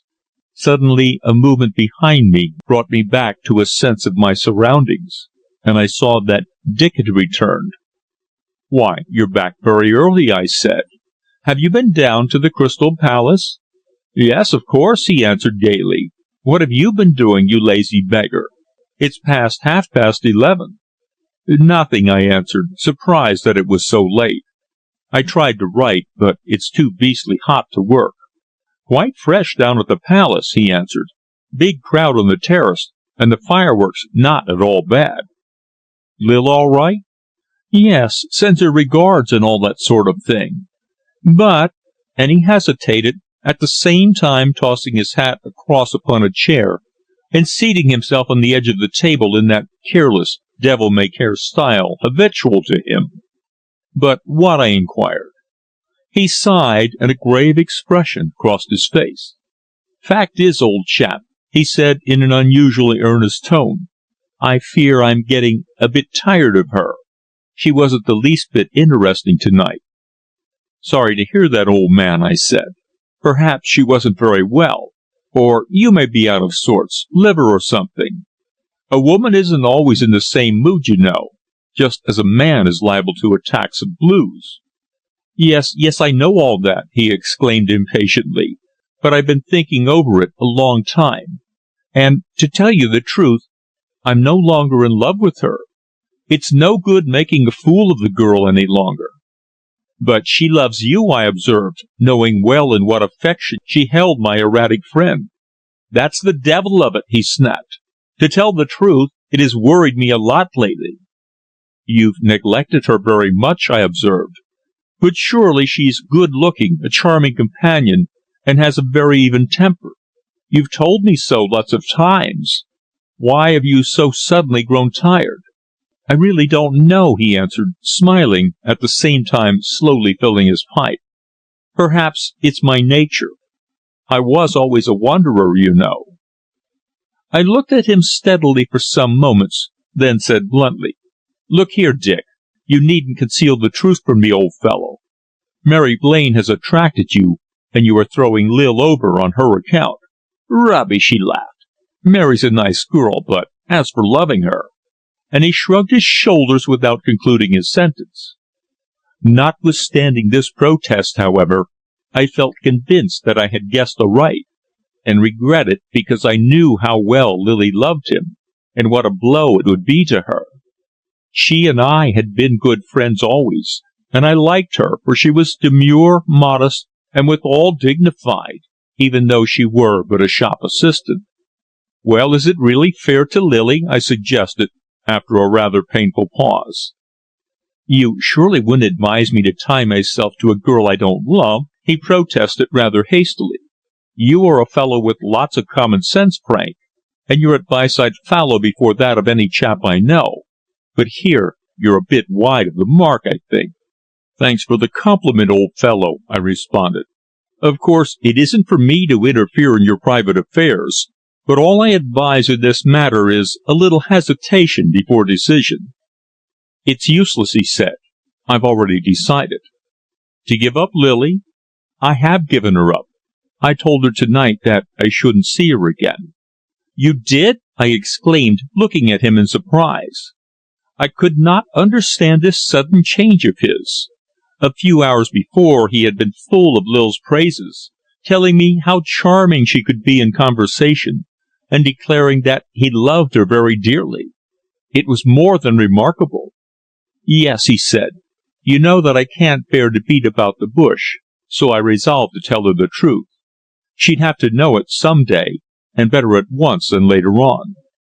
"Well, all I can say is that you're a confounded brute," I exclaimed plainly.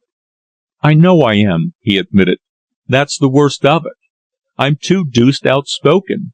Any other chap would have simply left her, and ended it by letter. I, however, put the matter to her philosophically." "And how did she take it?" His lips compressed for an instant, as his eyes met mine. "Badly," he answered in a low voice. "Tears, protestations of love, and quite a scene. Fortunately, we were alone together in the train. I got out with her at the Elephant and Castle, and took her home." "Did you see her father?" "No, and don't want to. He's no good, the ugly old sinner." "Why?" I inquired quickly, wondering how much he knew. But he evaded my question, answering, "I mean he's a sanguinary old idiot. He idolizes Lily." "I know that." Then, after a brief pause, he added, "I may appear a brute, a silly fool, and all the rest, but I tell you, Frank, I've acted for the best." "I can't see it." "No, I don't suppose you can, old chap," he answered. "But you will entirely agree with my course of action some day ere long." His words puzzled me, for they seemed to contain some hidden meaning.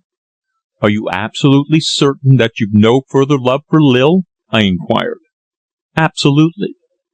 "And you are likewise equally certain that it is not the personal charms of Mary Blaine which have led you to take this step?" "I'm quite certain of it," he answered. "You once loved Mary, remember, but broke it off. Surely we are all of us at liberty to choose our own helpmate in life?" "Of course," I responded. "It was not, however, my fault that we parted. Mary was infatuated with another." "That just bears out my argument," he went on.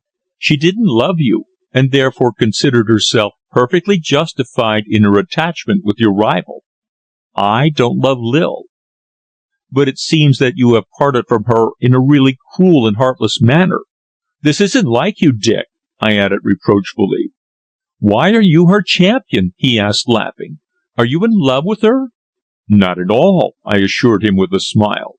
"Only I don't like to see a girl badly treated by any friend of mine." "Oh, that's good," he laughed. "You've treated girls badly in your time, I suppose. Have a peg, old fellow, and let's close the debate." Then he added, in the language of Parliament, where he so often reported the speeches of the Irish ranters, "I move that this House do now adjourn." "But I don't consider that you've acted with your usual tact in this affair," I protested, heedless of his words. "You could, of course, have broken it off in a much more honourable way if you had chosen." "I've been quite honourable," he declared, in a tone of annoyance. "I told her plainly that my love had cooled. Hark!" The clock on the inn hall was striking midnight. "There's no suspension of the 12 o'clock rule. Shut up, Frank, and be damned to you." He crossed to the sideboard, mixed a couple of whiskey and sodas, and handed me one, saying, "Thirsty weather this. My mouth's as dry as a kipper." I willingly admitted that the summer dust of London was conducive to the wholesale consumption of liquid, but was nevertheless reflecting upon his remarkable change of manner towards Lily. Something, I believe, had occurred of which he had not told me. He stretched himself in the armchair, placed his glass at his elbow, and began to blow a suffocating cloud from his most cherished briar. "I wish you'd spend sixpence on a new pipe," I said, coughing. "This one cost fourpence halfpenny in Fleet Street nearly 2 years ago," he answered without removing it from his lips. "Don't you like it?" "My dear fellow, it's awful." "Ah, so they said at the office the other day. Don't notice it myself."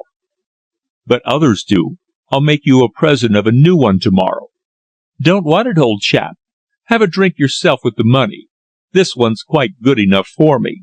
Besides, it'll keep the moths out of our drawing-room furniture." And he gazed around the shabby apartment, where, from the leather-covered chairs, the mysterious stuffing was in many places peeping forth upon the world. We smoked on. Although I had been considerably annoyed by what he had told me regarding Lily, his imperturbable good humour caused me to laugh outright, whereat he observed, "You're really a funny beggar, Frank.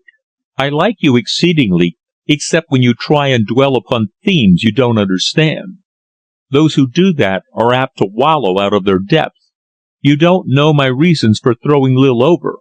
Therefore it's impossible for you to regale me with any good advice. You understand?" "But what are your reasons?" I inquired.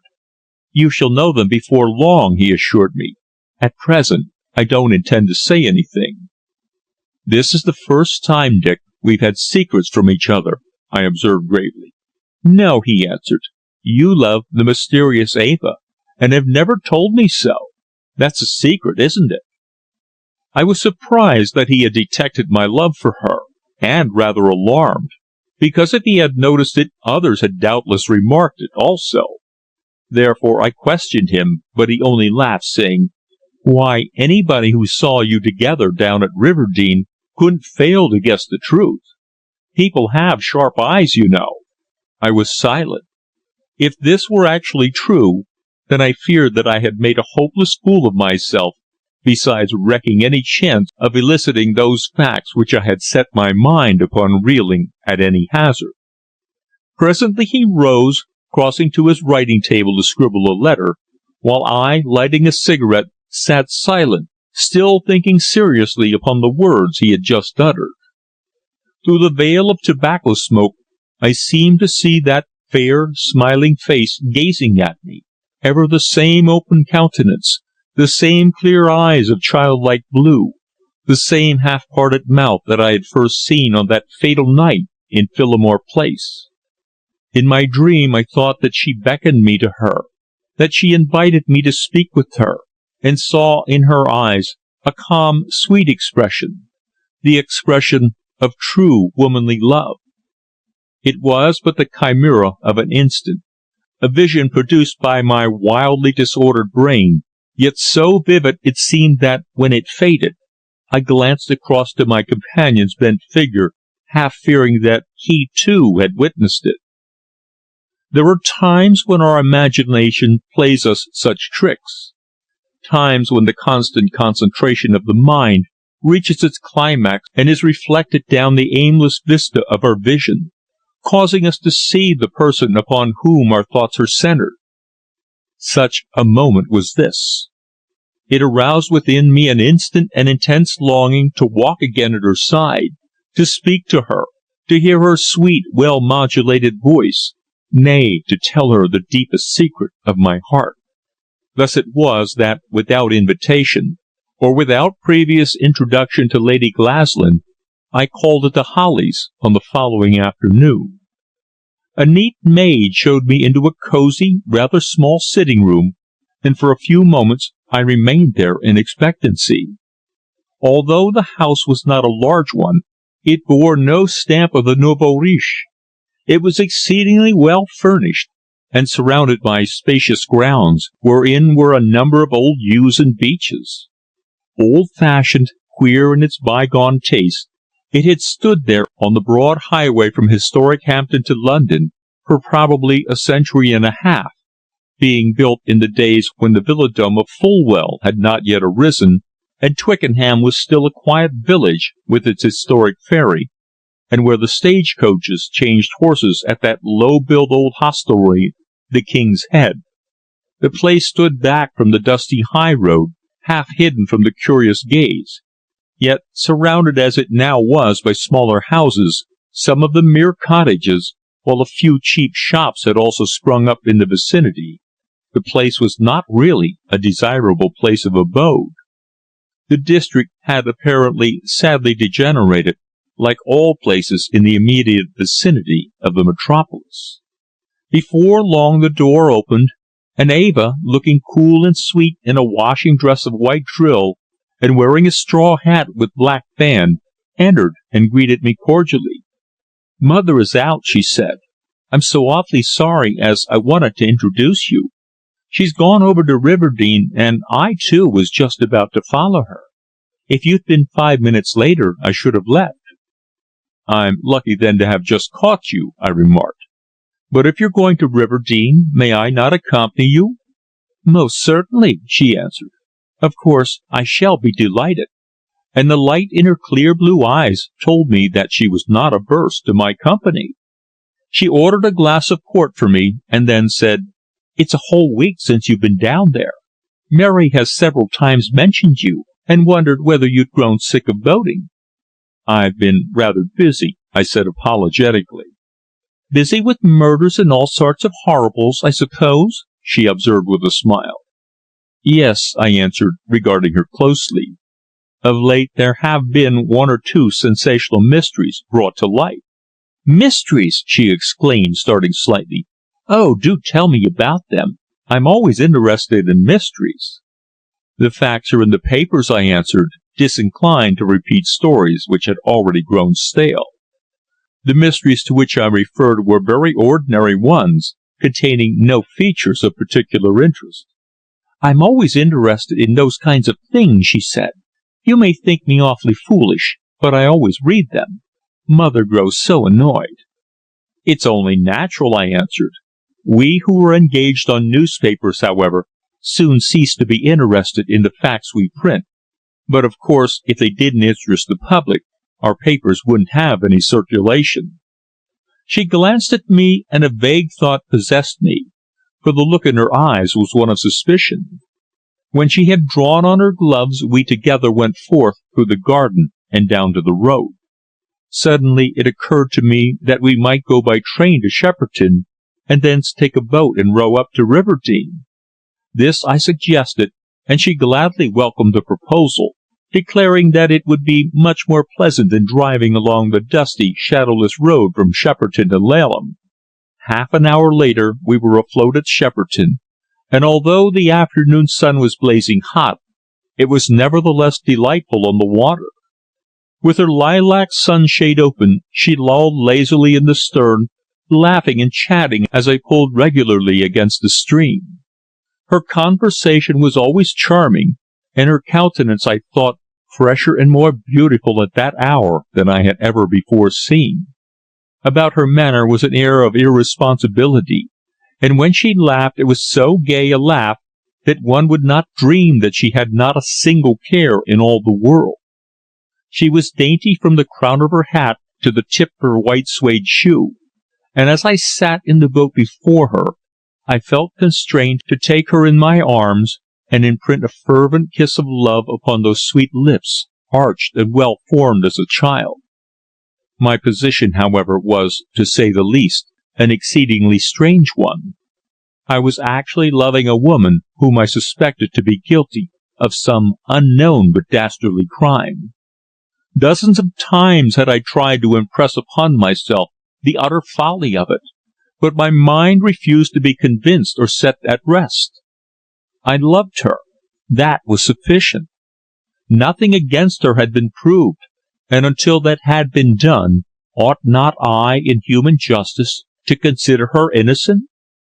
Indeed, it was impossible to believe that this bright-eyed, pure-faced girl before me, light-hearted and graceful in every movement, had actually secretly visited that dark little den in the Walworth Road and purchased a drug for the purpose of taking the life of one of her fellow creatures.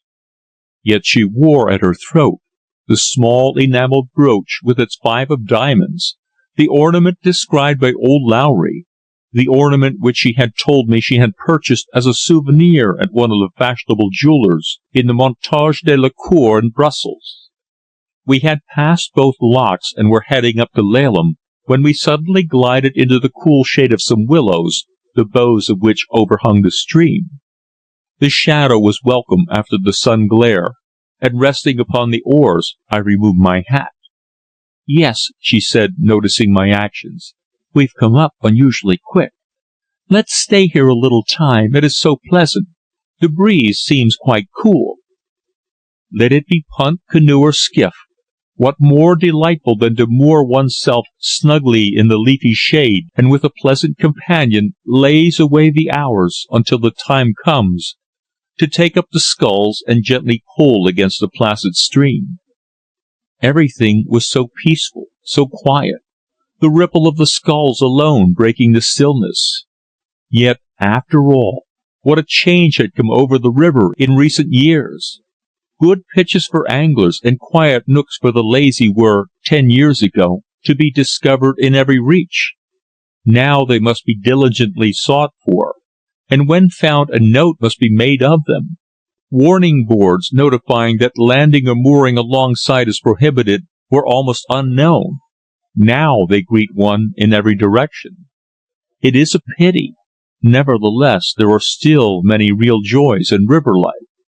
So we remained there beneath the willows, where the water was white with lilies, and the bank with its brambles was covered with wild flowers, and as I lazed I looked into those clear blue eyes wherein my gaze became lost, for she held me in fascination. I loved her with all my soul. End of chapter 13. Chapter 14. This Hapless World. How it came about, I can really scarcely tell. I remember uttering mere commonplaces, stammering at first as the bashful schoolboy stammers, then growing more bold, until at length I threw all ceremony and reserve to the winds, and grasping her tiny hand, raised it to my lips. "No," she said, somewhat coldly, drawing it away with more force than I should have suspected. "This is extremely foolish, Mr. Irwin. It is, of course, my fault. I have been wrong in acting as I have done." "How?" I inquired, her harsh, cruel words instantly bringing me to my senses. "You have flirted with me on several occasions, and perhaps I have even foolishly encouraged you. If I have done so, then I am alone to blame. Every woman is flattered by attention," she answered, gazing straight into my eyes and sighing slightly. "But I love you," I cried. "You surely must have seen, Eva, that from the first day we were introduced, I have been irrevocably yours. I have not, I assure you, uttered these words without weighty consideration, nor without calmly putting the question to myself. Can you give me absolutely no hope?" She shook her head. There was a sorrowful expression upon her face, as though she pitied me. "None," she answered, and her great blue eyes were downcast. "Ah, no!" I cried in quick protest. "Don't say that. I love you with a fierce, ardent affection such as few men have within their hearts. If you will but reciprocate that love, then I swear that the remainder of my life shall be devoted to you." "It is impossible," she responded in a harsh, despairing voice, quite unlike her usual self. Her head was bowed, as though she dared not again look into my face. Once more I caught her hand, holding it within my grasp. It seemed to have grown cold, and in an instant its touch brought back to me the recollection of that fatal night in Kensington. Would that I might lay bare all that I knew, and ask her for an explanation. But to do so would be to show that I doubted her. Therefore I was compelled to remain silent. "Why impossible?" I inquired persuasively.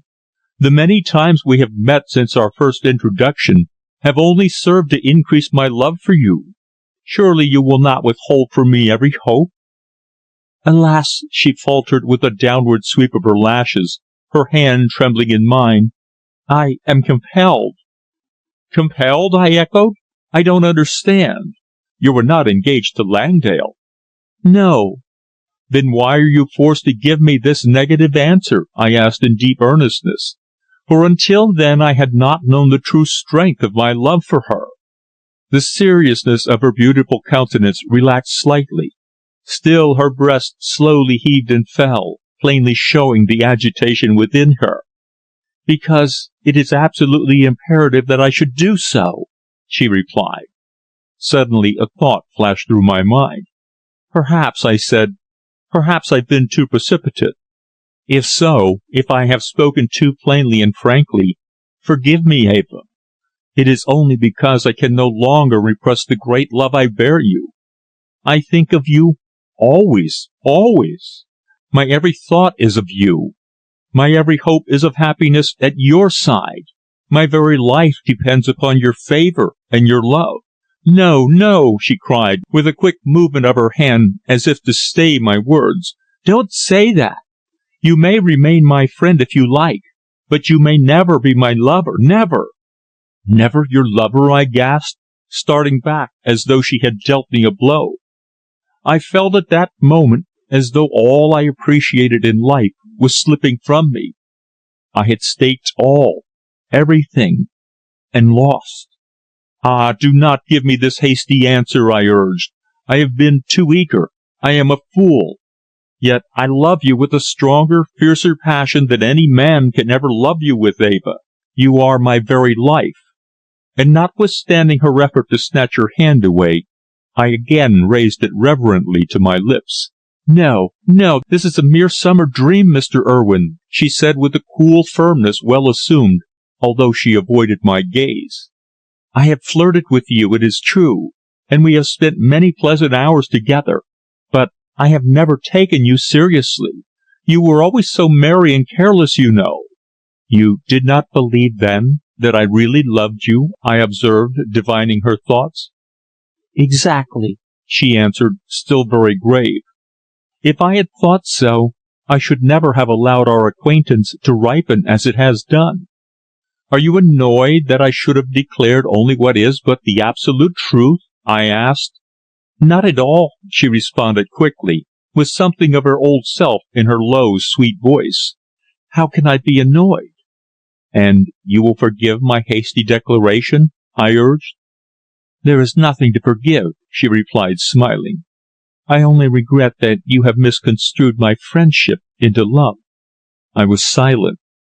These last words of hers crushed all hope from my soul.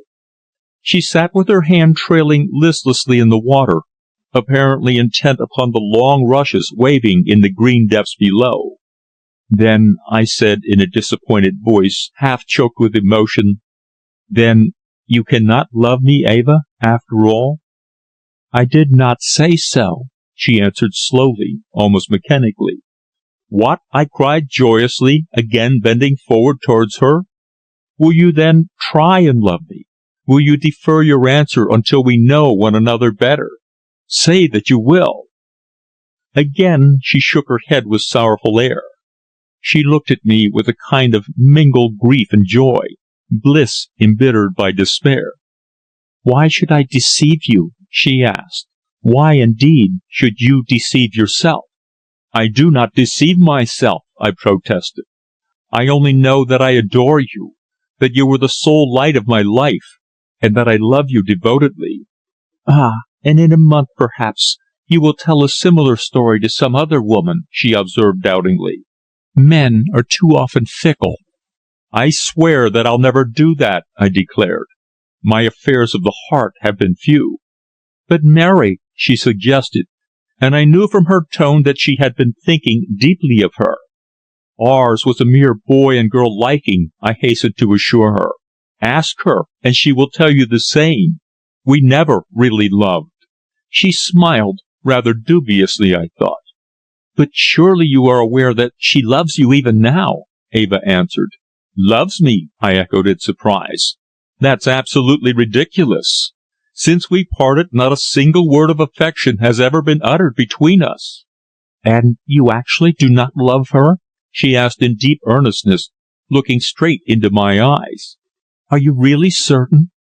I do not, I answered. I swear I don't. The boat was drifting, and with a swift stroke of the oars, I ran her bows into the bank. Overhead the larks were singing their joyous songs, and the hot air seemed to throb with the humming of a myriad insects.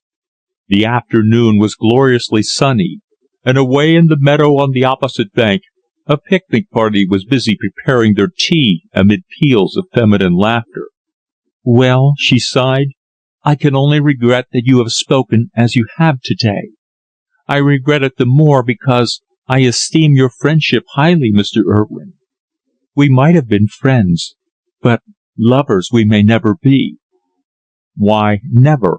I inquired, acutely disappointed. There are circumstances which entirely prevent such a course, she answered. Unfortunately, it is impossible for me to be more explicit. So you are prevented by some utterly inexplicable circumstances from loving me? I observed, greatly puzzled. Yes, she responded, toying with the tassel of her sunshade. But tell me, Eva, I asked hoarsely, again grasping her chilly, nervous hand, can you never love me? Are you actually convinced that in your own heart you have no spark of affection for me? She paused, then glanced at me. I fancied I saw in her blue eyes the light of unshed tears. Your question is a rather difficult one, she faltered. Even if I reciprocated your love, our positions would not be altered. We should still be alienated as we now are. Why? Because we may not love each other, she answered in a low, strained voice, the voice of a woman terribly agitated. Let us part today, and never again meet. It will be best for both of us, far the best. No, I cried intensely in earnest. I cannot leave you, Eva, because I love you far too dearly. If you cannot love me now, then bear with me a little, and you will later learn to love me. In 1 year, nay, in 10, my answer must of necessity be the same as it is today, she responded. A negative one. As vague as it is cruel, I observed. Its vagueness is imperative, she said. You are loved by another, and I have therefore no right to a place in your heart. You are cruel, Eva, I cried reproachfully. My love for Mary Blaine has been dead these 3 years. By mutual consent we gave each other freedom, and since that hour all has been over between us. But what if Mary still loves you? She suggested. You were once her affianced husband. True, I said, but even if she again loves me, she has no further claim whatever upon me, for we mutually agreed to separate, and have both long been free. And if she thought that I loved you? Eva asked. In an instant, I guessed the reason of her disinclination to listen to my avowal. She feared the jealousy of her friend. She would only congratulate us, I answered. Surely you have no cause for uneasiness in that direction.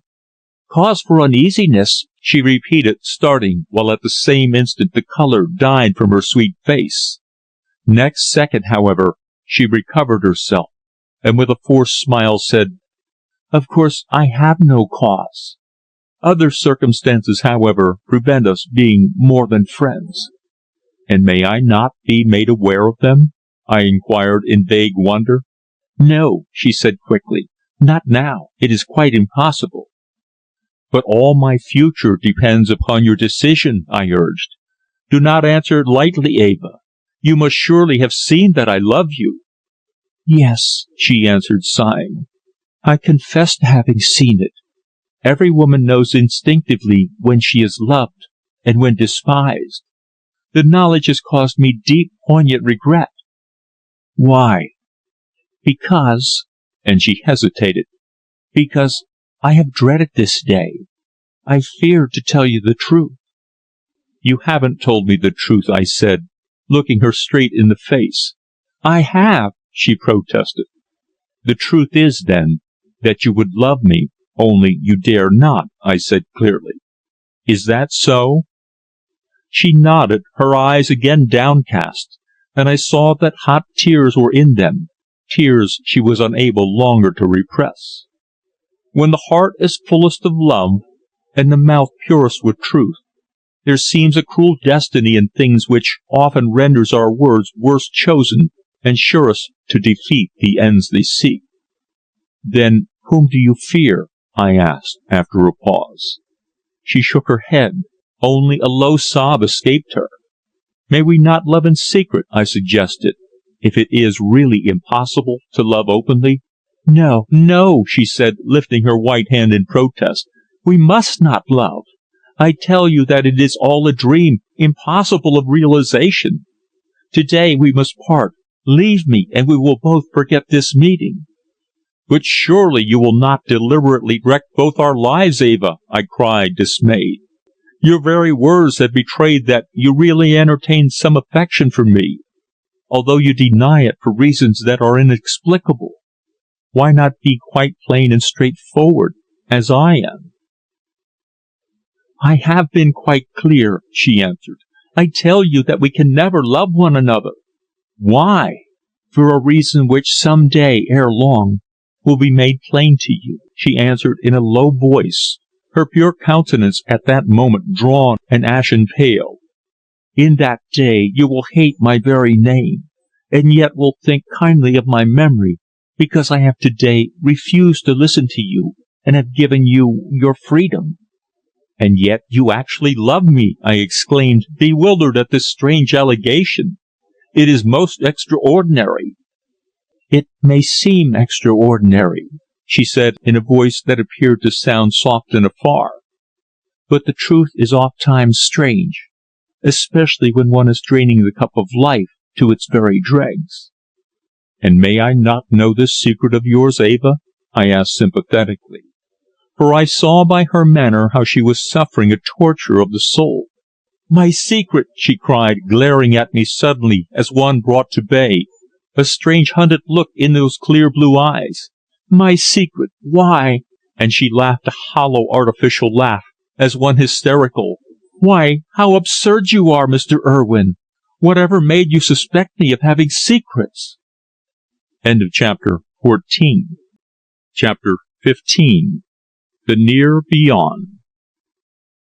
The remainder of our pull to Riverdene was accomplished in comparative silence.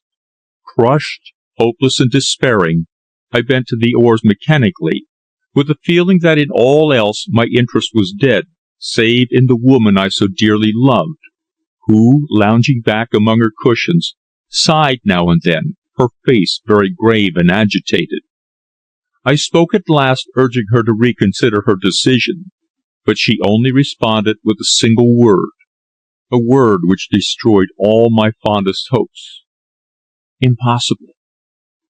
In that bright hour when the broad bosom of the Thames sent back the reflection of the summer's sun, when the sky was clear as that in Italy, when all the world seemed rejoicing, and the gay laughter wafted over the water from the launches, boats, and punts gliding past us, we alone had heavy hearts. Overwhelmed by this bitter disappointment and sorrow, the laughter jarred upon my ears. I tried to shut it out, and with my teeth rowed with all my might against the stream until, skirting a shady wood, we rounded the bend of the stream and suddenly drew up at the landing steps of Riverdene. "Why, here's Eva!" cried Mary, running down to the water's edge, her tennis racket in her hand. "And Frank, too." Then, turning to Eva as we stood together on the lawn a moment later, she asked, "Where's your mother? We expected her all the afternoon." "Isn't she here?" asked Eva in surprise. "No." "Well, she started to come here immediately after luncheon. She must have missed the train or something." "She must, for it's now past 5. I really hope nothing has happened." "Nothing ever happens to Mother," observed Eva with a light laugh. "She'll turn up presently." Then she explained how I had called at the Hollies, and she had brought me along. On reaching Riverdene, she had instantly concealed her agitation and reassumed her old buoyant spirits in order that none should suspect. She was an adept at the art of disguising her feelings, for none would now believe that 20 minutes before her face had been blanched, almost death-like in agitation. Together we walked up the lawn, being warmly welcomed by Mrs. Blaine, and introduced to several friends who, seated beneath a tree, were idling over afternoon tea, a pleasant function in which we were, of course, compelled to join. Seated next to Mrs. Blaine, I gossiped for a long time with her, learning that her husband was still in Paris, detained upon his company business. He was often there, for he was one of the greatest shippers of champagne, and much of his business was with firms in the French capital. "I don't expect him back for at least a fortnight," she said. "The other day when writing, I mentioned that you had visited us again, and he sent his good wishes to you." "Thanks," I answered. Truth to tell, I rather liked him. He was a typical city man, elderly, spruce, smartly dressed, always showing a large expanse of elaborate shirt front, fastened by diamond studs, and a heavy gold albert, a fashion which seems to alone belong to wealthy merchants, and to that financial tribe who attend and speak at meetings at Winchester House or the Cannon Street Hotel.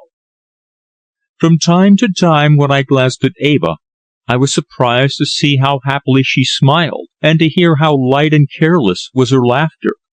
Had she already forgotten my words and the great overwhelming sorrow her response had brought upon me?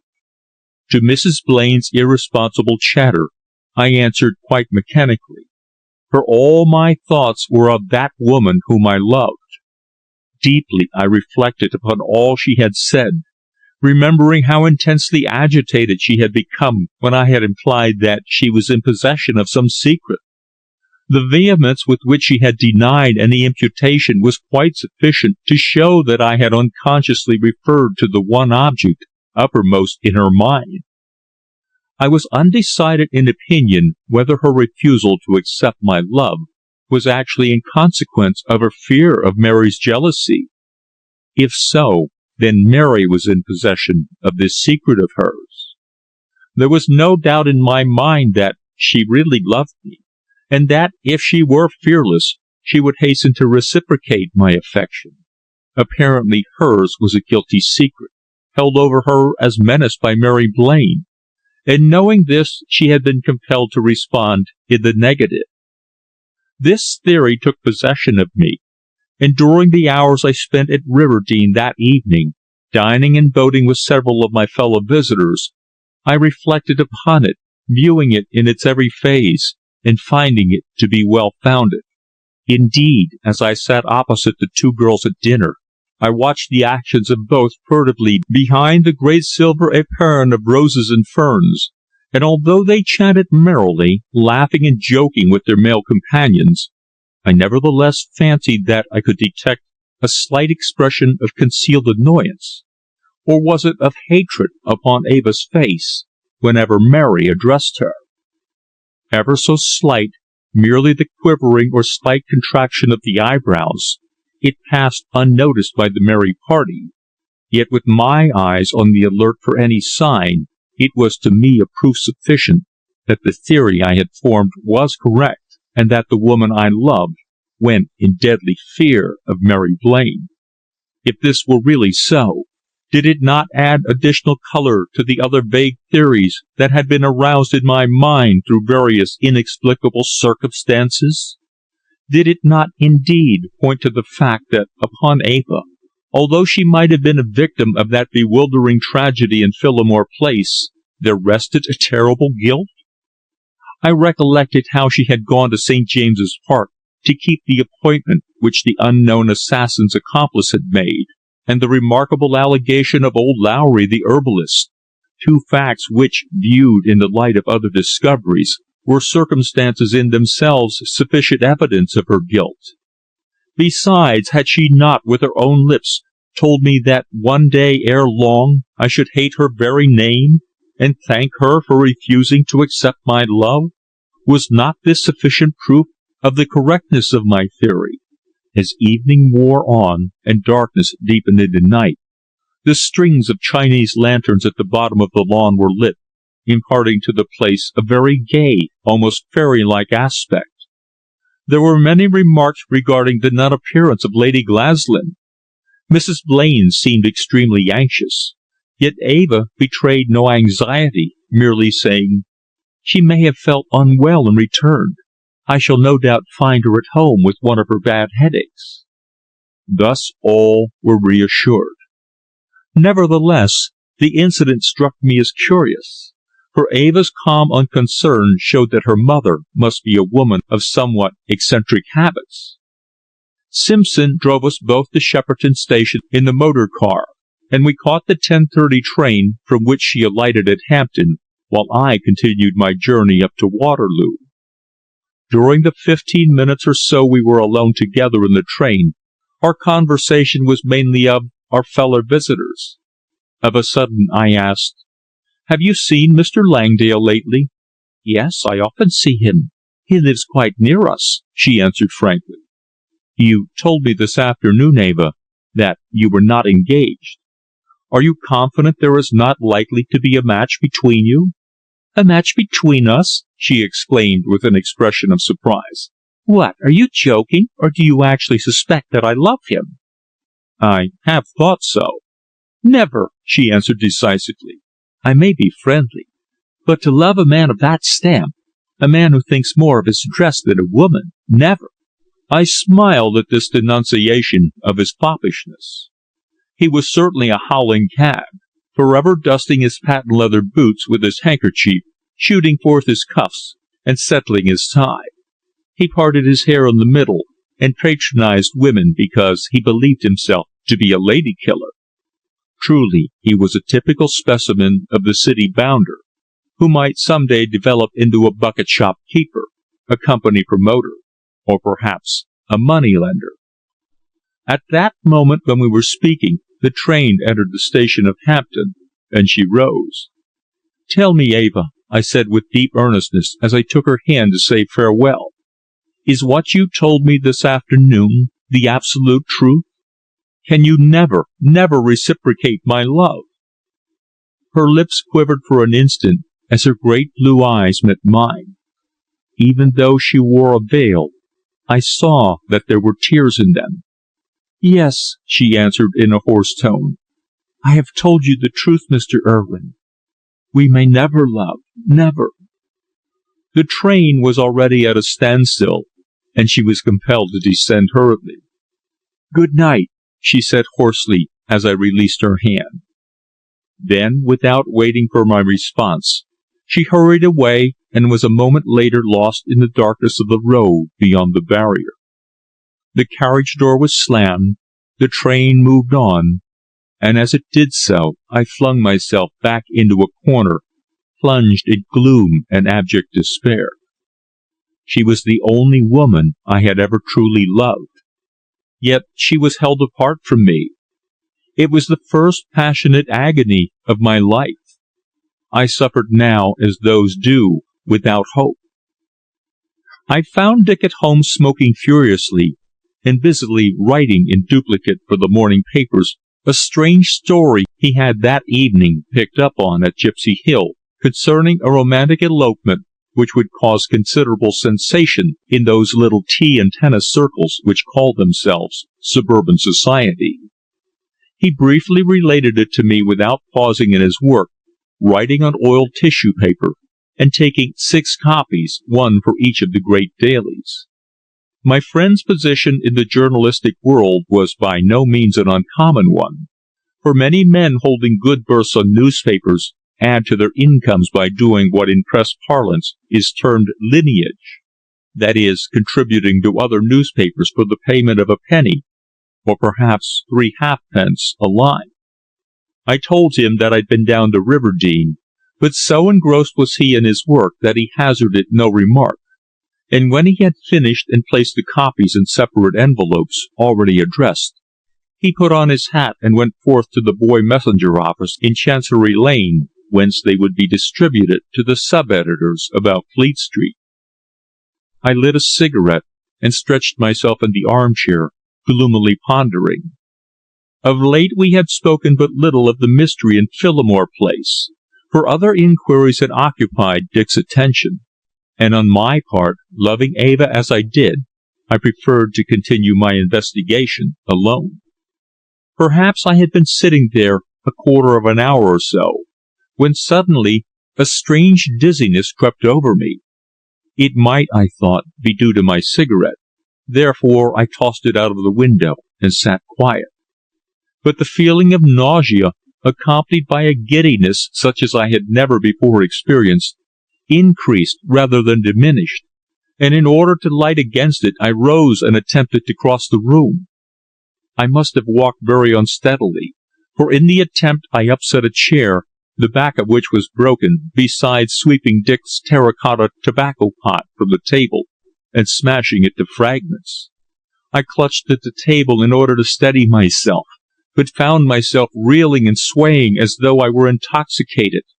My legs seemed unable to support me, and the thought crossed my mind that this seizure might be one of paralysis.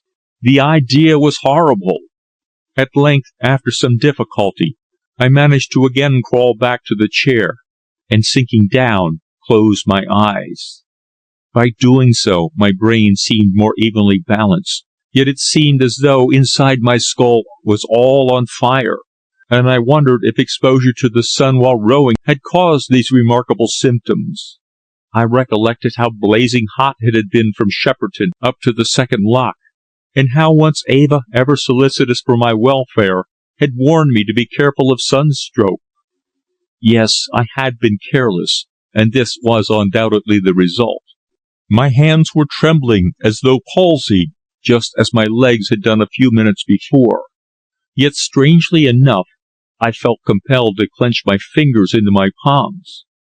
All my muscles seemed slowly to contract, until even my jaws worked with painful difficulty. An appalling fear fell upon me. I was suffering from tetanus. Resolved not to allow my jaws to close tightly, I opened and shut my mouth, knowing that if it became fixed, I should die a slow, lingering death, as so many thousands had done. If I could only keep my jaws working, the seizure might, perhaps, pass. I longed for Dick's return. At that hour there was no one I could summon to call a doctor. I glanced at the clock. He had been already gone for nearly half an hour. Would he never come back? The sickening dizziness increased, and seemed to develop into an excruciating pain in my throbbing temples. I placed my hand to my head, and felt that the veins were standing out hard and knotted, just as though I were exerting every muscle in some feat of strength. Then, almost at that very instant, I was gripped by a fearful pain in the stomach, as though it were being torn by 1,000 needles. A cold sweat stood upon my brow until it rolled down my cheeks in great beads. I tried to shout for help, but my tongue clave to the roof of my mouth, and my voice was thin and weak as a child's. My throat seemed to have contracted. I was altogether helpless. My agony was excruciating, yet I could only await Dick's return. Perhaps he had met a friend, and was lounging in some bar, ignorant of my peril. The only doctor I knew in the vicinity was a hospital surgeon who lived a little way down Chancery Lane, over the Safe Deposit Company vaults. I clenched my teeth to endure the racking, frightful pains by which my body was tortured, and in patience awaited my friend's homecoming. My eyes were closed, for the gaslight was too strong for them. Perhaps I lost consciousness. At any rate, I was awakened from a kind of heavy stupor by Dick's tardy entry. "Good God, Irwin!" he gasped. "Why, what's the matter? What's occurred? You're as white as a sheet, man." "I'm ill," I managed to gasp with extreme difficulty. "Go and get Tweedy at once." He stood for a moment looking at me with a frightened expression, then turned and dashed away down the stairs. I remember raising myself, after he had gone, in an endeavor to reach a cupboard where there was some brandy in a bottle. But as I made a step forward, all strength left me. I became paralyzed, clutched at the table, missed it, and fell headlong to the floor. Then all consciousness became blotted out. I knew no more. How long I remained insensible, I have only a very vague idea. It must have been many hours. When, however, I slowly became aware of things about me, I found myself lying upon my own bed, partly dressed. I tried to move, but my limbs seemed icy cold and rigid. I tried to think, but my thoughts were at first only a confused jumble of reminiscences. There was a tearing pain across my stomach and across my brow, a pain that was excruciating. It seemed as though my waist was bound tightly with a belt of wire, while my brain throbbed as if my skull must burst. I opened my eyes, but the bright light of day caused me to close them quickly again. Noises sounded about me, strange and distorted. I distinguished voices, and I knew that I was not alone. Again I opened my eyes. "Thank heaven, my dear old fellow, you are saved!" cried Dick, whose coat was off, as he bent down eagerly to me, looking with keenest anxiety into my face. "Saved?" I echoed. "What has happened?" For at that moment I recollected little of the past. Then I saw, standing beside Dick, my friend Dr. Tweedy of the Royal Free Hospital in Gray's Inn Road, a mild-mannered old gentleman whom I had many times met during my inquiries at that institution. "What's happened?" the latter repeated. "That's what we want to ask you." "I don't know," I answered, "except that I was suddenly taken frightfully queer." "Taken queer? I should rather think you were," he said, bending down to get a better look at my countenance, at the same time feeling my pulse. "You're better now, much better, but it's been a very narrow squeak for you, I can tell you." "What's been the matter with me?" I inquired, mystified. "You've been eating something that hasn't quite agreed with you," he answered with a mysterious smile. "But that couldn't have brought on a seizure like this," I argued weakly. "Well," the doctor said, "of course you can tell better what you've been eating than I can. Only one fact is clear to me." "And what's that?" I asked. "Why, that you've been within an ace of death, young man," he answered. "You'll want the most careful treatment, too, if we are to get you round again. For the truth is, you've been poisoned." "Poisoned?" I gasped. "Yes," he responded, handing me some medicine. "And this seizure of yours is a very mysterious one indeed. I've never seen such symptoms before. That you've been poisoned is quite plain, but how the accident has occurred remains for us to discover later." End of chapter 15. Chapter 16. In the City. Through several days I remained in bed, my limbs rigid, my senses bewildered. Although we said nothing to Tweedy, Clew entirely shared my suspicion that if an attempt had actually been made upon my life, it had been made at Riverdene. The doctor ran in several times a day, and Dick, assisted by old Mrs. Joad, was as attentive to my wants as any trained nurse, snatching all the time he could spare from his duties to sit by me and gossip of men and things in Fleet Street and the latest scoop of the Comet. Tweedy was puzzled. Each time he saw me, he remarked upon my curious symptoms, carefully noting them and expressing wonder as to the exact nature of the deleterious substance. He pronounced the opinion that it was some alkaloid, for such it was shown by the reagents that he had used in his analysis, but of what nature he was utterly at a loss to determine. Many were the questions he put to me as to what I had eaten on that day, and I explained how I had lunched at one of the restaurants in Fleet Street, and afterwards dined with friends at Laleham. "You ate no sandwiches or anything of that kind at station refreshment bars?" he asked when visiting me one morning, in the vague idea, I suppose, that the poison might, after all, be a ptomaine. "None," I answered. "With the exception of what I have told you, I had a glass of wine at the house of a friend at Hampton before rowing up to Laleham." "A glass of wine," he repeated slowly, as if reflecting. "You noticed no peculiar taste in it? What was it, port?" "Yes," I replied. "An excellent wine it was, without any taste unusual." For the first time, the recollection of that glass of wine given me by Eva at the Hollies came back to me. Surely she could not have deliberately given me a fatal draught. Often, he said, a substance which is poison to one person is harmless to another. If we could only discover what it really was which affected you, we might treat you for it and cure you much more rapidly. As matters rest, however, you must grow strong again by degrees, and thank Providence that you're still alive. I confess when I first saw you, I thought you'd only a few minutes to live. Was I so very bad? As ill as you could be. You were cold and rigid, and looked as though you were already dead. In fact, anyone but a doctor would, I believe, have pronounced life extinct.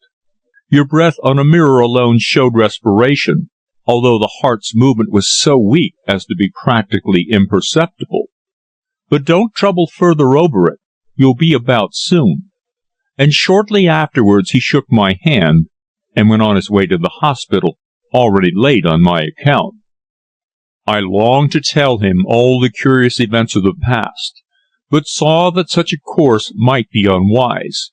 If I did so, Eva, the woman I adored, must be prematurely judged, first because of old Lowry's revelations, and now secondly because of the suspicious fact of my illness after partaking of the wine she offered. The idea that the attempt had been made upon me at Riverdene seemed very improbable, because I had dined in common with the other guests.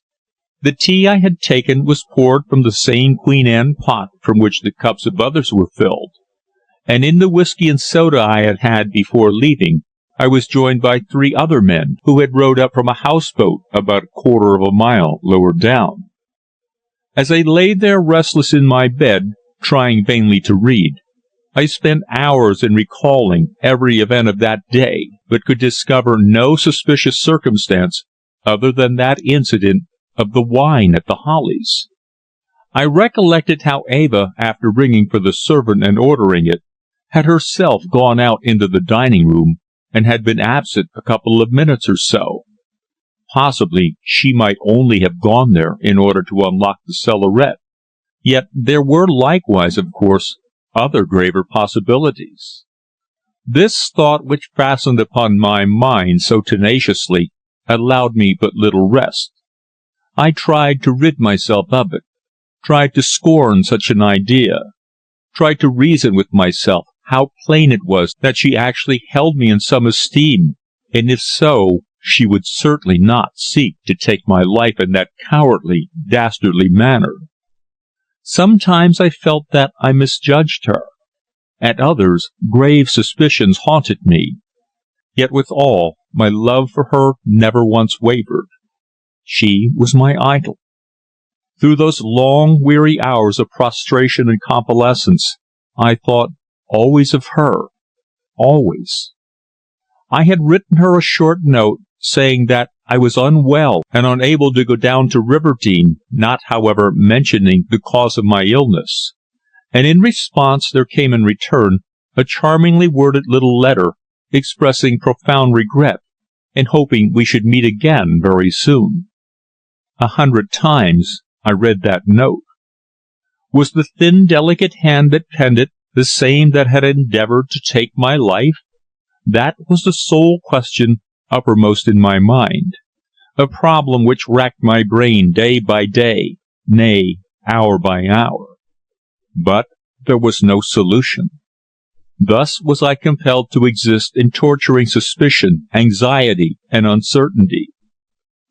One hot afternoon I had risen for the first time, and was sitting among pillows in the armchair, reading some magazines which Dick had thoughtfully brought me during the luncheon hour, when a timid knock sounded at the door. The hag had left me to attend upon some other young gentleman in the Temple, and I was alone. Therefore I rose and answered the summons, finding to my surprise that my visitor was Lily Lowry. At once, at my invitation, she entered, a slim figure dressed in neat, if cheap, black, without any attempt at being fashionable, but with that primness and severity expected of ladies' maids and shop assistants. Her gloves were neat, her hat suited her well, and beneath her veil I saw a pretty face, pale, interesting, and anxious-looking. "I didn't expect to find anyone in, except Mrs. Joad," she said apologetically, as she took the chair I offered. Then, noticing my pillows, and perhaps the paleness of my countenance, she asked, "What? You are surely not ill, Mr. Irwin?" "Yes," I answered. "I have been rather queer for a week past. The heat or something of that sort, I suppose. Nothing at all serious." "I'm so glad of that," she said. "I only called because I was passing. I've been matching some silk at the wholesale houses in the city, and as I wanted to give Mr. Clew a message, I thought I'd leave it with Mrs. Joad." "A message?" I repeated. "Can I give it?" She hesitated, and I saw that a slight blush suffused her cheeks. "No," she faltered. "You're very kind, but perhaps, after all, it would be better to write to him." "As you like," I said, smiling. "You don't, of course, care to trust your secrets in my keeping, eh?" She looked at me seriously for a moment, her lips quivered, and she drew a long breath. "You've always been extremely kind," she said in a low voice, half choked with emotion. "And now that I find you alone, I feel impelled to confide in you and seek your advice." "I'm quite ready to offer any advice I can," I answered, quickly interested. "If I can render you any assistance, I will certainly do so with pleasure." "Ah!" she exclaimed, sighing again. "I knew you would. I am in trouble, in such terrible trouble." "What has happened?" I inquired quickly, for I saw how white and wan she was, and of course attributed it to Dick's action in renouncing his pledge. "You, of course, know that Mr. Clew and I have parted," she said, looking up at me quickly. "He has told me so," I responded gravely. "I regret very much to hear it. What is the reason?" "Has he not told you?" she asked, her eyes filled with tears. "No," I answered. "He gave no reason." "Well," she explained, "he has judged me wrongly. I am entirely innocent, I assure you. In a place of business like ours we are compelled to be on friendly terms with the male assistants. And the other evening, as I was leaving the shop to go to the house where we girls live, at the other end of Rye Lane, one of the men, an insufferable young fellow in the hosiery department, chanced to be going the same way and walked with me. On the way, Dick, Mr. Clew I mean, passed us, and now he declares that I've been in the habit of flirting with these men. It is not pleasant for any girl to walk alone along Rye Lane at 10 o'clock at night. Therefore this young fellow was only escorting me out of politeness. Yet I cannot make Dick believe otherwise than that he is my lover." "He's jealous of you," I said. "Is not jealousy an index of true love?" "But if he loved me truly," she protested, bursting into tears, "he surely would not treat me so cruelly as this. I've done nothing to warrant this denunciation as a worthless flirt. Indeed, I haven't."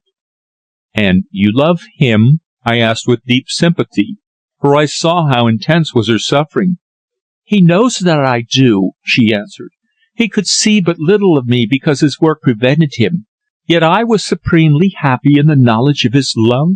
Yet now he has forsaken me," she added, sobbing. "I'm but a poor girl, and I suppose if the truth were known, he admires someone else better educated and more attractive than I am." "No, I think not," I said, although at heart I felt that she spoke the truth. "This is merely a lover's quarrel, and you'll quickly make it up again. Look at the brighter side of things. Come." But she shook her head gloomily, saying, "Never. I feel confident that Dick will never come back to me, although I shall love him always." And she raised her veil to wipe the hot tears from her cheeks. "No, no," I exclaimed, endeavouring to comfort her. "Don't meet trouble half-way. That's one of the secrets of happiness. We, all of us, have our little spasms of grief and despair sometimes, you know." "Ah, yes, of course," she cried quickly. "But this sorrow has, alas, not come alone. Still another misfortune has fallen upon me." "What's that?" I inquired, surprised. "My father!" she exclaimed huskily. "And what of him?" I asked. "I called upon him a short time ago. Surely nothing has happened to him?" "Well," she replied, "it occurred like this. I got permission this day week to leave business at 5 o'clock, and as usual went home. When, however, I arrived at the shop, I found it shut, and to my amazement, a bailiff was in possession." "For debt?" I inquired. "Yes, he showed me some papers, and said it would cost about £400 to settle both bill and costs of the court."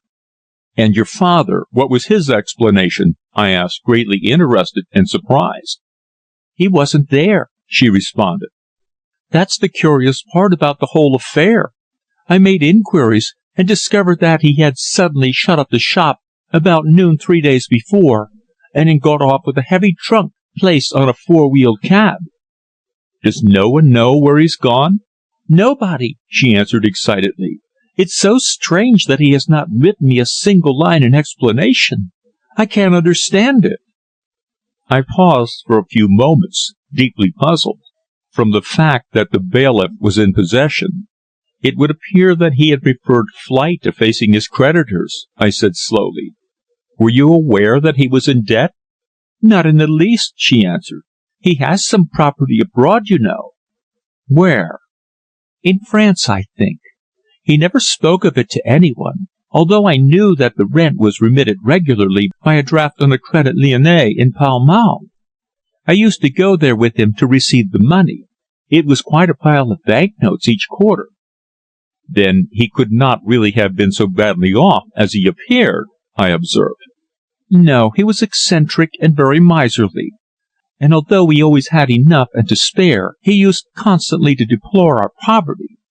I took a situation merely to satisfy him, as he had so often expressed regret that I should be idling at home. There was, however, absolutely no real necessity." "But surely," I said, "he has not intentionally left you alone in the world. He will write very soon. Perhaps just now he does not write for fear his whereabouts should become known. He's evidently escaped his creditors. Has he been speculating, do you think?" "Not that I am aware of." "Can't you think of any reason why he should have fled so precipitately?" I asked, at the same time reflecting that it might be due to the fact that he had aroused the suspicions of the police by the illegal sale of drugs. "No," she answered. "None whatever beyond what I've already explained. His flight is an entire mystery, and it was to seek the advice of Dick, as my closest friend, that I called here. How had I best act, do you think?" "I really don't know," I replied, after some reflection. "His disappearance is certainly remarkable, but if he is in hiding, it is not at all strange that he should omit to write to you. He knows your address, therefore, when he deems it safe in his own interest to communicate with you and explain, he will do so, no doubt." "Then I'm to wait in patience and see our home sold up?" she asked, tears again welling in her dark, luminous eyes. "You can do nothing else," I said. "He evidently means that it should be sold, for he has made no attempt to rescue it." "There are so many of my poor mother's things there. I should so like to keep them, her little trinkets and such trifles. It seems very hard that they should be sold to a second-hand dealer." "That's so, but you have no means of rescuing them," I pointed out. "It is certainly very hard indeed for you to be left alone and friendless like this, but without doubt your father has some reason in acting thus." "He's fled like some common thief," she cried with a choking sob, "and now I haven't a single friend." "I am your friend," I said, echoing her sigh. "You have my sympathy, Lily, and if I can render you any service, I shall always be ready to do so." She thanked me warmly in the voice choked by sobs, for the two great sorrows had fallen upon her, and she was overwhelmed and broken. I promised I would speak to Dick, and if possible arrange a meeting between them in order to try and effect a reconciliation. Inwardly, however, I knew that this was quite impossible, for he had really grown tired of her, and had more than once in the past few days openly congratulated himself upon his freedom. She remained a short time longer, and before she left had become more composed, and was in better spirits. Then, when she shook my hand to go forth, she said, I thank you so much for all your kind words, Mr. Irwin. I have at least today found a real friend." "I hope so," I laughed. "Goodbye." "Goodbye. I hope you'll soon be about again." Then the door closed, and I was again alone. I was heartily sorry for her, poor girl. The sudden flight of the old herbalist was, to say the least, suspicious.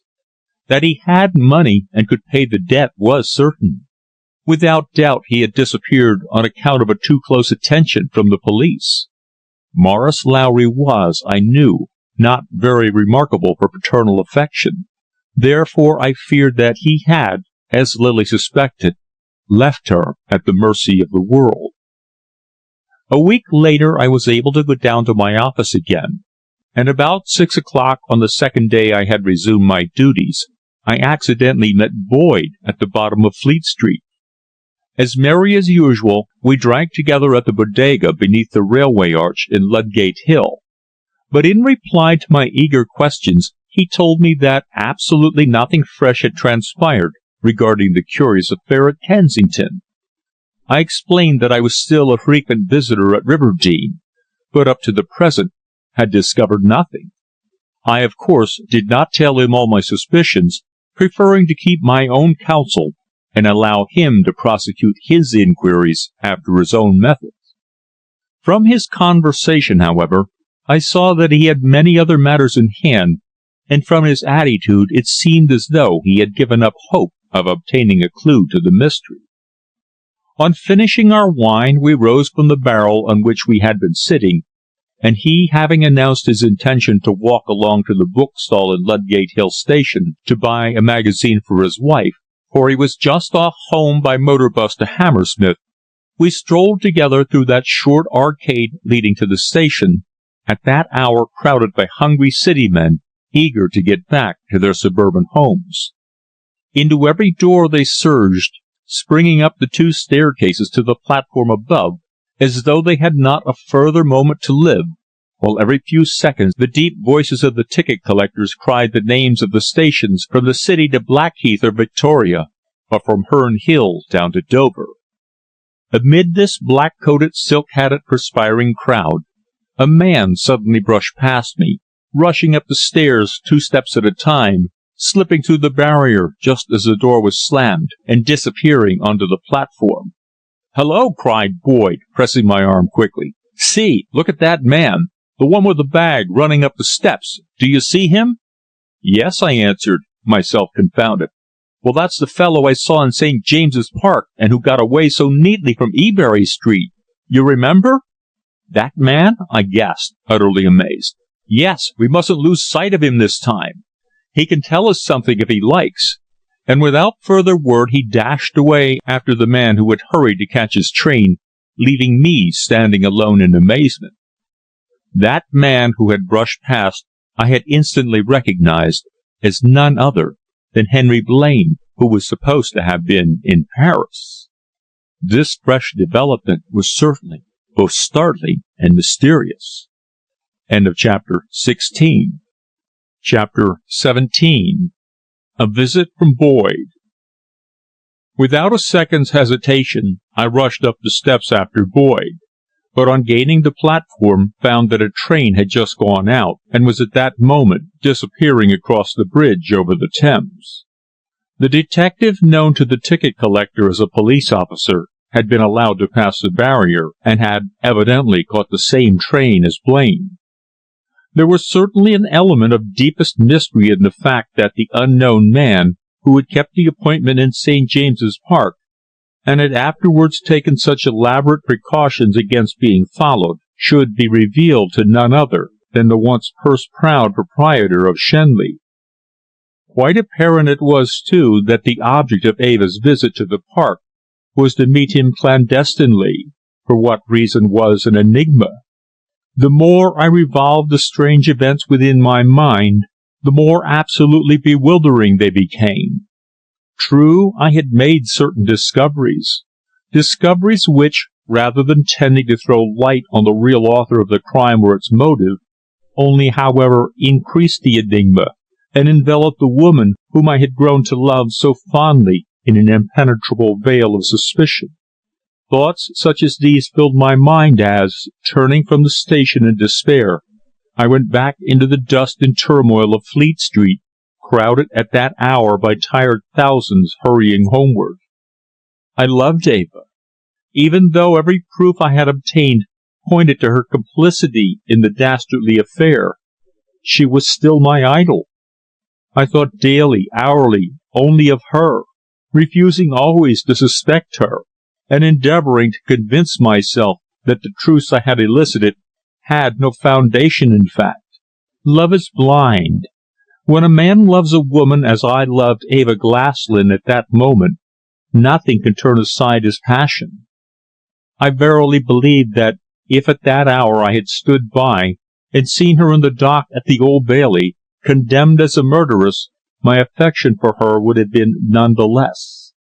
I lived for her alone. She was all that was dearest in the world to me. Mary Blaine had, no doubt, noticed my infatuation, yet she had said nothing, she herself being, I believed, in love with Dick. At least I could congratulate myself that we had mutually agreed to allow the past to fade from our remembrance. Nevertheless, when I thought of Eva, and told myself how passionate my affection and how ardent my feelings towards her, the ogre of suspicion would sometimes arise and cause me to pause in my ecstatic dreamings. Had she not stiffened strangely, and refused to reciprocate my love? Had she not point-blank told me that we could never be more than friends? Had she not, indeed, herself hinted at her own guilt in that strange sentence which had fallen from her lips? As I passed up Fleet Street that evening, jostling with the crowd, I thought of these things and was plunged into gloom and uncertainty. This statement of old Lowry was one of which I felt in duty bound to obtain proof. Yet how? He had declared that a woman exactly resembling her had purchased a certain drug which could be required for one purpose alone, while a secret attempt had been made to take my life. By whom, I knew not. Sometimes, in moments of despair, I entertained deep suspicions of her, but always I found my love in the ascendancy, and ended by refusing to believe the evidence which I had so diligently and patiently collected. For months Scotland Yard had had the matter in hand, but discovering nothing, had allowed it to drop. Of course, in face of the statement made by the landlord of the house in Phillimore Place, Boyd was ever anxious to question Mr. Blaine, but had wisely left this to me. And how had I succeeded? Only in making discoveries which, although startling in themselves, increased the mystery rather than solved it. Even at that moment the identity of the victims remained still unknown. They were lying in nameless graves in Abney Park Cemetery, having been buried by the parish. The Blaines alone could give us information as to who they were, and who was the unnamed scientist whose discovery was now creating such a stir throughout Europe. Curious it was that he did not come forward and claim the discovery as his own, for he must have read accounts of it in the papers. My own theory in this matter was that he was unable to communicate with the Royal Institution for one simple reason, namely, that he was dead. That he was the man whom we found lying lifeless with that strange mascot, the penny wrapped in paper, in his pocket. I walked along to Wellington Street, where I called in to see my friend Crutchley, one of the sub-editors of the Morning Post, who had just come on duty and was preparing for his night's work. In the offices of the morning papers, activity begins when tired London takes her ease, for their night is as day, until at dawn the staff, weary after hours of work by electric light in stifling rooms, go forth chilled and jaded to their homes, to sleep while the world works. For half an hour I sat in his den, where the table was already piled with telegrams and flimsy, while he, with coat off, shirt cuffs turned up, and a cigarette in his mouth, sighed, sharpened his big blue pencil, and, as he chatted, commenced to slaughter wordy descriptions by two eloquent reporters. The world wants news, not gas, is the motto of every working sub-editor. The public prefer facts without padding, and to cut out the latter is the duty of the man who, from the sub-editorial chair, decides upon what shall appear and what shall be admitted, a duty which requires the greatest care and judgment.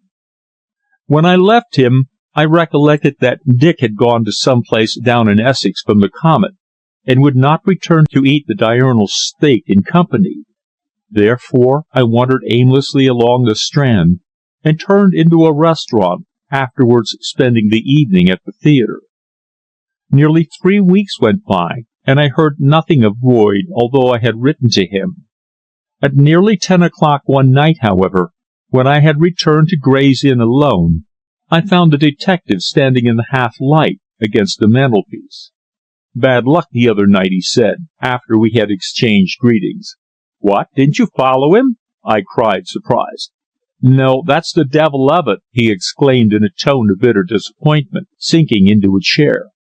"You'll remember that platform at Ludgate Hill is an island one, and just as I got through the barrier a train on the other side was moving off to Snow Hill and Moorgate Street, while one to Blackheath was just on the point of starting in the opposite direction. I, of course, jumped into the latter, feeling sure he'd be getting out of town." "And you found out your mistake too late?" "I examined all the carriages at Lowbarrow Junction, but there was no sign of him. He evidently took the other train." "Unfortunate," I answered, then sat for a few moments in calm reflection. "Unfortunate," he echoed. "It's more than that. We seem foredoomed to failure in this affair. I've had 3 men on the job ever since, but with no result. Even the narcs know nothing. But," he added, "when I pointed him out, you seemed to know him. Am I right?" I hesitated, wondering whether to tell him all the facts as I knew them, and obtain his assistance in my further inquiries. It struck me that he, a professional investigator of crime, shrewd, clear-headed, and acquainted with all the method and subterfuges of evil-doers, might suggest some other means which had not occurred to me. I had hitherto been deterred from making any explanation of my discoveries and suspicions on account of my strong love for Eva, but now the idea took possession of me that if I explained the whole to Boyd, and told him of my deep affection for her, we might work together and perhaps at length obtain some solution of this most intricate of problems. I was sick with the giddiness of one who falls from some great height. I had lost my hold upon the dreams and hopes of life. "You're quite right, Boyd," I said, handing him the cigarettes. "I know that man." "Who is he? He looks rather gentlemanly. That shabby get-up of his was a fake, I'm sure." "Yes," I responded. "He's a man pretty well to do. His name is Blaine, and he is the husband of Mrs. Blaine, whom you recollect is supposed to have taken the house in Phillimore Place." The detective gave vent to an unwritable exclamation. "Blaine!" he echoed, his face betraying a look of amazement, and pausing with the lighted vesta in his hand. "Well, that's indeed a facer." Then he added, "He must, in that case, know something of the matter as well as his wife." At that moment there was a tap at the door of the sitting-room, and old Mrs. Joad entered with a letter, which she said had come by the last post, and she had forgotten to give it to me. By the writing I saw it was from Eva, and eagerly read it. It was a brief note to say that her mother had been called away to her brother in Inverness, who was seriously ill, that the Hollies was closed, and that she had accepted an invitation to remain the guest of the Blaines until Lady Glaslyn's return. I handed the note to the detective without comment. "Well," he exclaimed, looking up at me when he had read it, "there's nothing very fishy about that, is there?" Then I recollected that he was in ignorance of my suspicions. Yet I loved Eva with all my soul, and held back from placing any facts in the hands of this man, who, with ruthless disregard for my affection or my feelings, would perhaps arrest her for complicity in the crime. And yet, as I sat before him, watching his face through the blue haze of cigarette smoke, I felt impelled to seek his aid, for this tangled chain of recent events had utterly bewildered and unnerved me. I was not yet strong again after the strange seizure which had so puzzled the doctor, and a sense of gloom and despair had since overwhelmed me, arising perhaps from the constant suspicion that a secret attempt had been made upon my life. To remain longer in that state of uncertainty was impossible. I felt I should go mad if I did not make some further determined effort to ascertain the truth. Someone whom I knew not had attempted to kill me. And why? There could be but one reason.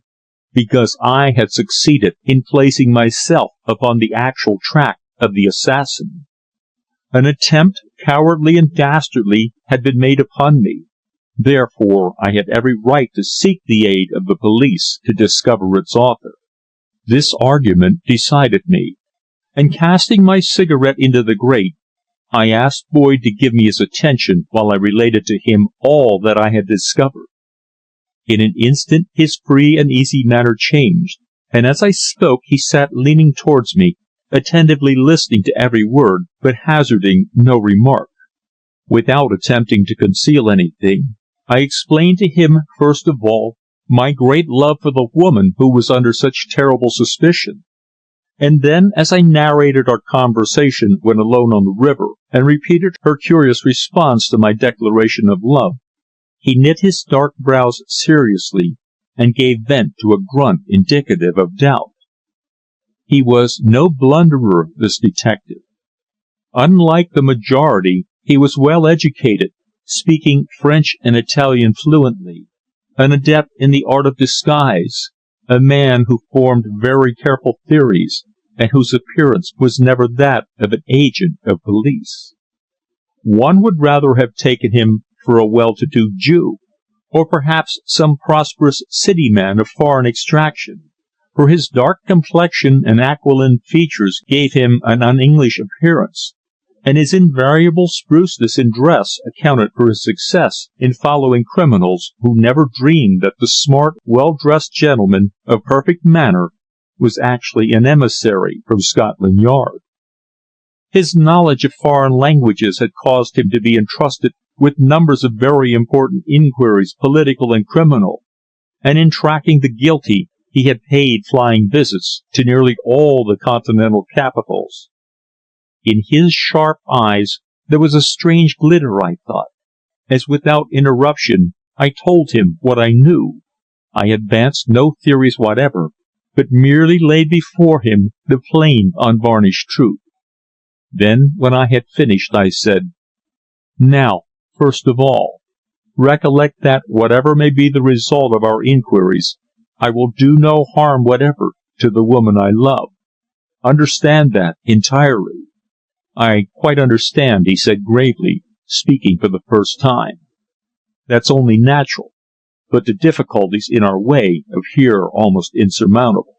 "Well," I asked anxiously, "what is your opinion, now that I have told you everything?" He shook his head, puffed thoughtfully at the fresh cigarette he had just lit, and then contemplated it thoughtfully. "I have no opinion at present," he responded.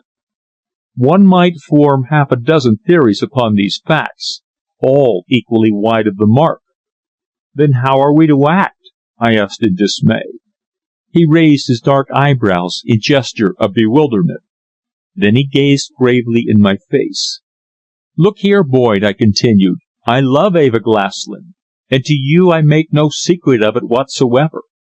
But at all hazards I mean to ascertain the truth, even at the risk of convicting her," he inquired, looking across at me quickly. "Convicting her?" I echoed. "Then you really entertain the same suspicion as myself?" "We may have suspicions without forming any theories," he responded calmly. Then he added in a tone of regret, "It's certainly 1,000 pities that you love her." "Why? Upon your own showing she appears to have very little regard for you." "How?" "Well," he answered slowly, "there's no doubt that the other day an attempt was made upon your life." "And you suspect her?" "We can suspect no one else," he answered.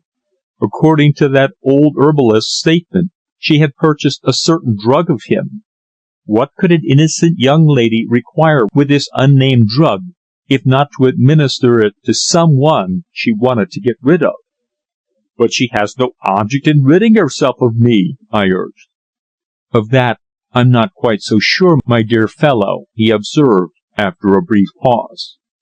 Recollect that on the morning when she went to St. James's Park in order to meet for some mysterious purpose the man who we now know was old Mr. Blaine, she met you face to face. We have no idea what her actions were previously, but she may have believed that you had been spying upon her. Therefore, on recognizing you when you were formally introduced at Riverdene, she conceived a plan for getting you out of the way. It was with that object, very possibly, that she made the secret purchase at the herbalist's. No, Boyd, I can't believe it of her, I said quickly. I won't believe it.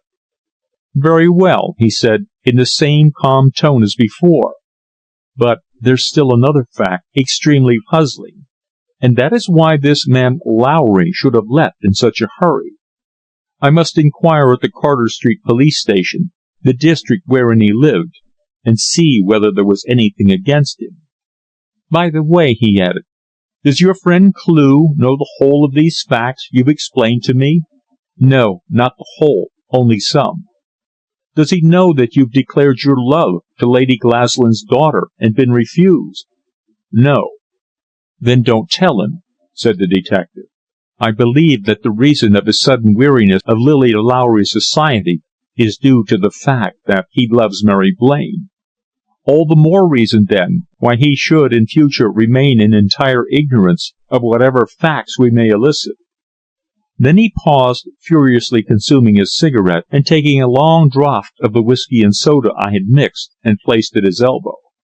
This is really a most remarkable mystery, Irwin, he exclaimed at length, twisting the plain gold ring upon his finger, a habit of his when pondering deeply. There seem 1,000 complications. It's absolutely the most astounding case that I've ever had in hand. Even Shaw, or superintendent at the Yard, a man whose deep-rooted conviction is that we never need fail if we really take an interest in an inquiry, acknowledged to me the other day that he could see no way to a clue. Of course, we might question Mrs. Blaine, or even arrest Blaine himself on suspicion if we could find him again. But whoever is guilty has taken such careful precautions to obliterate every trace of a clue that both the superintendent and myself are agreed that the interrogation of either of the Blaines would only result in defeating our ends. That was exactly my own opinion. I had many times wondered why the police had not made inquiries of Mrs. Blaine on account of the statement by the landlord at Kensington. But it was now plain that the Director of Criminal Investigations, the grey-headed, loud-voiced old gentleman whom I knew quite well at Scotland Yard, had decided otherwise. But why are you so anxious that my friend Clew should remain in ignorance of our movements? I inquired. You say that he loves Mary Blaine, answered Boyd.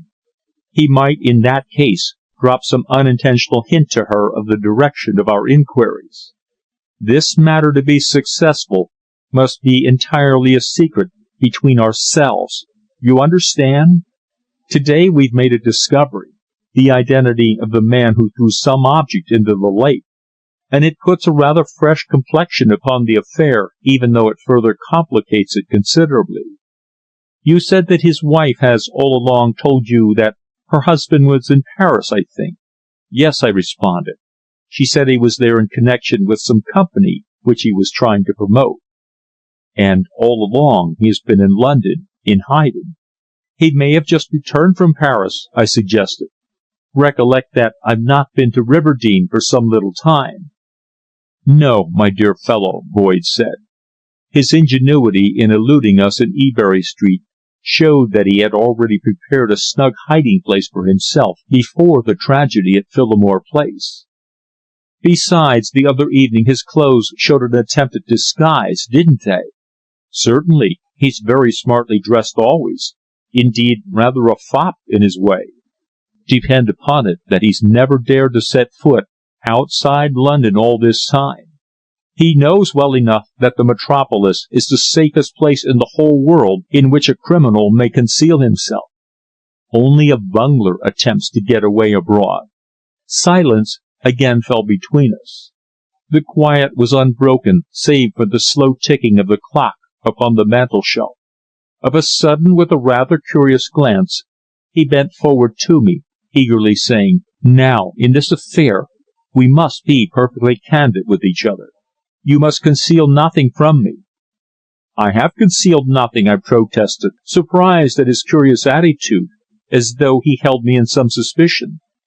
"I don't allege that you have," he answered, "but I want you to answer truthfully a question which is of highest importance. I want you to tell me whether, on the afternoon of the day you were called by Patterson to Kensington, your friend Clew was here, at home." "No, he certainly wasn't. I arrived home first, and he came in perhaps 10 minutes or a quarter of an hour later than usual," I answered, wondering what connection this could have with the inquiry. "And after you made the discovery, you did not telegraph or communicate with him in any way? I take it that you were surprised to meet him in that house." "Certainly I was," I responded. "But he had an appointment with Lily Lowry, and finding that she could not keep it, he came along to Kensington to ascertain the nature of the event, about which Patterson had wired to me." The detective's features relaxed into a strange smile. "Would you be surprised then to know that your friend never called at the police station on that evening, but went straight to Phillimore Place, and there joined me while you were absent inquiring of the neighbours? That very evening I inquired of the constable on duty at the door of the station, and of others, all of whom told me that no one had called to inquire for Patterson except yourself." "That's certainly extraordinary," I said in wonderment. "Yes," he observed mechanically. "It's a very curious fact. One which appears to prove that he knew something more of the mysterious occurrence than he has admitted. In fact, that he was aware of it long before we were." "What?" I gasped, gazing at my companion in alarm. "Surely you don't mean that you suspect Dick of having had any hand in the affair?" Then at that instant I recollected how, when I had received the telegram on that memorable evening, his face had suddenly changed, and his hand had trembled. Chapter 17. Chapter 18. You Will Never Know. Never. Dick returned about 11, and shortly afterwards Boyd swallowed another whiskey and soda and left. I thought my friend started slightly at finding the detective with me, but he betrayed not the slightest annoyance.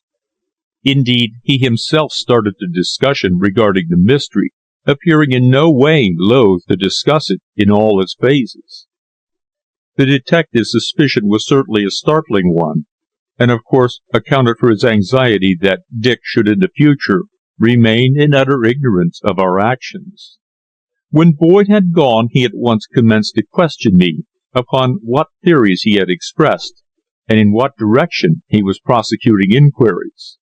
Although I would not allow myself to suspect my best friend, I nevertheless preserved the silence which Boyd had imposed upon me, evading giving him direct answers, preserving the secret of the identity of the man seen in St. James's Park, and managing to put aside his questions by a declaration that personally I was sick of the whole matter, for I felt that it would now ever remain a mystery. That night, however, I remained awake many hours, thinking fondly of Eva, and calmly revolving in my mind all that had fallen from the lips of Boyd. He, one of the most skilful officers in London, had formed no theory. He only entertained suspicions, vague perhaps, yet by no means groundless. I had not seen Eva since that day when the strange, incomprehensible attempt had been made to take my life, and a strong desire again possessed me to stroll at her side, to hear her voice, to hold her hand. Was it, I wondered time after time, that hand, so soft, slim, and delicate, that had actually attempted to secretly take my life? The detective had calmly reviewed all the facts I had explained, and, as a professional investigator of crime, had openly expressed a suspicion in the affirmative. Often had I wondered what kind of woman was Eva's mother, whom I had never met. That she was somewhat eccentric was evident from her daughter's words on the last occasion I had visited Riverdene. I lay there thinking of Eva, scouting every suspicion which the detective's words had aroused within me, until, with the first streak of dawn, I fell asleep and dreamed of her. Next afternoon, without mentioning anything to Dick, save the sending of a telegram to say that I should not dine at home, I left my office half an hour earlier, and, full of conflicting thoughts, travelled down to Riverdene.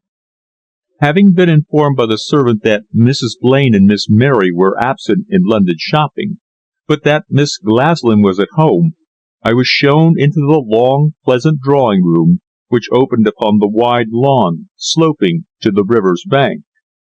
The great bowls of cut flowers diffused a pleasant odour, and the books and papers lying in the cosy corner, with its soft cushions of pale blue silk, betrayed signs of recent occupation. It was a low-ceilinged, comfortable apartment, cool and restful after the dust and glare of the white road outside.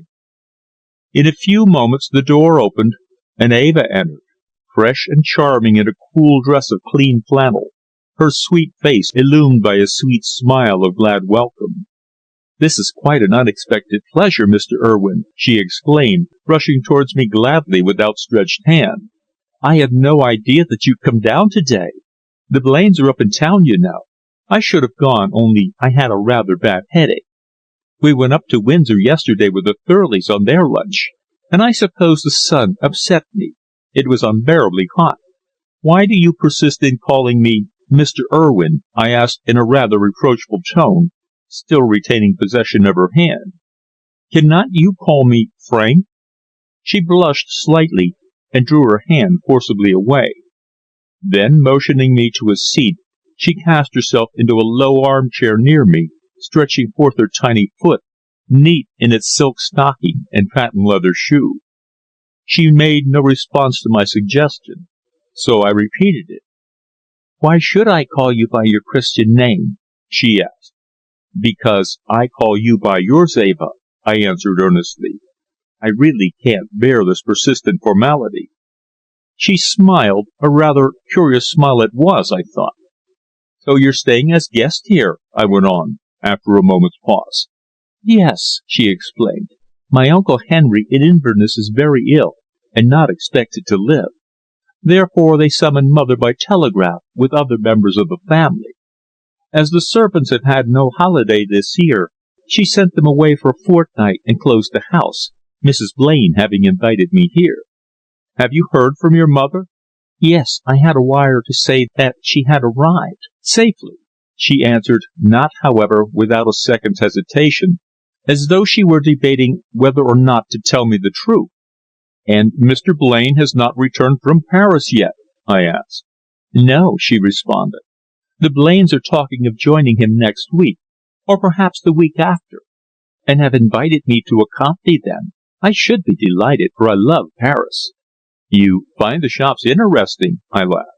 "Yes," she answered. "All women do, I suppose. At least I've met very few who, having been in Paris, haven't hunted for bargains at the Louvre, the Printemps, or the Bon Marche. Paris is worth visiting if only for one's hats, for you can often buy a hat for 20 francs, exactly the same style, and of better material than that for which you would pay 3 or 4 guineas in Regent Street." "I'm not much of an expert in such things," I laughed, nevertheless reflecting how curious it was that Blaine remained still in London.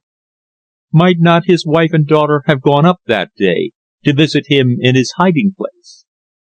"But you've been awfully queer, I hear," she said concernedly. "You really don't look quite yourself, even now. What has been the matter? We were all so concerned when we heard about it."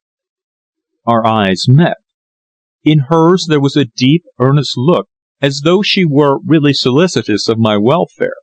Yet I fancied somehow that those clear blue eyes wavered beneath my steady, searching gaze. She watched me, reading me as easily as she would have read black letters on a white page. I was taken suddenly ill. The heat, perhaps, I answered with affected carelessness. I had run down, the doctor said. It was nothing very serious. She gave vent to a perceptible sigh of relief, then, smiling sweetly as she ever did, said, "Well, it is indeed a pleasure to welcome you here again today." She still wore that brooch, the quaint little playing card which had betrayed her visit to Morris Lowry.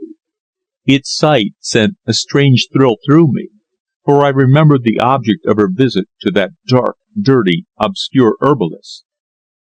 "The pleasure is mutual, believe me, Eva," I answered, putting away from me instantly the gruesome thought oppressing me. "Through this whole month I have thought only of you." She sighed, in an instant serious. Then, glancing back to assure herself that there were no eavesdroppers, she said, "It would be far better, Mr. Urwin, Frank, if you could leave me and forget." "But I can't," I said, rising quickly, and again taking her soft white hand.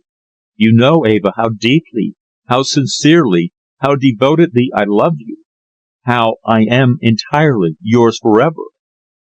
I spoke simply and directly what I felt. I was calmer than I had been when I rode her beneath the willow's shade. "Ah, no!" she cried in a pained voice, rising to her feet with sudden resolution. "You really must not say this. I will not let you sacrifice yourself. I will not allow you to thus—" "It is no sacrifice," I protested, interrupting quickly. "I love you, Eva, with all my soul. One woman alone in all the world holds me beneath the spell of her grace, her charm, and her sweetness. It is yourself. Every hour I think only of you. Ever before me your face rises in my daydreams, and in those moments when I see your sweet smiles, I tell myself that no other woman can ever have a place in my heart. Ah, you cannot know how fondly I love you," I said, raising the hand tenderly to my lips and imprinting a kiss upon it. "If you could only know, you would never treat me with this cold, calm indifference." Her bosom rose and fell slowly, and she was silent. I fancied that she shuddered slightly. At that moment my position struck me as an extremely strange one, declaring love to one whom an expert detective suspected of having made a cowardly attempt upon my life. Was it just? I asked myself. Yes, in this I was justified, for I loved her, even though I had more than once been inclined to agree with Boyd in his misgivings. "I was not aware of any indifference," she faltered at last, raising her great eyes, so clear and earnest, for an instant to mine. "I have merely urged you to reflect." "Reflection is unnecessary," I answered quickly. "I know that I love you truly. That surely is sufficient." "It might be if I were free," she responded in a low, hoarse voice. "But I tell you today, Frank, as I told you before, this love dream of ours is impossible of realization." "Then you do reciprocate my love," I cried, in joyous eagerness. "Come, tell me, do not keep me longer in suspense." "I have already told you," she answered in a low, intense voice. "Of what use is it to continue this painful discussion?" "Of every use," I cried in desperation. "Give me one word of hope, Eva. Tell me that some day you will try and love me better than you do now, that some day in the future you will become my wife. Tell me." "No, no," she cried, snatching her hand away and receding from me. "No, Frank, I cannot. I will not lie to you." "Then can you never love me? Never?" I cried despairingly. "Never," she answered hoarsely, and her answer struck deep into my heart. "I have sinned before God and before man, and love no longer knows a place in my heart." And her fine head was bowed before me. "Sinned?" I gasped. "What do you mean?" "I am a social leper," she panted, raising her head and looking at me with wild, unnatural gaze. "If you knew the dark and awful truth, you would shun me rather than kiss my hand. Yet you say you love me, you, who would have so great a cause to hate me if you knew the ghastly truth." "But," I cried, wondering at these strange words, and with my suspicions again aroused, "I do love you, nevertheless, Eva. I shall always love you, I swear it, for my very life is yours." "Your life!" she echoed in a weird, harsh voice, as she stood pale-faced, swaying before me, her hands clasped to her breast, her lips cold and white. "Yes," she said in a strange, half-hysterical tone. "Yes, it is true, too true at last, that your future is in my hands. Only by a miracle have you come back to life, a grim shadow of a crime to taunt, to defy, to denounce. Ah, Frank, you do not know the terrible truth. You will never know, never." I was bewildered. Horror possessed me.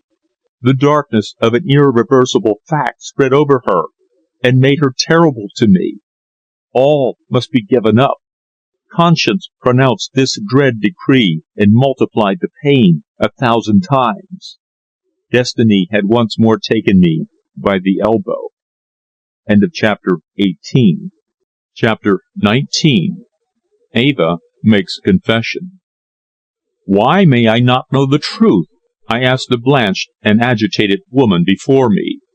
Her involuntary declaration that I had only returned to life by little short of a miracle was in itself clear proof that she was aware of the attempt made to assassinate me.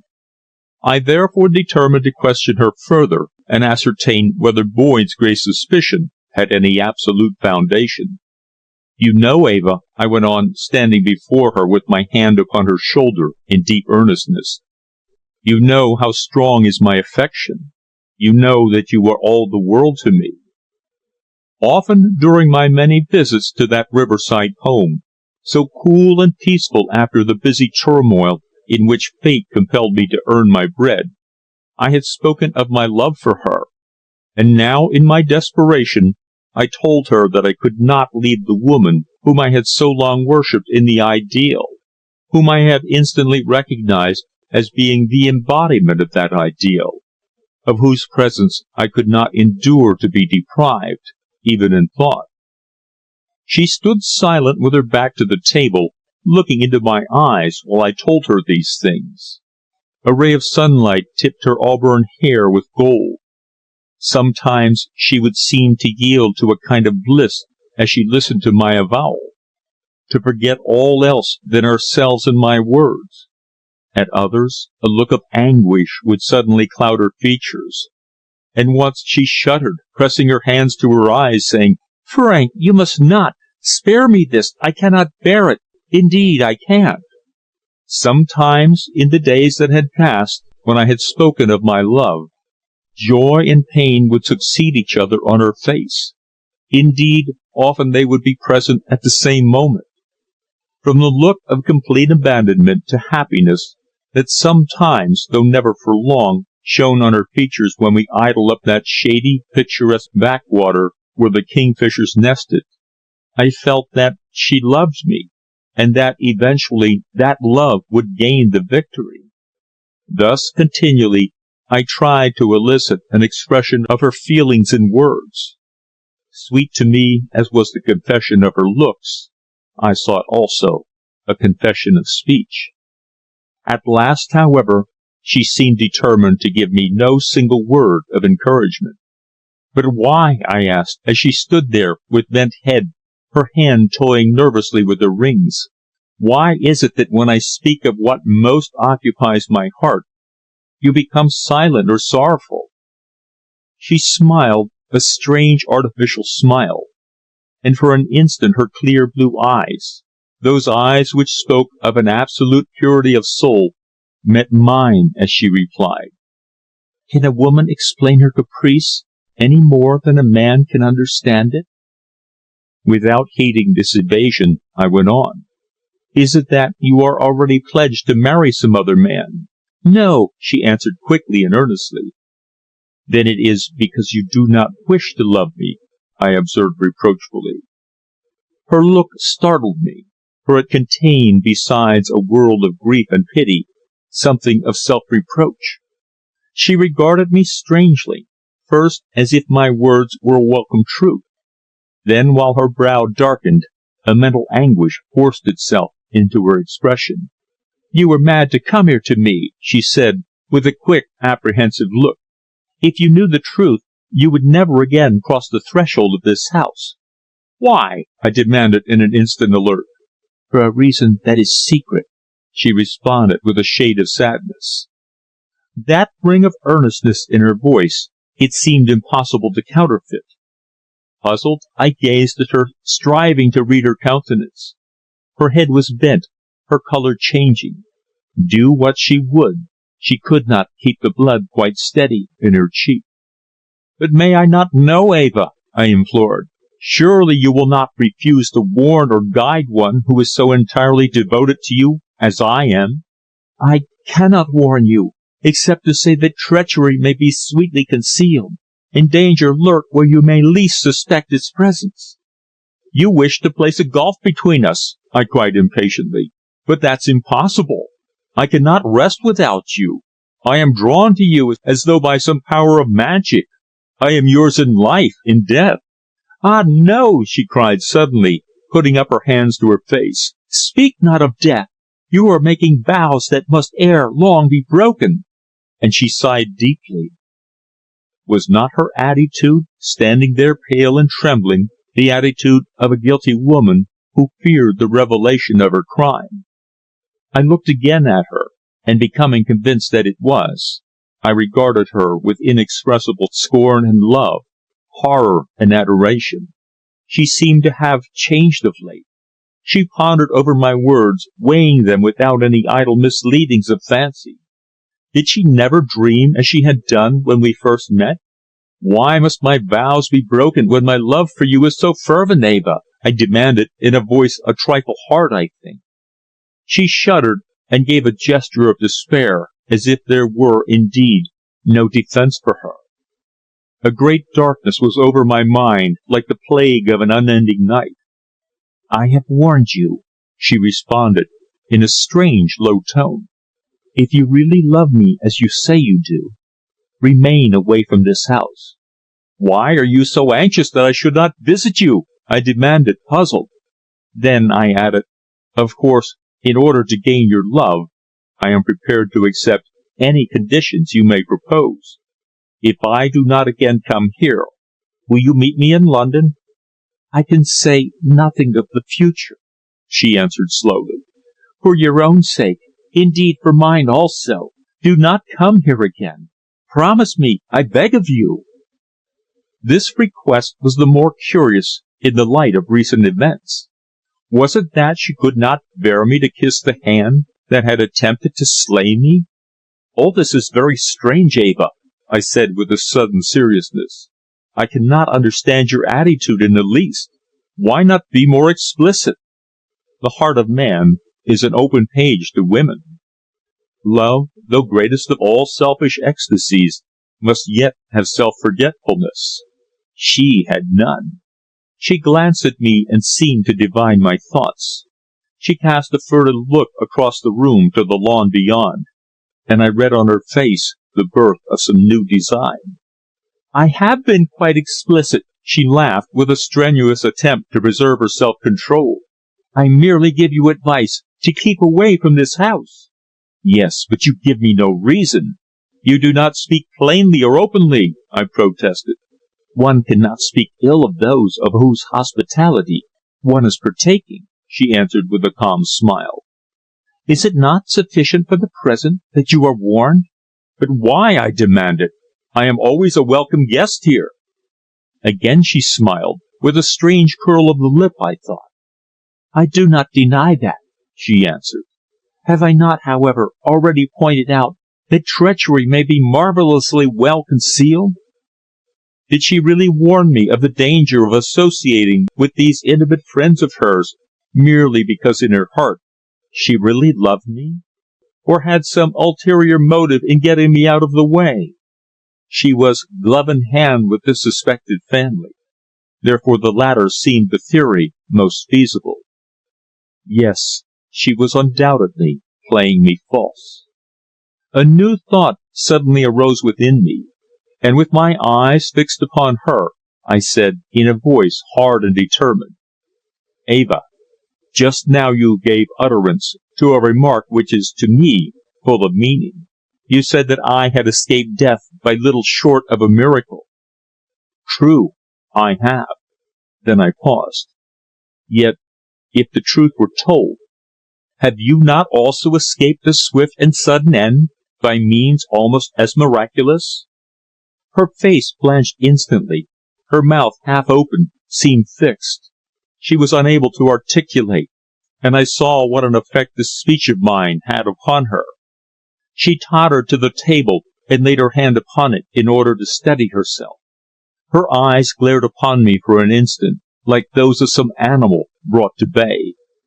Yet, with a marvellous self-control, her white face a moment later relaxed into a smile, and she replied, "I really don't know to what you refer.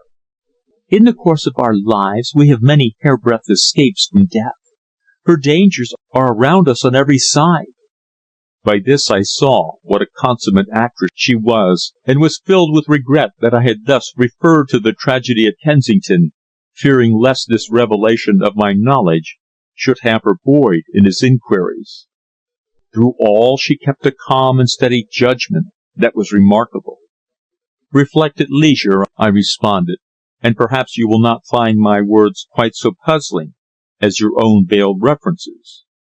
"A few minutes ago," she exclaimed reproachfully, "you declared that you loved me. Now, however, you appear to entertain a desire to taunt me." "With what?" She hesitated, for she saw how nearly she had been entrapped. "Every woman is a born diplomatist," so she answered. "With having endeavoured to mislead you." "I only know that I love you, Eva," I said in softer tones, again tenderly taking her hand. "I only know that I think of no other woman in all the world besides yourself. I only know that I cannot live without your love."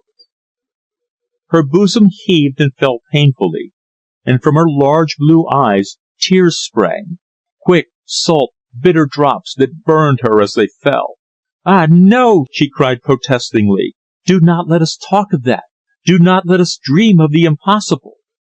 "Then you really love me?" I cried in quick earnestness, bending over her, my arm about her slim waist. But she shuddered within my grasp, her frame was shaken by a convulsive sob, and gazing upon me with serious eyes, she, in a low whisper, gave her answer. "Alas, I cannot. I dare not." I drew back, crushed and hopeless. Once again the strange thought possessed me that Mary Blaine held her within her power, that although she actually loved me, she feared the relentless vengeance of that woman who posed as her most intimate friend, who smiled upon us both, although in her heart was a fierce and jealous hatred. Eva's was a strange character.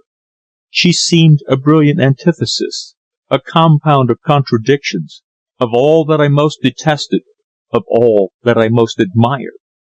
Her whole character seemed a triumph of the external over the innate, even though she presented at first view a splendid and perplexing anomaly. There was yet deep meaning and wondrous skill in the enigma when I came to analyze and decipher it. What was most astonishing in Eva's character was its antithetical construction, its consistent inconsistency, which rendered it quite impossible to reduce it to any elementary principles. The impression she gave was that of perpetual and irreconcilable contrast. In those months I had known her, she had enchanted me. Her mental accomplishments, her unequalled grace, her woman's wit and woman's wiles, her irresistible allurements, her starts of hauteur, her vivacity of imagination, her petulant caprice, her fickleness and her falsehood, her tenderness and her truth, all had dazzled my faculties and bewitched my fancy.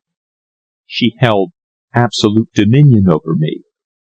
My reference to that fatal night when I had discovered her apparently dead in that weird house in Kensington had utterly unnerved her.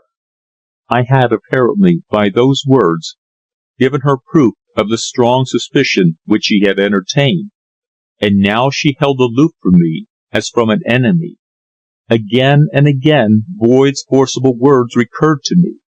Try how I would, I could not place from me the increasing belief that she had actually given me that fatal draught on the last occasion when we met. Yet, after all, she had my welfare at heart to some extent, or she would not utter this strange, inexplicable warning. She would not have so pointedly told me that the family whose guest she was were my actual enemies. The latest passion of my love had long ago kindled into a quenchless flame, and again, after this declaration of fear which she had uttered, I repeated my inquiry as to its cause. But she shook her head, and remained silent to all my entreaty, even though her panting breast painfully showed her agitation. Had she, I wondered, really perpetrated a deed of horror?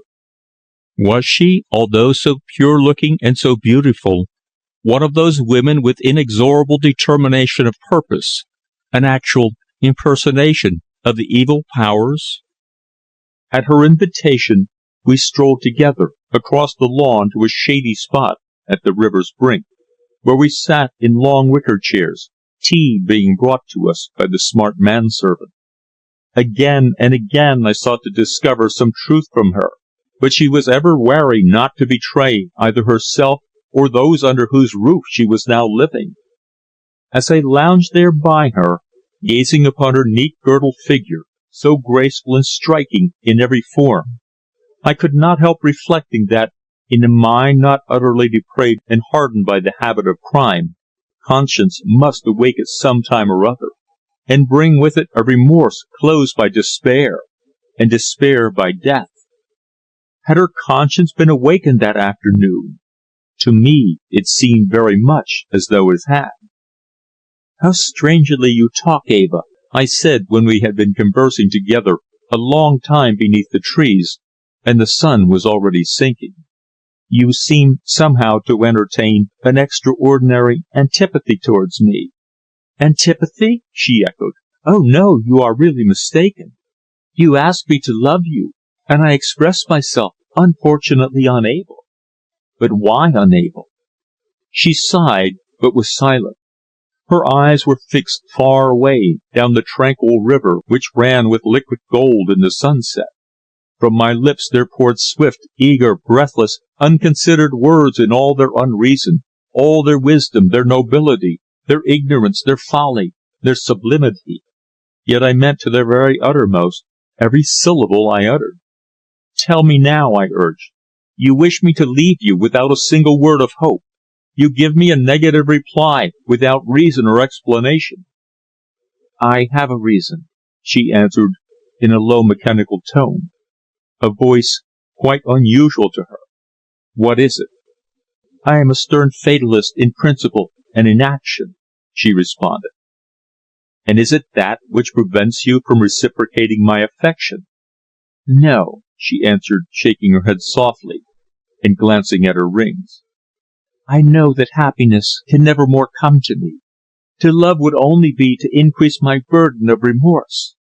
"Remorse?" I cried, in a moment recollecting all the mysterious past.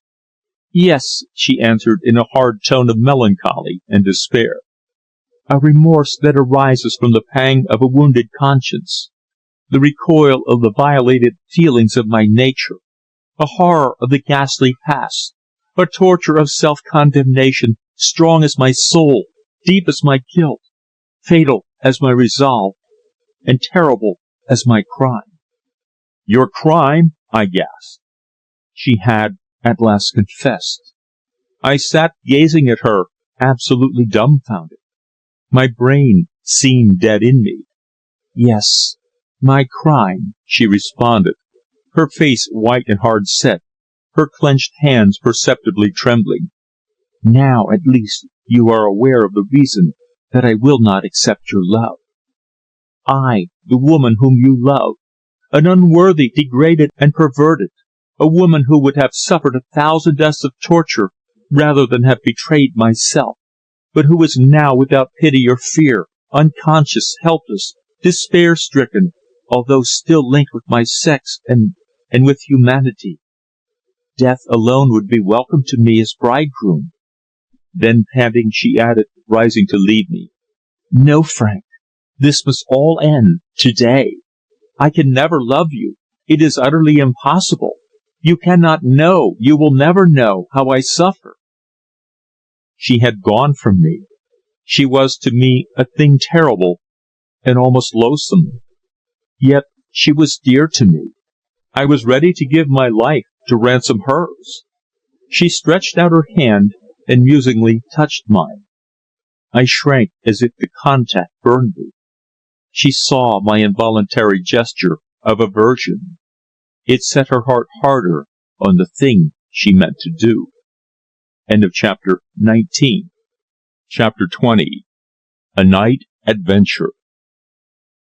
In the silent evening hour, as the dusk darkened and twilight slowly faded into night, I was conscious of a kind of fascination against which my moral sense rebelled, but from which there was no escape.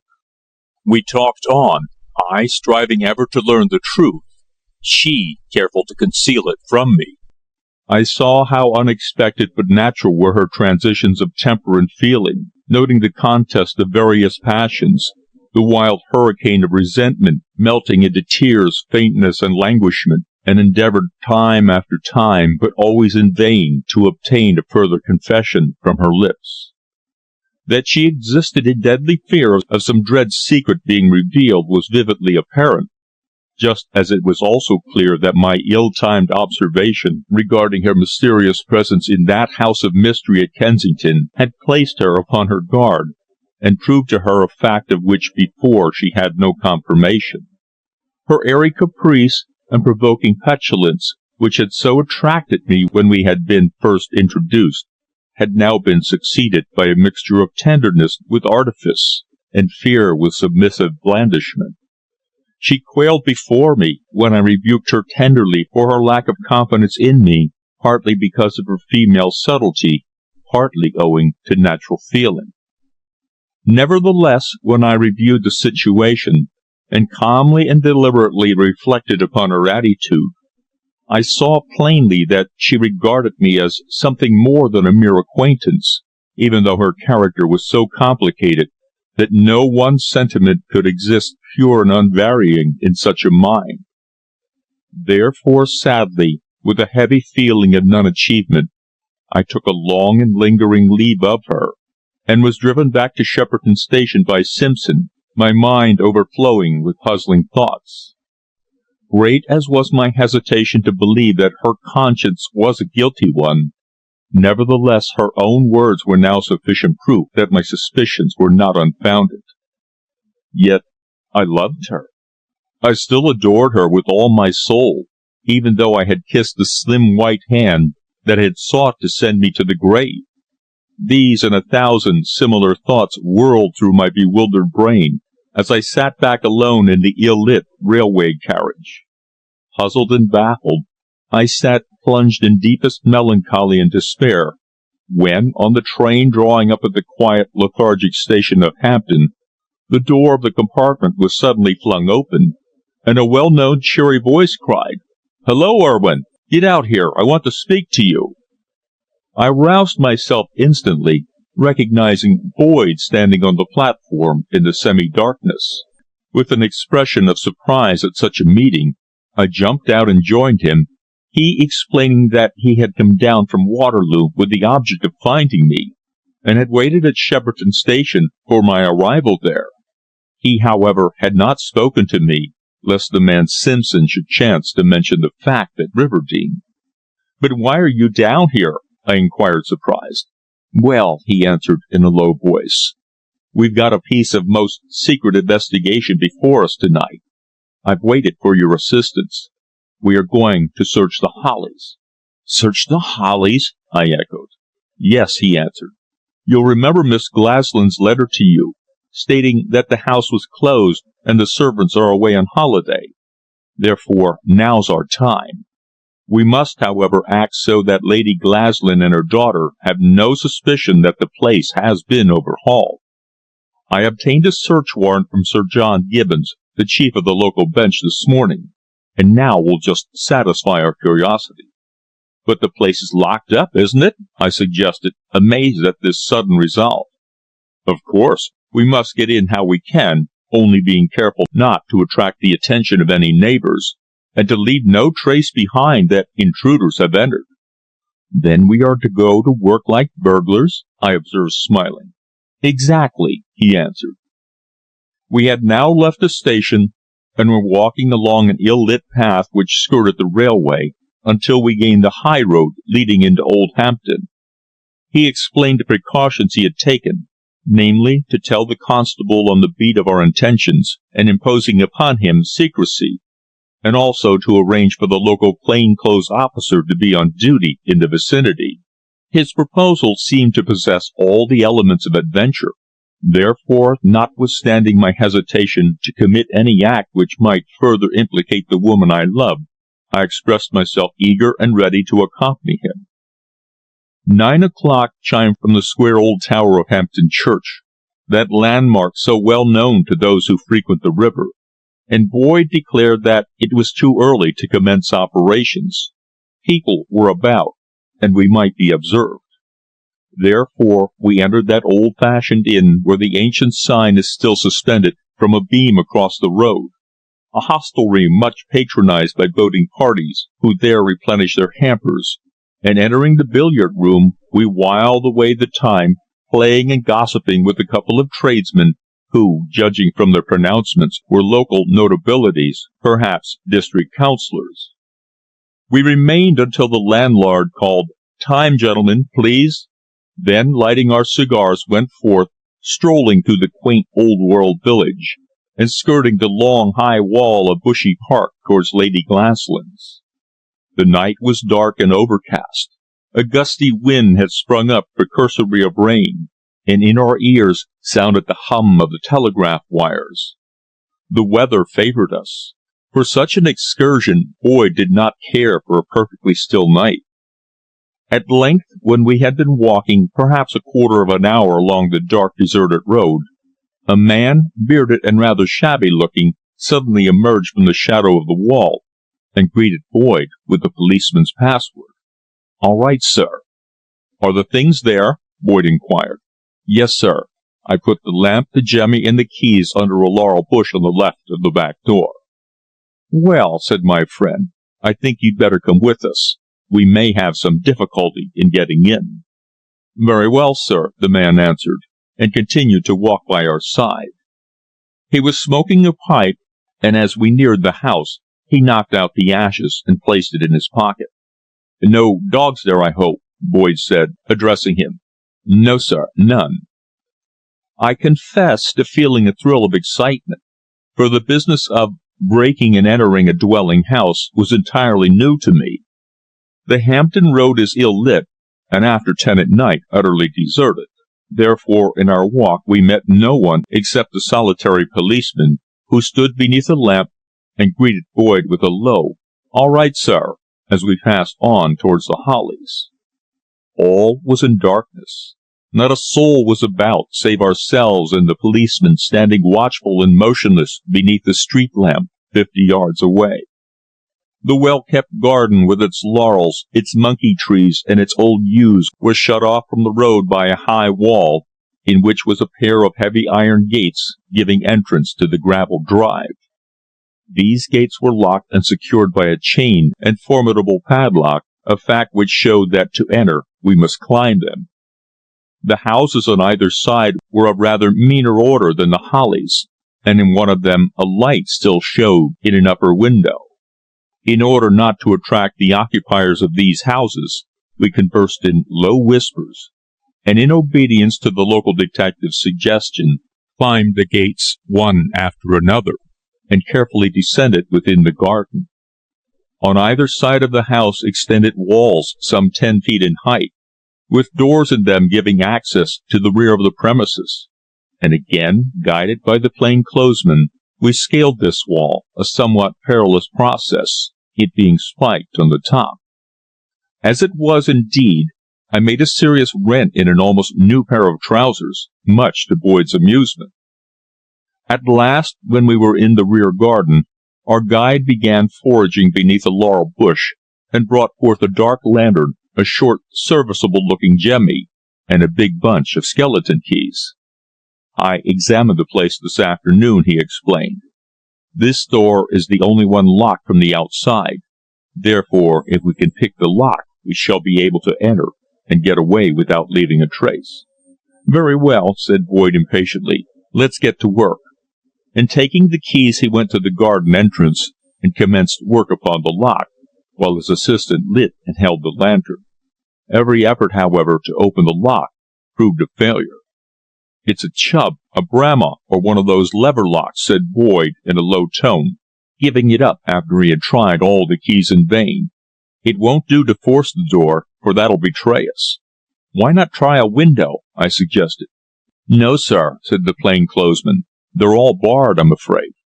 "But those on the first floor," I suggested, looking up at one, evidently a landing window, over the door. "We might try if we could only reach it," Boyd said, laying down the keys upon the doorstep. "If we forced the catch, we could screw it down again before we left." In order to discover something by which we might gain access to the window, we all three crept carefully across the lawn and down the long old-fashioned garden to an outhouse, where, after some search, we found an old and rotten ladder, half the rungs of which seemed missing. This we carried back, and a few moments later Boyd, mounting with a strong clasp knife which he had taken from his pocket, began slowly working back the catch, until at last he was able to throw up the window and crawl in.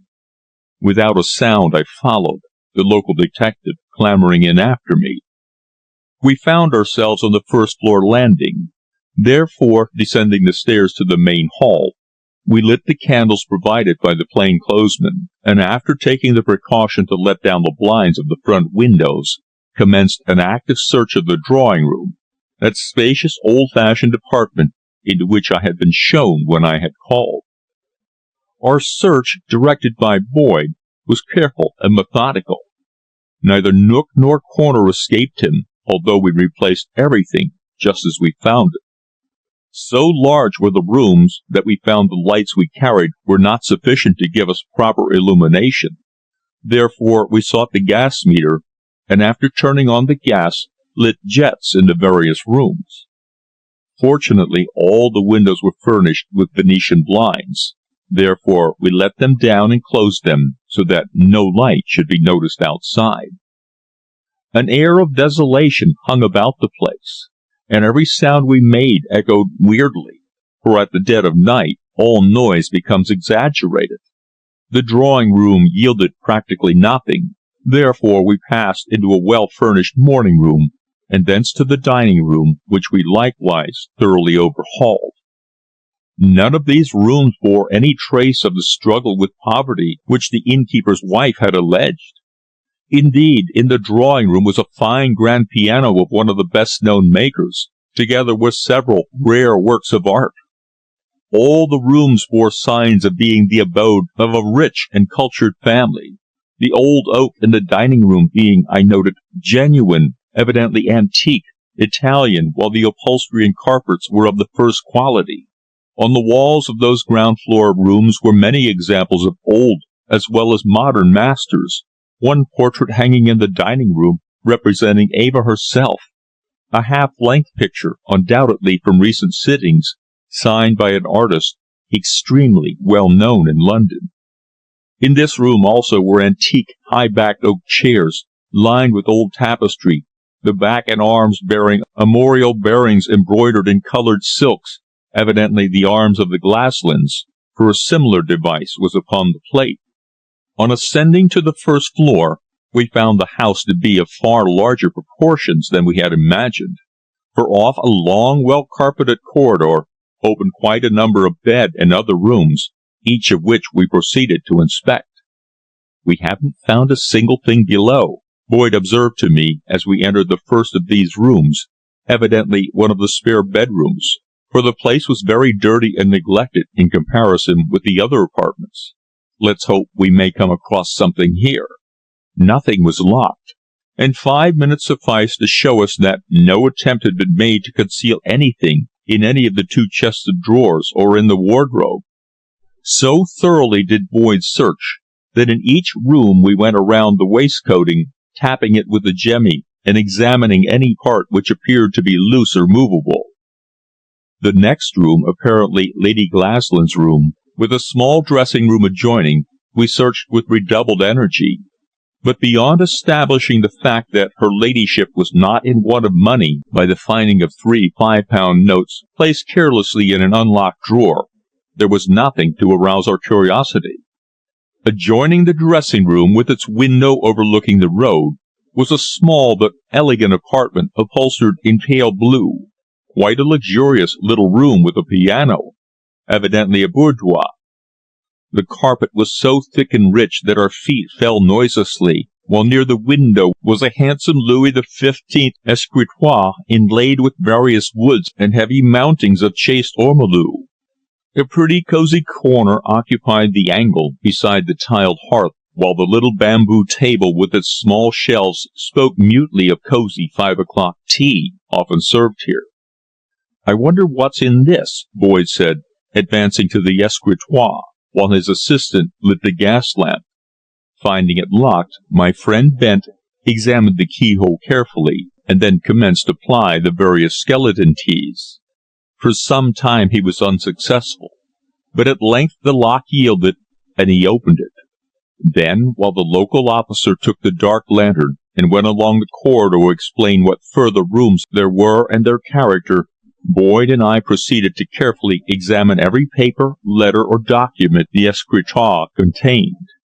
Some letters were addressed to Lady Glaslyn, others to Eva, but most of them were ordinary correspondence between relatives and friends, while the folded documents were receipted bills, together with a file of papers relating to some action at law regarding property near Aberdeen. Behind the receptacle in which we found these letters was a panel which Boyd at once declared concealed some secret drawers, and being well versed in all the contrivances of cabinet-making, he very soon discovered the means by which the panel could be released. As he had predicted, its removal disclosed 3 small drawers. To the first I gave my attention, while he took out the contents of the second. The letters, of which there were 7 or 8 secured by an elastic band, I took out and read, being puzzled greatly thereby. They were all typewritten and bore the postmark London S.E. The first had been received about 3 months before, the last as recently as a fortnight ago. They were very friendly, commencing, "Dear Eva," and although the writer was apparently extremely intimate, there was, however, not a word of love, a fact which gave me some satisfaction. They all, without exception, contained a most mysterious reference to the silence, in terms extremely guarded and curious, one urging the utmost caution, and declaring that a grave peril had unexpectedly arisen which must at all hazards be removed. The writer did not appear to be a very educated person, for in many places there were mistakes in spelling, while all were devoid of both address or signature, bearing only the single initial Z. I passed them over to Boyd, asking his opinion, and as he sat at the writing flap reading them, we were both suddenly startled by hearing a plaintive cry near us. It was a poor lean cat who had accidentally been shut up there, and was undoubtedly starving. "These letters are very strange," Boyd observed, looking up at me. "I wonder to what the silence refers." "I don't know," I said. "There's evidently some very good reason that they've been concealed here." As I was speaking, I took from beneath some letters, still remaining in the secret drawer Boyd had opened, a wooden pill-box from which I removed the lid, there being disclosed a small quantity of a peculiar greyish-blue powder. "Hello!" Boyd exclaimed, with a quick glance at it. "What's that, I wonder? No label on the box. It looks suspicious." "Yes," I agreed. "I wonder what it is, that it should be so carefully concealed." "Leave it aside for a moment," he said. Then, taking up a large envelope which, while I had been reading the letters, he had been carefully examining, he drew from it 2 photographs. "Do you recognize the originals of these?" he inquired, with a grave smile. "Great heavens!" I gasped. "Why, They are the man and the woman whom we found at Phillimore Place." "Exactly," he said, in a voice of satisfaction, just as his assistant re-entered. Then, before I could recover from my bewilderment, he took up the little wooden box, exclaiming, "This powder here is a very suspicious circumstance, but we'll test it at once." Turning to the local officer, he said, "I saw you eating something when you met us, and you put part of it in your pocket. What was it?" "A sandwich. My wife always makes me one when I go out on night duty," the man explained. "Have you any of it left?" For answer, he drew from his pocket a portion of an uneaten sandwich and placed it upon the table. Boyd, with his pocket knife, cut off a piece of the meat, upon it sprinkled a grain or so of the mysterious powder, and threw it down to the hungry cat, which was mewing loudly and purring round our legs. The thin creature, ravenously hungry, devoured it, but ere 10 seconds had passed, and while we all three were watching attentively, it staggered with a faint cry, and almost without a struggle, rolled over, dead. "As I suspected," Boyd observed, turning to me. "This is the powder from the herbalist." End of chapter 20. Chapter 21. Under the Leaden Seal. "So far," continued Boyd thoughtfully, pushing his hat to the back of his head, "we've proved one thing, that this stuff is poison." "Yes," I said, "but these photographs, is it not extraordinary that we find them here among Eva's possessions?" "It's all extraordinary," he answered. "The letters more strange than anything," and he unlocked the third drawer, expectantly only, however, to find it contained something small wrapped in a piece of dirty wash leather. He placed it before him, carefully opening it, and disclosing something which caused us both to give vent to exclamations of surprise. Inside was a most commonplace object, yet to us it had a meaning peculiarly tragic. A single penny.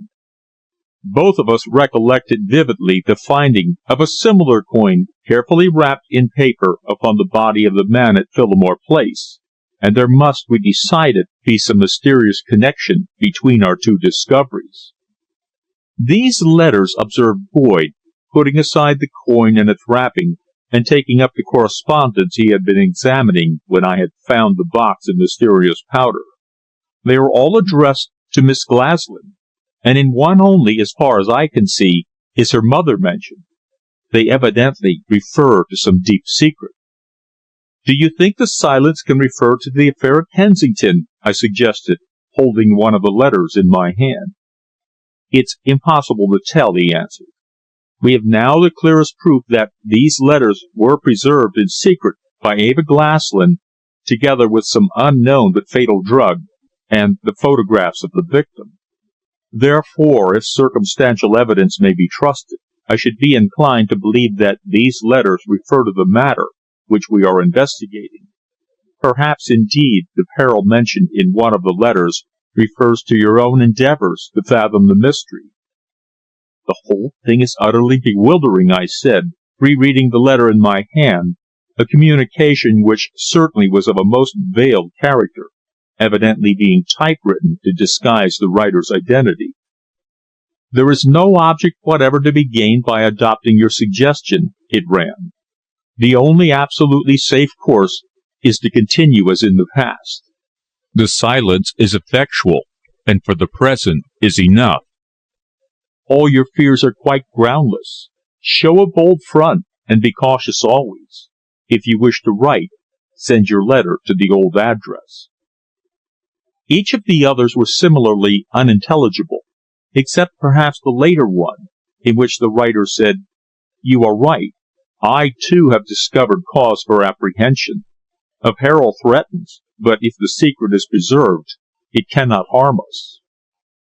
With the mass of papers and correspondence spread before us, we all three examined these suspicious letters very carefully. In the drawer which Boyd had opened was, among other things, a few girlish trinkets and souvenirs of the past, and a note signed Mary Blaine, and dated from Riverdene a couple of months before. In the face of recent events, it was a somewhat noteworthy missive, for beginning "Dearest Eva," It gave her an invitation for tennis on the following day, Tuesday. I have also your admirer, she went on, and he will no doubt come. Perhaps I shall be compelled to go to town tomorrow afternoon on business, the urgent nature of which you may guess. If I do, I will convey your message to the quarter for which it is intended. Be careful how you act, and what you say to F, meaning, I suppose, myself, for I have no great faith in him. His friend is, of course, entirely well disposed towards us. I passed it to Boyd, and when he had read it, asked, What's your opinion of that? Is the person mentioned myself, and is the friend actually Dick? It seems so, he responded with knit brows. In that case, they must have long ago suspected you of being aware of their secret. This would, of course, account for the cowardly attempt to take your life. By means of this unknown drug here, eh? I suggested bitterly, pointing to the small box which I had a moment before closed. Certainly, said the detective. There can now be no further doubt of Miss Glaslyn's complicity in the affair. I wonder who is the author of these typewritten letters, I said. If we knew that, it would let a flood of light into the whole matter. We shall, I hope, discover that in due course, he answered. Let's finish these investigations before discussing our next move. And he continued, carefully placing back the letters in the secret drawers, now and then pausing to reread one which chanced to attract his attention. Look at this, he said, passing one over to me after he had glanced at it. It was written on pale green paper, in a fine, fashionable woman's hand, a few brief lines which ran, My dear Eva, I could not come today, but shall be there this evening. Everything is complete. When the truth becomes known, the discovery will, I anticipate, startle the world. It must, for reasons you know, remain a strict secret. Do not breathe a word to a soul. Yours ever, Anna. That may refer to the invention we found in the laboratory, a scientific discovery which no one has come forward to claim. But who, I wonder, is Anna? She might be the dead woman, Boyd suggested. True, I agreed. So she might. During fully half an hour we still remained in that small cosy boudoir, which seemed to be Eva's own room, examining everything carefully and taking the utmost precaution to replace everything exactly as we found it. In this Boyd displayed real genius. Whatever was moved, he rearranged it with an exactness little short of astounding. His astuteness was remarkable. Nothing escaped him now that he was on the trail. Yet, as I wandered about, examining things here and there, I could not repress a feeling of reproach, for had I not, after all, assisted in this secret search which had resulted so disastrously for the strange, mysterious woman I so dearly loved? She was now under the suspicion of the police. They would keep her under surveillance, for the evidence we had already obtained was sufficient to induce any magistrate to grant a warrant for her arrest. A sudden sense of a vast, immeasurable loss fell upon me. The small box containing the grayish-blue powder had been replaced in the concealed drawer, and everything had been rearranged in the room when the local officer said, At the end of the corridor there's another sitting room. Very well, Boyd answered. Let's see what it's like. And we all three, lights in hand, followed our guide until we entered a smaller sitting room. An easel stood in it, and it was apparently used by Eva as a studio, for she, I knew, took lessons in painting.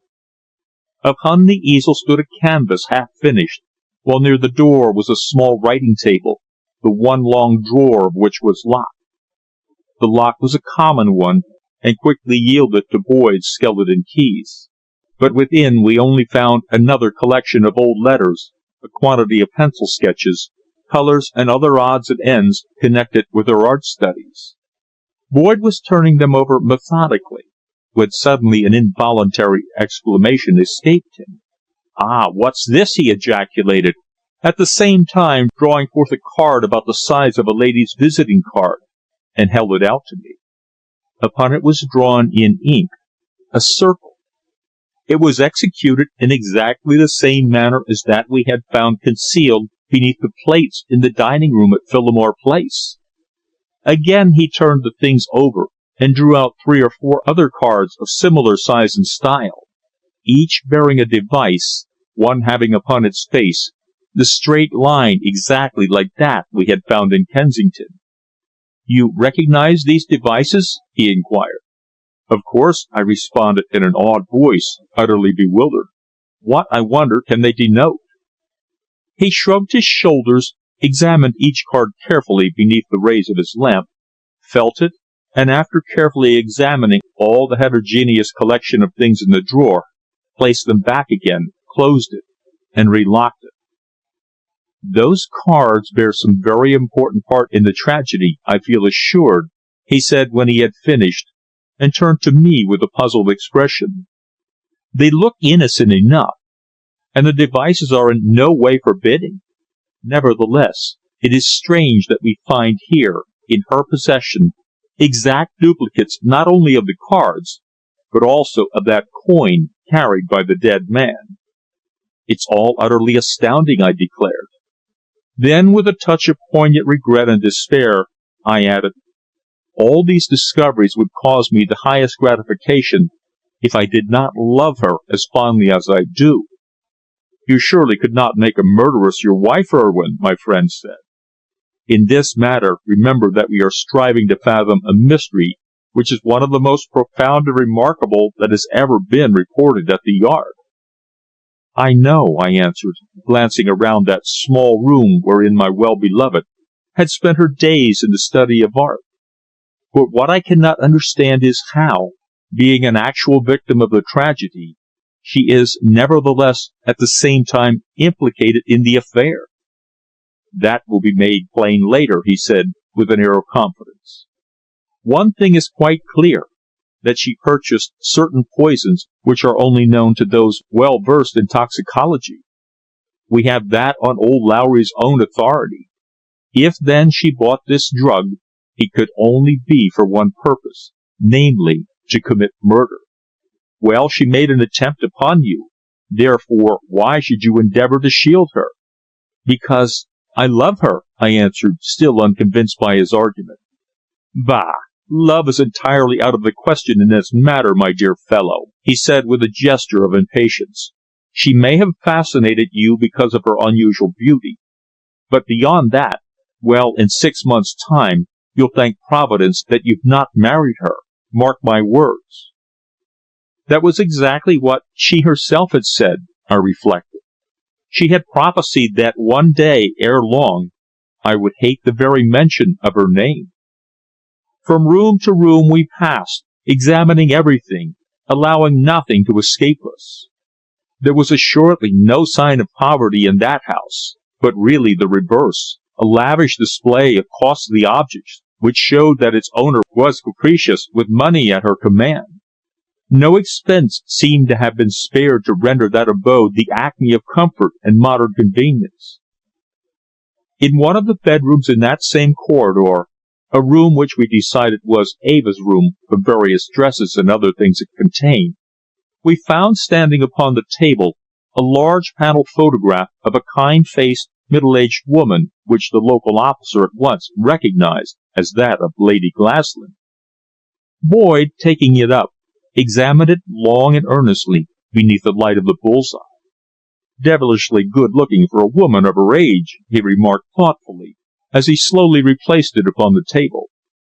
"Do you know," he added, turning to me, "I fancy I've met her somewhere, but where I can't for the life of me recollect.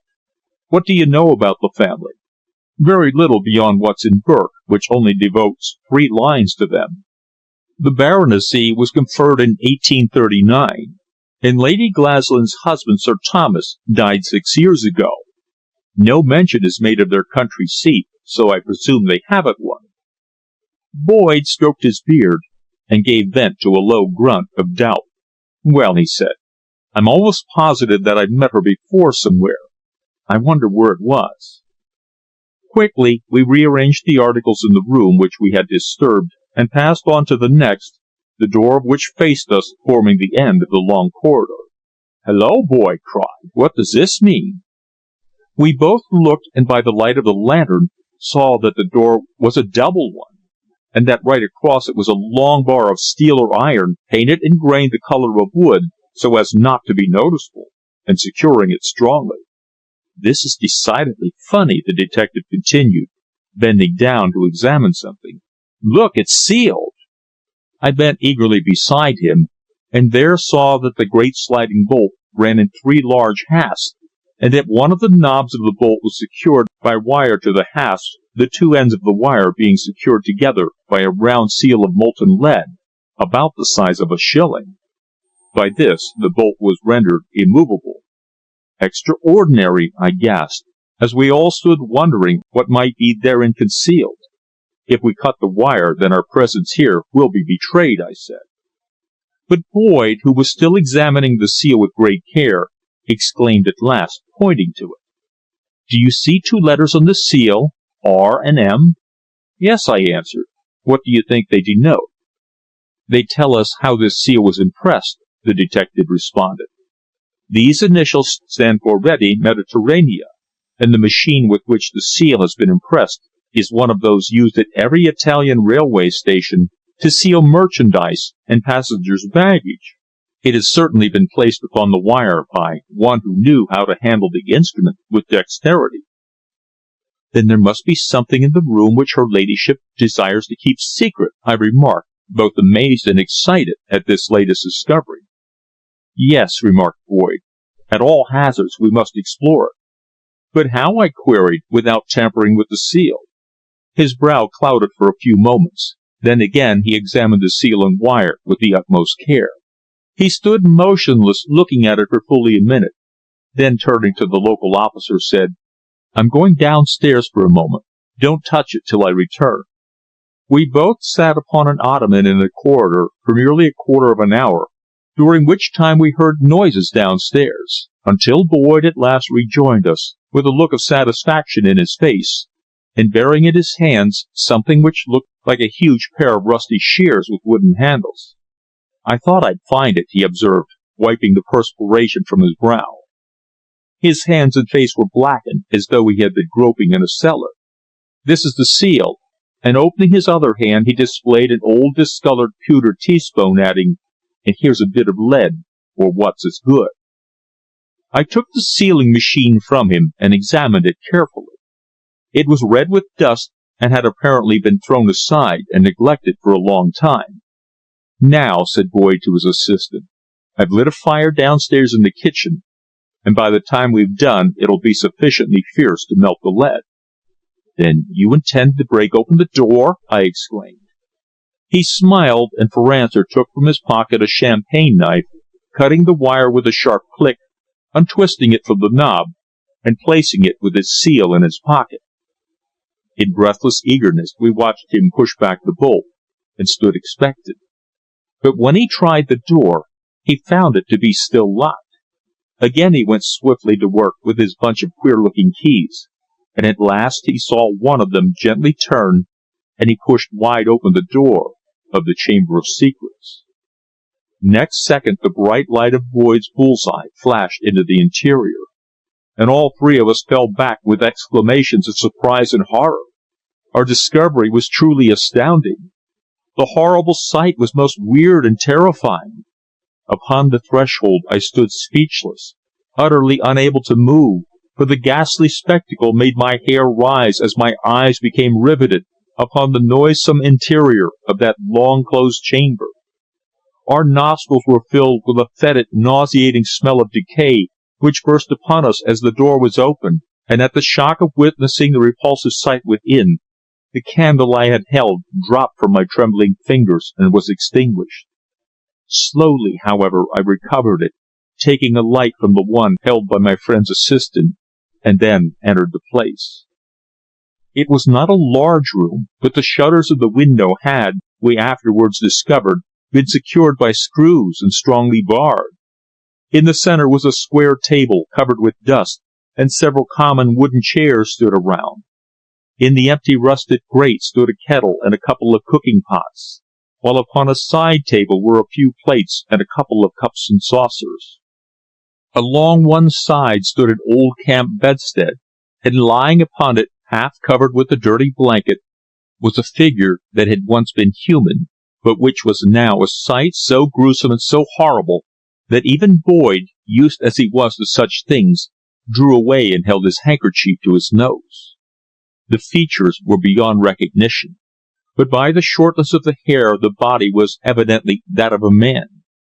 One arm hung helpless, shriveled and discolored, while on the floor close by were the broken portions of a cup which had evidently fallen from the dead man's claw-like fingers.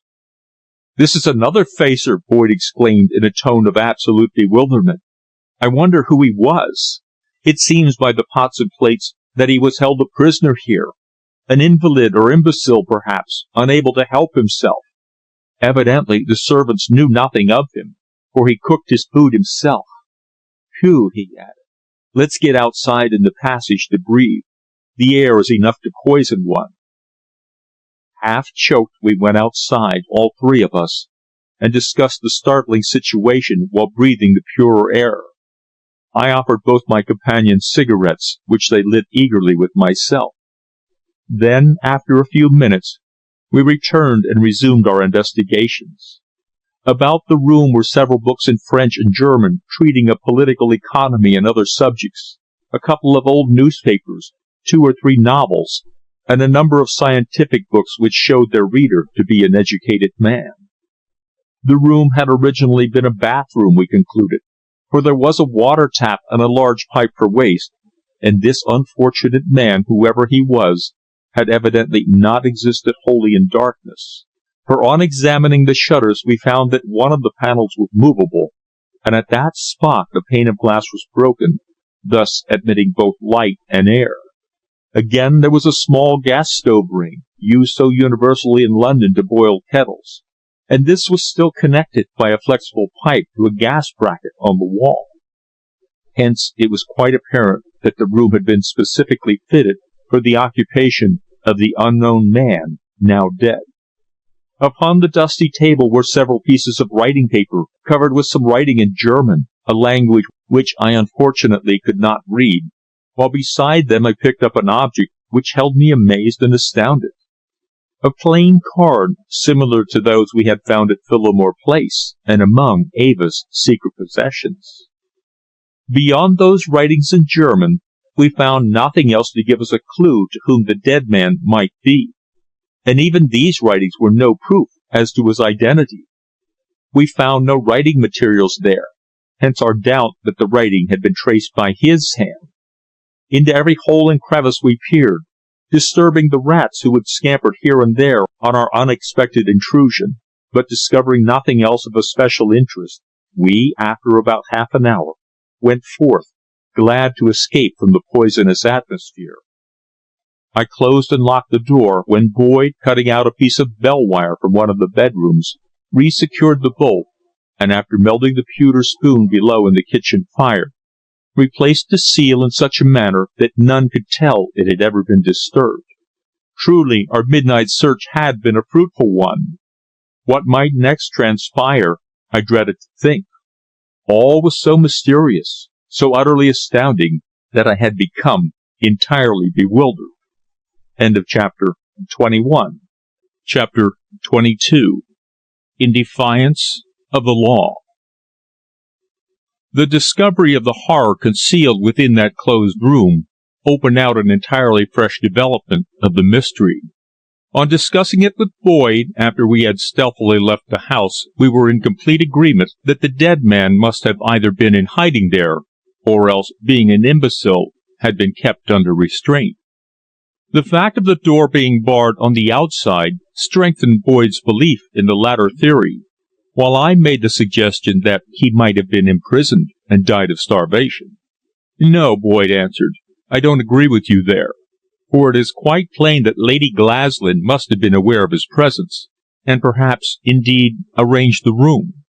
There is every evidence that he was supplied with food at intervals, and cooked it himself, which shows that, even if an invalid, he was sufficiently active. My idea is that he may have been some relation whose demented condition her ladyship wished to keep from her friends and other members of the family, and that having died suddenly, she was compelled to lock and seal the door, dreading the publicity of a coroner's inquiry when the truth must have been made public. True, I said. That's of course a very feasible theory. But if she were in the secret, Eva too must have known. Of course, he said. She can tell us everything if she chooses. It's a pity that the dead man's face is unrecognizable. Again, is it not strange that we should have found in there one of those same cards? Yes, rather, responded my friend. But at present it is useless to advance all kinds of wild theories. We must stick closely to facts if we would succeed.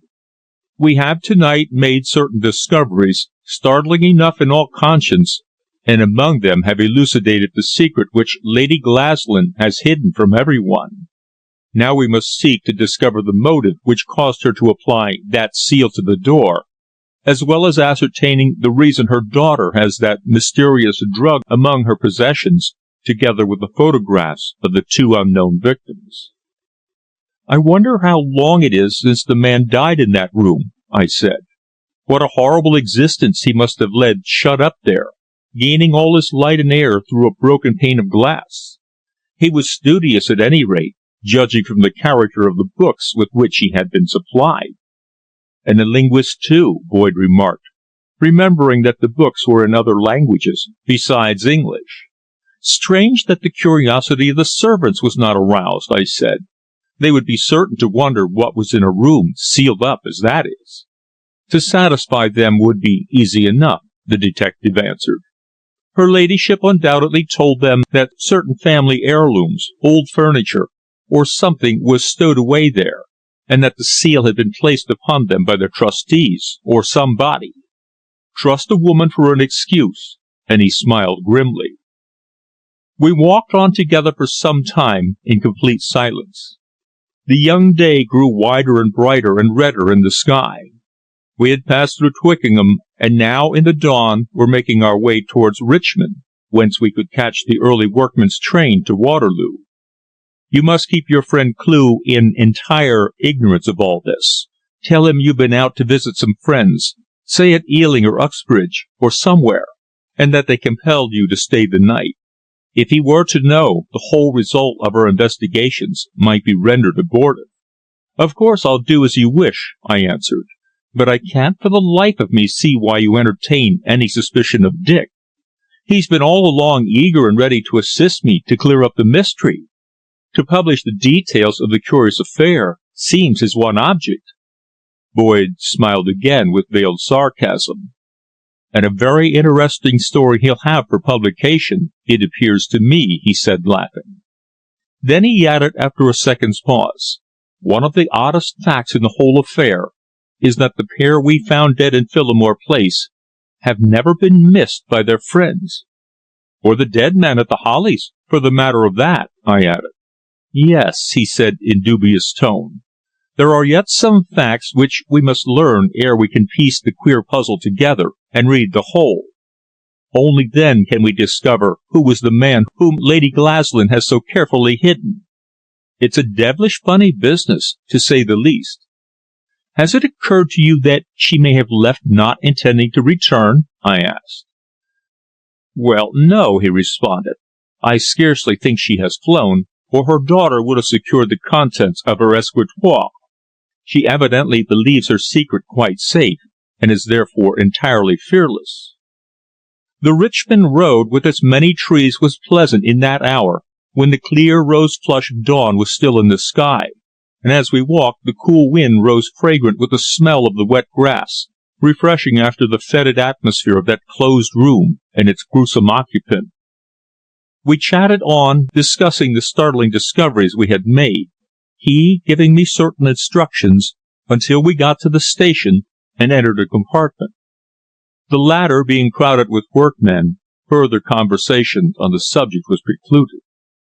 Soon after 6 I returned to Gray's Inn, and making an excuse to Dick for my absence, snatched an hour's sleep before going down to my office. My heart was hard, my blood fire. Fate had been merciless. I began to think something had happened, old chap, Dick had said when I had entered his room and awakened him. He sat up in bed and looked at me rather strangely, I thought. Then he added, "You don't seem as though you've had much sleep, wherever you've been." In my excitement, I had quite forgotten that my clothes were dirty and torn, and my face unwashed, and I fancied that his pointed remark caused a slight flush to rise to my cheeks. How I performed my duties that morning I scarcely knew, for my brain was in a whirl with the amazing discoveries of the past night.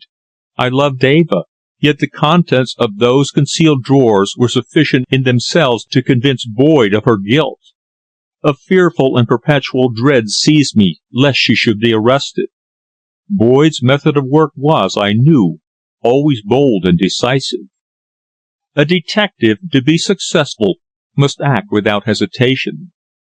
In this affair he had obtained evidence which, from every point of view, proved but one fact, and one alone: her guilt. Indeed, I now remembered with bitterness how she had to me openly declared herself guilty, how she had prophesied that one day I should hate all mention of her name. Did it not seem quite clear, too, that this very drug which I had found in the small wooden box, the drug which had been instantly fatal to the poor brute upon which we had tried it, was the same which had been administered to me by her hand? When I thought of that, I felt glad that I had assisted my friend of Scotland Yard, and that with my own hands had unearthed evidence which must lead to her conviction.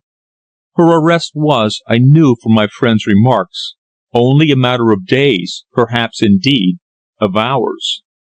"You can't now seek to shield Miss Glaslyn," he had remarked when we had been waiting for the train on Richmond platform. "The proofs are far too strong. If we could only discover the author of those typewritten letters, we would be able to find out what the silence refers to, and to move with much more certainty. As we can't, we must fix our theory firmly, and act boldly upon it." "Do you mean that you intend to apply for a warrant against her?" I inquired, dismayed. "We shall obtain one against somebody, but who it may be, of course, depends entirely upon the result of our subsequent investigations. People don't keep bodies locked up in their houses without some very strong motive." It now struck me as exceedingly strange why Eva should have been so anxious to prevent me revisiting Riverdene. She had hinted that the Blaines were my enemies, yet was it not more likely that my presence reminded her too vividly of her sin, and she also feared the vengeance of Mary Blaine? There was undoubtedly some deep motive underlying this effort to prevent me visiting the Blaines, but as I reflected upon it, I failed to decide what it might be. She had spoken of it as though it were for my benefit, and as if she had my welfare at heart, yet I could not fail to detect how hollow was the sham, for the Blaines were my friends of long standing, and since my visit and Mary's request, my welcome had always been a most cordial one. Mary had certainly no cause for jealousy, for she and I had on several occasions, when alone on the river, spoken of the past.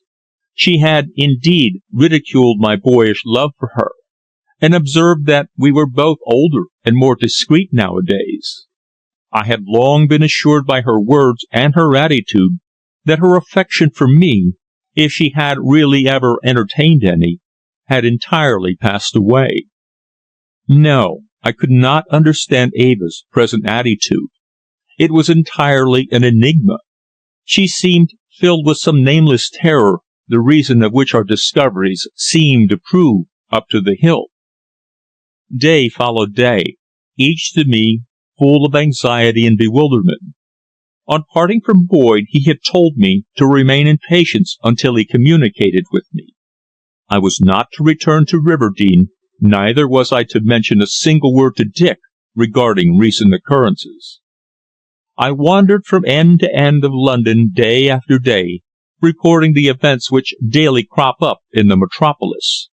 It seemed to me as if those days would never end. I saw nothing but the face of Eva. The world which had seemed to me so beautiful had changed. Heaven was cruel. It created loveliness only to pollute and deform it afterwards. Out of my dreams I was brought face to face with facts that sickened me. The old landmarks of my faith were gone. Whatever happy hopefulness of nature I possessed was crushed. I was bewildered and sick at heart. Yet through it all I could not thrust away from me Eva's wondrous beauty.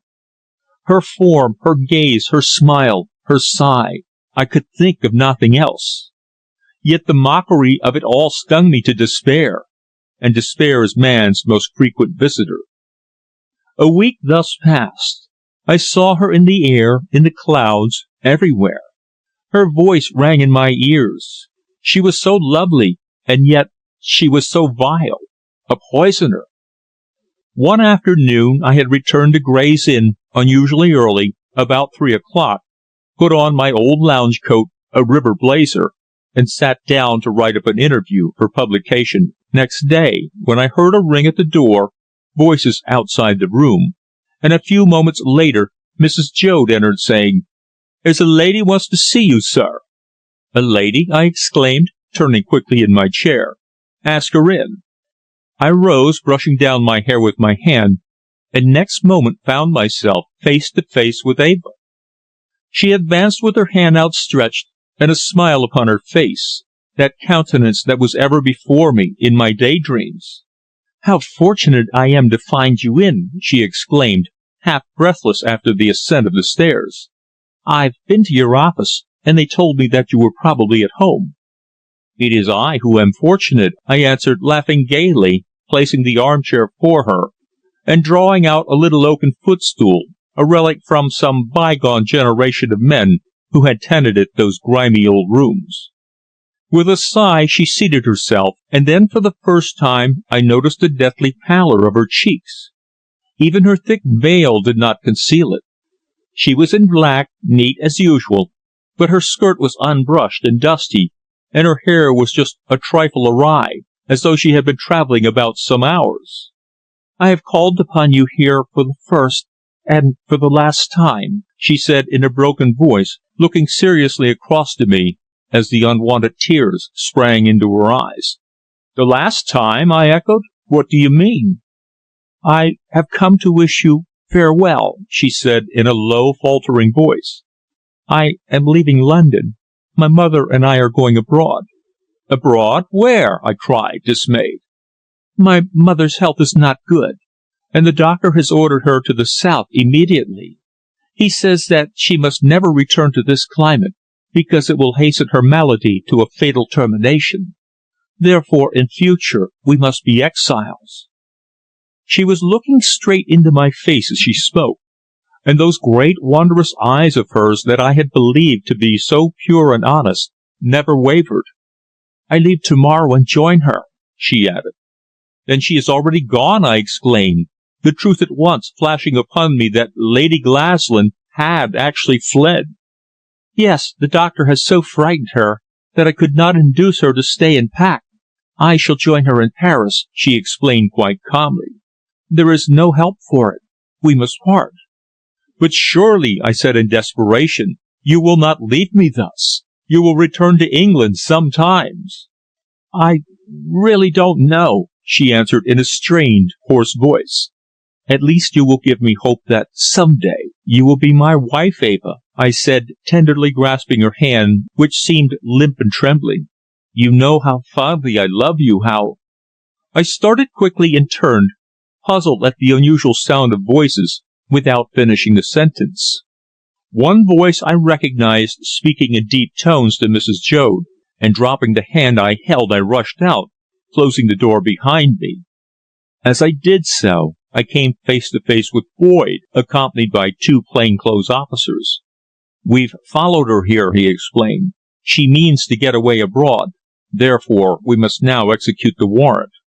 I regret it, for your sake." A loud, piercing shriek from within told me that she had overheard those fateful words. "No!" I cried. "By heaven, you shan't arrest her!" And I resolutely barred his passage to the inner room. "As I love her, you shall never enter there. She shall never be taken as a common criminal." End of chapter 22. Chapter 23. Her Ladyship. Boyd, seeing my fierce determination, held back, a look of undisguised annoyance upon his face. "I have a duty to perform. I beg of you not to obstruct me, Mr. Urwin," he said coldly. "It is quite as unpleasant to me as to you." "Unpleasant?" I echoed. "I tell you that you shall not arrest her," and I stood firmly with my back to the door of my room. "Come," he said in a tone of persuasion. "This action of yours cannot benefit her in the least. She has made every preparation for flight. Her trunk is in the cloakroom at Charing Cross Station, and she means within an hour to get away to the Continent. Let me pass." "I shall not!" I roared. "In that case, I shall be compelled to use force, however much I regret it." As he uttered these words, the door was suddenly flung back, and I saw Eva's tragic, almost funereal figure in the opening. She was white to the lips, her countenance terribly wan and haggard. "Enough!" she cried hoarsely. "Let the police enter. I am ready," and she tottered back, clutching at the corner of my writing table for support. Her outward purity and innocence were a rare equipment for the committal of a crime. Who, indeed, would have suspected her of guile and intrigue? When love is dead, there is no God. We were standing together in my sitting room, Boyd being our only companion. A dozen times I had implored her to speak the truth, but without avail. She stood pale and trembling, yet still silent before us. Terror held her dumb. "Those who turn King's evidence obtain free pardon," the detective gravely observed, speaking for the first time. She laughed a little to herself. "You must have striven forever in vain to solve the mystery," she answered at last, apparently bracing herself up for an effort. "Those who aimed that terrible blow, so swift and so fatal, were not the kind of persons to be ever caught napping. They never made a false move, and always took such elaborate precautions that to solve the enigma would be impossible to anyone unacquainted with previous events." Her breast rose and fell quickly in her wild agitation. She was stirred by emotion to the depths of her being. "I was weak and helpless," she faltered. "God knows how I have suffered, how deep has been my repentance. Hear me to the end," she urged, turning her fine eyes to mine. "Then, when I have told you my wretched and astounding story, Frank, judge me as you think fit, for I am yours." "Speak," I said anxiously. "My justice shall be tempered with mercy." By that sentence she had acknowledged her love for me, but now I hesitated. She was accused of murder. "Then I must begin at the very beginning, for it is a long and most complicated story, a story of a deep-laid intrigue and conspiracy, and of a duplicity extraordinary," she said, her thin, nerveless hand trembling in mine as I held her with my arm about her waist. "In the days when I had reached my 16th birthday, I lived with my mother abroad, in Italy for the most part, because it was cheap, and further because my father, who had been guilty of certain shady transactions, had been compelled to fly from England. He had treated my mother shamefully, therefore they were separated, and mother and I lived economically in these cheap pensions in Florence and Rome which seemed to exist as asylums for the well-bred needy. A few days after I was 16, while we were at an obscure pension in Siena, my mother took typhoid and died, leaving me absolutely alone in the world and practically penniless. Nearly a year before we had received a letter from my father's solicitor in London, stating that he had died in poverty in Buenos Aires. Therefore, I was utterly alone. "The position of a friendless girl on the Continent is always serious," she said with a catch in her voice. "Acting upon the advice of some English people in the pension, I went to Florence and saw there the Consul General, who not only gave me money from the British Relief Fund, which is supported by English residents in that city, but also interested himself actively upon my behalf and obtained for me a post as governess in a wealthy Italian family living near Bologna. In their service I remained nearly 3 years, until, by the death of the head of the house, the family became scattered, when I took a fresh engagement with the lady who advertised for an English companion.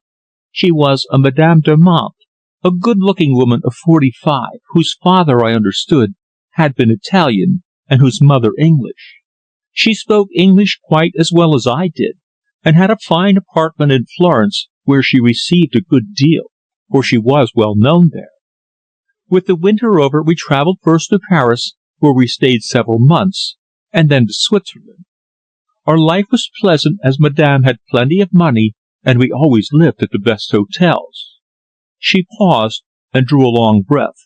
There was a hardness about her mouth, and tears were in her eyes. "It was in Zurich that I had my first misgivings, for there one day in late autumn we were joined by a strange old gentleman, Hartmann by name, whom I understood was Madame's brother, a curious old fellow whose main object in life appeared to be the carrying out of certain scientific experiments. He remained with us in the same hotel for nearly a fortnight, during which time Madame, who was extremely well educated, held frequent consultations with him upon scientific matters, until one day I was overjoyed when she announced that we were all three to go straight to London." "Then the Lady Glaslyn at the Hollies was not your mother?" I gasped, profoundly amazed at this revelation. "I am about to explain," she went on in a hard voice. "On the night before our departure from Zurich, I chanced to pass the door of Madame's bedroom after everybody had retired to rest, and seeing a light issuing from the keyhole, was prompted by natural curiosity to peep within. What I saw was certainly strange. In one hand she was holding an unopened bottle of Benedictine liquor upside down, while with the other she took a hypodermic syringe filled with some liquid, and with a long thin needle pierced the cork. Then slowly and with infinite care she injected the liquid from the tiny glass syringe. Afterwards she withdrew the hollow needle, glanced at the parchment capsule beneath the light, and having satisfied herself that the puncture made was quite unnoticeable, she shook the bottle so as to thoroughly mix the injected liquid with the liqueur. Then I saw her wrap the bottle carefully in a number of towels and place it in her trunk. Next day, when packing, I glanced at the bottle with some curiosity, examining the parchment covering the cork, but so tiny had been the puncture that I failed to discover the hole. The parchment had, I think, been touched with gum, which had caused the tiny hole to close. "That liqueur was evidently poisoned," Boyd remarked, his brows knit in thought. "Yes," she answered. "I have every reason to believe so, although the true state of affairs did not dawn upon me until long afterwards. When alone in our compartment in the wagonlet between Basel and Calais, Madame, however, made a very extraordinary proposal to me. She confessed that her husband had been made the scapegoat of some financial fraud in England, and was in hiding somewhere near Paris. Therefore, in going back, she feared that if she went under her right name, Damant, that the police would begin to make active inquiries regarding Monsieur. She wished, she said, to avoid this, and set up a house in some pleasant suburb of London, so as to have a pied-à-terre in the country she so dearly loved. Now, my mother was dead, and no friends in England knew her, so many years had she lived on the Continent. Why should she not pass as Lady Glaslyn, and I as her daughter? At first this proposal utterly staggered me, but when she pointed out how much more I would be respected as her daughter instead of her companion, and told me of the manner in which she intended to live, a manner befitting her assumed station, I at length gave my consent, for which she made me a present there and then of a very acceptable banknote. "Then that woman only posed as your mother," I exclaimed. "She was not the real Lady Glaslyn?" "Certainly not," answered my beloved frankly. "At first I was very indisposed to be a party to any such transactions, but she had shown me so many kindnesses, and had always been so generous, that I, a friendless girl, felt compelled to accede. Ah, if I had but known what lay behind all that outward show of good feelings and sympathy, I would have cast her accursed money from me as I would have cast the gold of Satan. I would rather have made matches for a starvation wage, or slaved at a shop counter, than have remained one day longer beneath her roof. But she was full of cool ingenuity and marvellous cunning, and on my acceptance of this proposal instantly set to work to bind me further to secrecy. This was not difficult, alas, for I was entirely unsuspicious of treachery, and least of all of my generous friend and benefactor.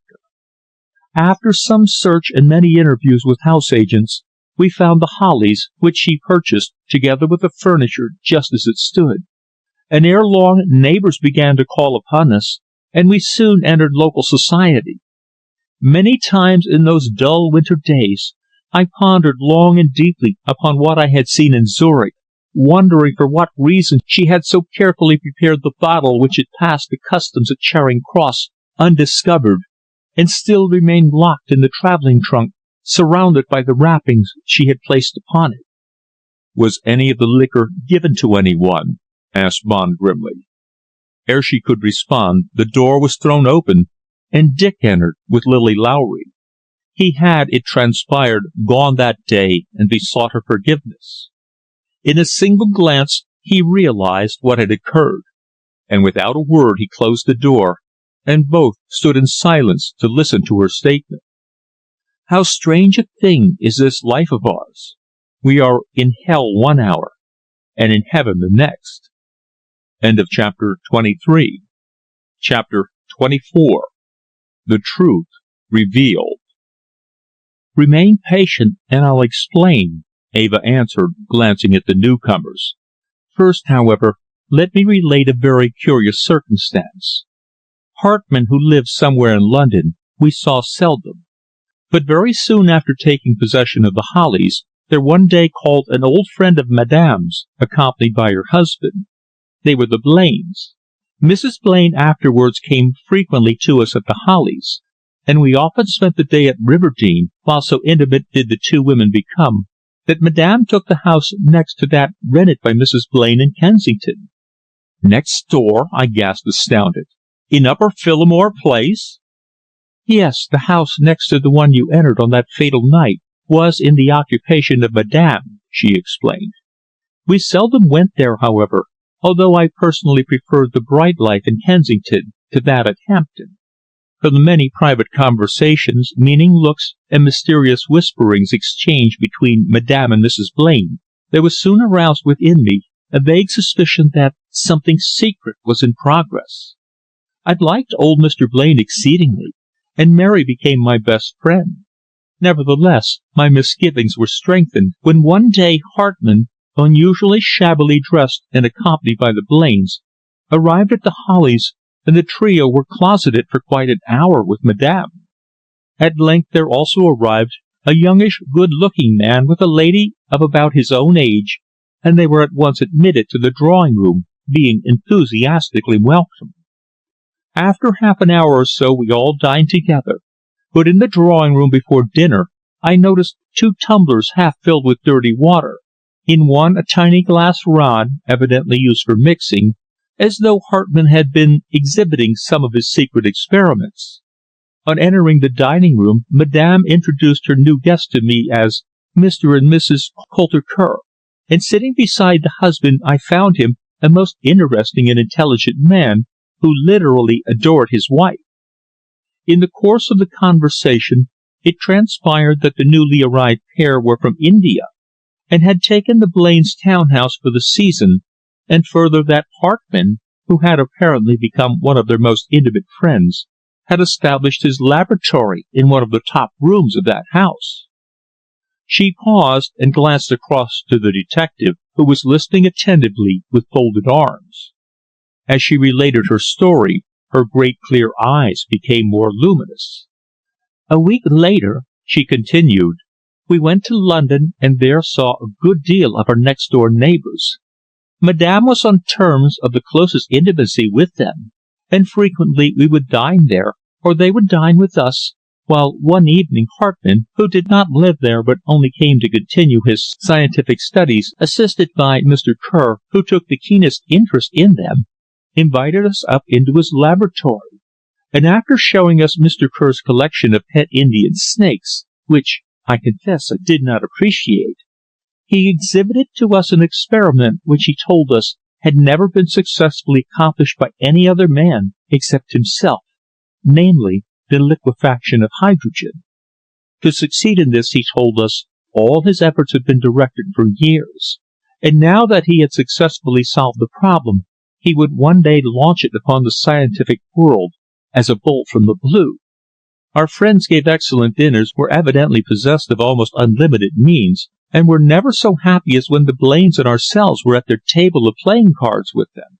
Soon, however, another matter caused us deep reflection. One evening at the Hollies, after the Blaines and Hartmann had been closely closeted with Madame, discussing, as they so often did, their private affairs, I found lying beneath a book upon the table, and apparently overlooked, several playing cards, and others with devices, lines and circles roughly drawn in ink. Then 2 or 3 days later, when I chanced to call in at the Kerrs, I noticed, stuck behind a mirror over the mantelshelf, some cards exactly similar. I was alone, therefore my curiosity prompted me to examine them. Upon them I found exactly similar devices. "Ah, what connection had those cards with the affair?" interrupted Dick. "A very curious one," she responded, yet now firm in her determination to tell us everything. Their discovery caused me a good deal of thought, especially as the secret consultations with Mr. Blaine became more frequent when, after a fortnight or so in London, we returned to the Hollies. One day, however, a further incident happened which was, to say the least, extraordinary. While alone in Madame's bedroom, the cook entered, asking for some coppers to pay for some small article which she had bought. She wanted 7 pence. I had only 6 pence in my purse, but remembering that in the little cabinet where Madame kept her jewels I had seen a penny on the previous day, I unlocked it and took it out. Strangely enough, this penny was wrapped up in paper. I took it in my hand and turned it over to assure myself that it was not any rare foreign coin, and was about to hand it to the cook when Madame herself came in. "What's that you have?" she cried, in an instant, pale-faced and in alarm. I told her that I had taken the penny from the cabinet, whereupon she betrayed the greatest apprehension, and snatched up a piece of paper in which she carefully rewrapped it. Then, telling me on no account to again touch it or open it, she gave the cook a penny from her pocket, and dismissed her. Almost next instant I felt an indescribable numbness in the hand that had held the forbidden coin. The fingers seemed paralyzed, and I had a faint idea that I had felt a strange roughness about the face of the copper, as though it had been chipped. I complained to Madame of the curious feeling, whereupon she flew to her small travelling medicine chest, which she always kept locked, and took therefrom a vial, from which she poured a few drops of a dark green liquid into a glass of water. "There," she said, betraying quite undue alarm, I thought. "Drink that. You'll be better very quickly." I gulped it down. It tasted very bitter, but within a quarter of an hour I felt no further pain. My hand had in a few seconds commenced to swell, but the medicine at once arrested it. Until long afterwards it never occurred to me that upon that penny was one of those insidious but most deadly of poisons known to toxicologists, which, entering an abrasion of the skin, would have quickly proved fatal, had not my employer at once administered an antidote. Later I succeeded in obtaining possession of that coin, and found upon it a series of almost infinitesimal steel points, a puncture or scratch from any one of which must result in death. I recollected how we had discovered that coin in her escritoire. We might congratulate ourselves that neither of us had held it in our hands without its wrappings. For a long time I was greatly puzzled by these and other circumstances. Certain scraps of conversation which I overheard between Madame and Blaine, and between my employer and Hartmann, increased my suspicions, and especially so when I found Madame carrying on a series of secret experiments in her own rooms, often boiling certain decoctions over the tiny spirit lamp used to heat her curling irons. Several of the liquids thus manufactured she placed in the tiny vials of her medicine chest. All this time, while passing everywhere as my mother, Lady Glaslyn, she was extremely kind to me, until I even began to believe that my suspicions were unfounded. Only now do I know how subtle was her cunning, how ingenious and how daring she was. One day in April, I, however, had my suspicions still more deeply strengthened by a strange request she made to me, namely, that if at any time I should chance to witness any uncommon scene in her house, that I would breathe no word to a single soul. This struck me as peculiar, and I demanded the reason, whereupon she smiled, giving me bluntly to understand that my own safety lay alone in my secrecy, and pointing out that by obtaining quantities of goods and jewellery on credit, as I had done at her request from firms in Regent Street and Oxford Street in the name of Lady Glaslyn, I had placed myself in grave peril of being arrested for fraud. I saw instantly that this woman who had posed as my friend had most cleverly spread about me a web from which there was now no possible escape. She evidently desired my assistance in whatever nefarious purpose she had in view. "What a position!" I exclaimed. "Then the woman had compelled you to obtain the goods by fraud in order to secure a certain hold over you?" "Of course," she answered in a low, firm tone. "But that's not half the craft and cunning she displayed, as you will perceive later. I know I have acted wrongly, and should have long ago placed my suspicions before the police, but I feared to do so lest I should be arrested for the fraud. From day to day I lived on in anxiety and breathless wonder, Mrs. Blaine or Blaine himself being constant visitors to the Hollies, while now and then Hartmann would come down from London as if called in for consultation. At length, one day in early June, we returned to the house in Upper Phillimore Place, Madame announcing her intention to remain there a month. Our neighbours, the Coulter Kerrs, were delighted at our return, for they seemed to know hardly a soul in London. After we had been there about a week, Mrs. Blaine and Mary called one afternoon, and while I chatted to the latter in the dining room, Mrs. Blaine talked privately with Madame in the room beyond. The door was closed as usual, and they were conversing only in low whispers, when suddenly their voices became raised in heated discussion. A quarrel had arisen, for I heard Mrs. Blaine exclaim quite distinctly, "I tell you I have never dreamed of any such thing, and I'll never be a party to it. Such a suggestion is horrifying." Then Madame spoke some low words, to which her companion responded, "I tell you I will not. From this moment I retire from it. Such a thing is infamous. I never thought that it was intended to act in such a manner." To this Madame made some muttered observation regarding absurd scruples and the impossibility of detection, whereupon Mrs. Blaine flounced forth from the room in a high state of indignation, saying, "Mary, it's time we should go, dear, or we shan't be home for dinner." Then she made a cold adieu to the woman who had been her most intimate friend, and with her daughter departed. Eva's breath came and went rapidly in the intensity of her emotions. Her thin nostrils slightly dilated, and as she paused her lips were firmly pressed together. "Next morning, at about 11, almost before Madame was ready to receive, Blaine himself called," she went on.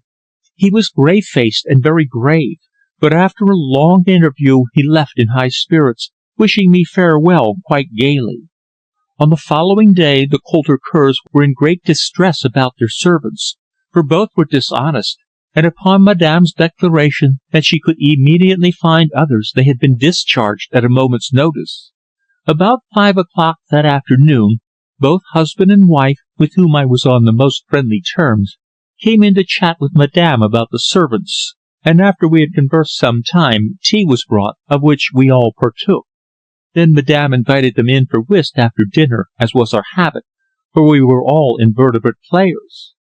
About 6 o'clock, while I accompanied Mrs. Kerr next door, in order to prepare their makeshift meal, Mrs. Kerr, Madame always called her Anna, remained behind to make some arrangements for one of our servants to go in temporarily. Suddenly, about 20 minutes later, while I was in the kitchen washing some salad, I became conscious of a strange, sharp pain which struck me across the eyes, followed almost instantly by a kind of paralysis of the limbs and a feeling of giddiness. I ascended to the hall, calling loudly for help, and from the drawing-room heard Mr. Kerr's voice, hoarse and strange-toned in response. With difficulty I struggled up the second flight of stairs, but on entering the room where the tiny red light burned, some curious Indian superstition of Mrs. Kerr's, I saw in the dust that Kerr had fallen prone on the floor and was motionless as one dead. Then, helpless, I tottered across to a chair, and sinking into it, all consciousness left me. Both Boyd and myself stood breathless at these startling revelations. "When I came to myself," she continued, "I was back in Madame's house next door. She had forced some liquid between my lips, and was injecting some other fluid into my arms with a hypodermic syringe. I was amazed, too, to notice that she had changed her dress, assumed a grey wig, and wore a cap with bright ribbons in most marvellous imitation of an old lady. While I thus remained on the couch in the back sitting-room, dazed and only half conscious, there came a loud ring at the door, and I overheard a police officer making inquiries of Mrs. Luff regarding the people next door. Then I knew that Kerr's body had been discovered, and that Madame was personating the previous occupier of that house. I was not, however, aware at that time of how Hartmann had called upon Madame, and had carried Mrs. Kerr through a small breach made in the fencing of the garden at the rear into her own house, or that I had been brought back by the same way into ours.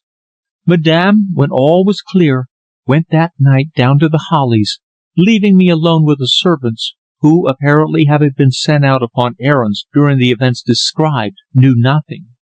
I therefore kept my own counsel, and recollecting having overheard Blaine, when taking leave of Madame on his last visit, refer to an appointment he had with Hartmann in St. James's Park, I resolved also to keep it. I did, but instead of meeting him, she said, addressing me, I met you. I recollect the meeting well, I answered. Continue. Well, I returned to the Hollies, but it was evident from Madame's manner that she was in deadly fear. I was not, of course, aware of what had actually occurred, although I entertained the horrible suspicion that both my friends had fallen victims. She took me partly into her confidence later that day, for the police, she said, would discover an awkward incident next door, and that she must not be seen and recognized as Mrs. Luff. She told me that, in order to avoid any unpleasant inquiries, Hartmann had entered the place before the police, and had carried away every scrap of anything that could lead to their identity. And as I knew from Mrs. Kerr's previous conversation that all his letters were addressed to Drummond's Bank, it seemed improbable that the bodies would be identified. "It's a very serious matter for us," Madame said to me earnestly. "Therefore, say nothing, either to Mrs. Blaine or Mary." By that and other subsequent circumstances, I knew that both were in ignorance. They had no hand whatever in the ghastly affair, for after the quarrel they never again met Madame. Weeks went by, she continued after a pause. I still remained on friendly terms with Mrs. Blaine and her daughter, knowing them to be innocent. Madame never went out, but once or twice Hartmann visited her. Whenever he did so, high words usually arose, regarding money it seemed, and once Blaine, who by his family was supposed to be still in Paris, came late at night, ill-dressed and dirty. It was then that I first learnt the motive for the ingenious conspiracy.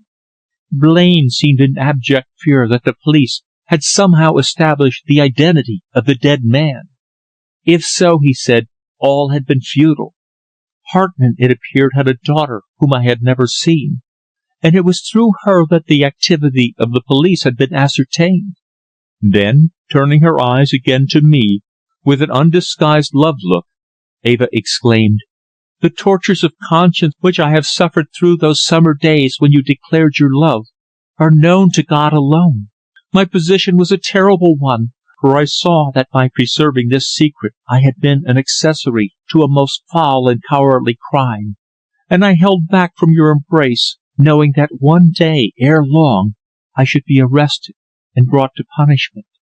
I lived on, my heart gripped by that awful sin in which I had been unwittingly implicated.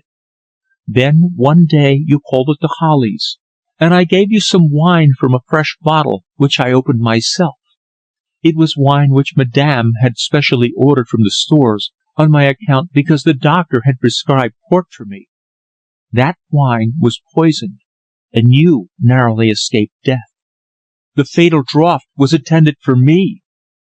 Hartmann and Madame Damant had, indeed, brought poisoning to a fine art." "Was poison never in your possession?" inquired Boyd gravely. "Yes," she responded, without a second's hesitation. "After the affair at Phillimore Place, I discovered Hartmann's address, and from a paper in Madame's jewel cabinet I copied some strange name, Latin, I think, which I knew related to one of the secret poisons. Then, in order to satisfy myself as to Hartmann's position, I went to him to obtain some. My idea was that the information I could thus obtain would be of use if I were arrested. I found that under the name of Morris Lowry he had for years kept an herbalist shop near the Elephant and Castle. Fortunately, by reason of my veil, he did not recognize me, and after some haggling gave me some greyish powder in a small wooden box, securely sealed. I discovered afterwards that his daughter was in love with your friend, Mr. Clew. Therefore it must have been through the latter that the old man became aware of the movements of police." "Yes," said Lily simply, "it was." The revelation held her dumbfounded. "Then Hartmann and Lowry were actually one and the same," I observed, bewildered. "Certainly," Eva answered, all her soul in her eyes. "But there was yet a further curious incident. A few days after you had taken that fatal draught from my hand, Madame, in sudden anger, discharged all 3 servants. Then, when they had gone, she had a small square hole about 6 inches wide, cut in the wall of one of the rooms, a bathroom adjoining my bedroom, close down to the floor, and before it was fitted a sliding panel in the wainscoting. Afterwards she had a strong iron bar placed upon the door, and the whole repainted and grained. Then, having furnished the place roughly as a living room, there came secretly late one night the wretched poisoner Hartmann, alias Professor Douglas Dawson, flying from the police from some previous offence, as I afterwards discovered. Some German police agents had got wind of his whereabouts. He entered that room, and when he was inside, Madame fetched an apparatus I had never seen before, a kind of punch, and with it placed a leaden seal upon the door. Fresh servants were at once engaged, and these were told that inside that room was a quantity of antique furniture belonging to a friend who had gone abroad. Meanwhile, Madame herself supplied the fugitive with food, cooked and uncooked, drink and books, and for a fortnight or so he lived there in secret. I held him in loathing and in hatred, yet I dared not utter a word or even flee from that house of terror, knowing well that in such a case I too would quickly fall a victim to the machinations of what seemed a widespread conspiracy. I was in possession of their secret, and might turn informer. That was the reason those half-dozen bottles of port wine had been so generously given to me by my ingenious employer. I dared scarcely to eat or drink, and often slipped out secretly and bought cooked meat and bread to satisfy my hunger. One day, when Madame had ventured up to London, I chanced to enter the bedroom I had previously occupied. The panel was cautiously pushed back, and the man within asked for something to drink. I answered that I only had some port, all the rest being locked up. "Then give me that," he said. I hesitated. Then, in sudden desperation, I went to the cupboard where the wine was, and handed him an unopened bottle. He gave a grunt of satisfaction, and the panel closed. "That wine, Frank," she added, a death-like pallor on her cheeks, "was the same as that of which you partook. Madame had prepared it with her little syringe, as she had done the Benedictine." She paused, placing her hand upon her panting breast. "When she returned," she continued at last, for the nervousness which had agitated her at first gave place to strength and confidence, "her first question was of Hartmann. I told her of his request, and how I had acceded to it, giving him a bottle of the wine she had so generously ordered for me. She grew livid in an instant, and stood speechless, glaring at me as though she would strike me dead. Then, rushing up to the room, she drew back the panel and called him by name. There was no response. In an instant she knew the truth.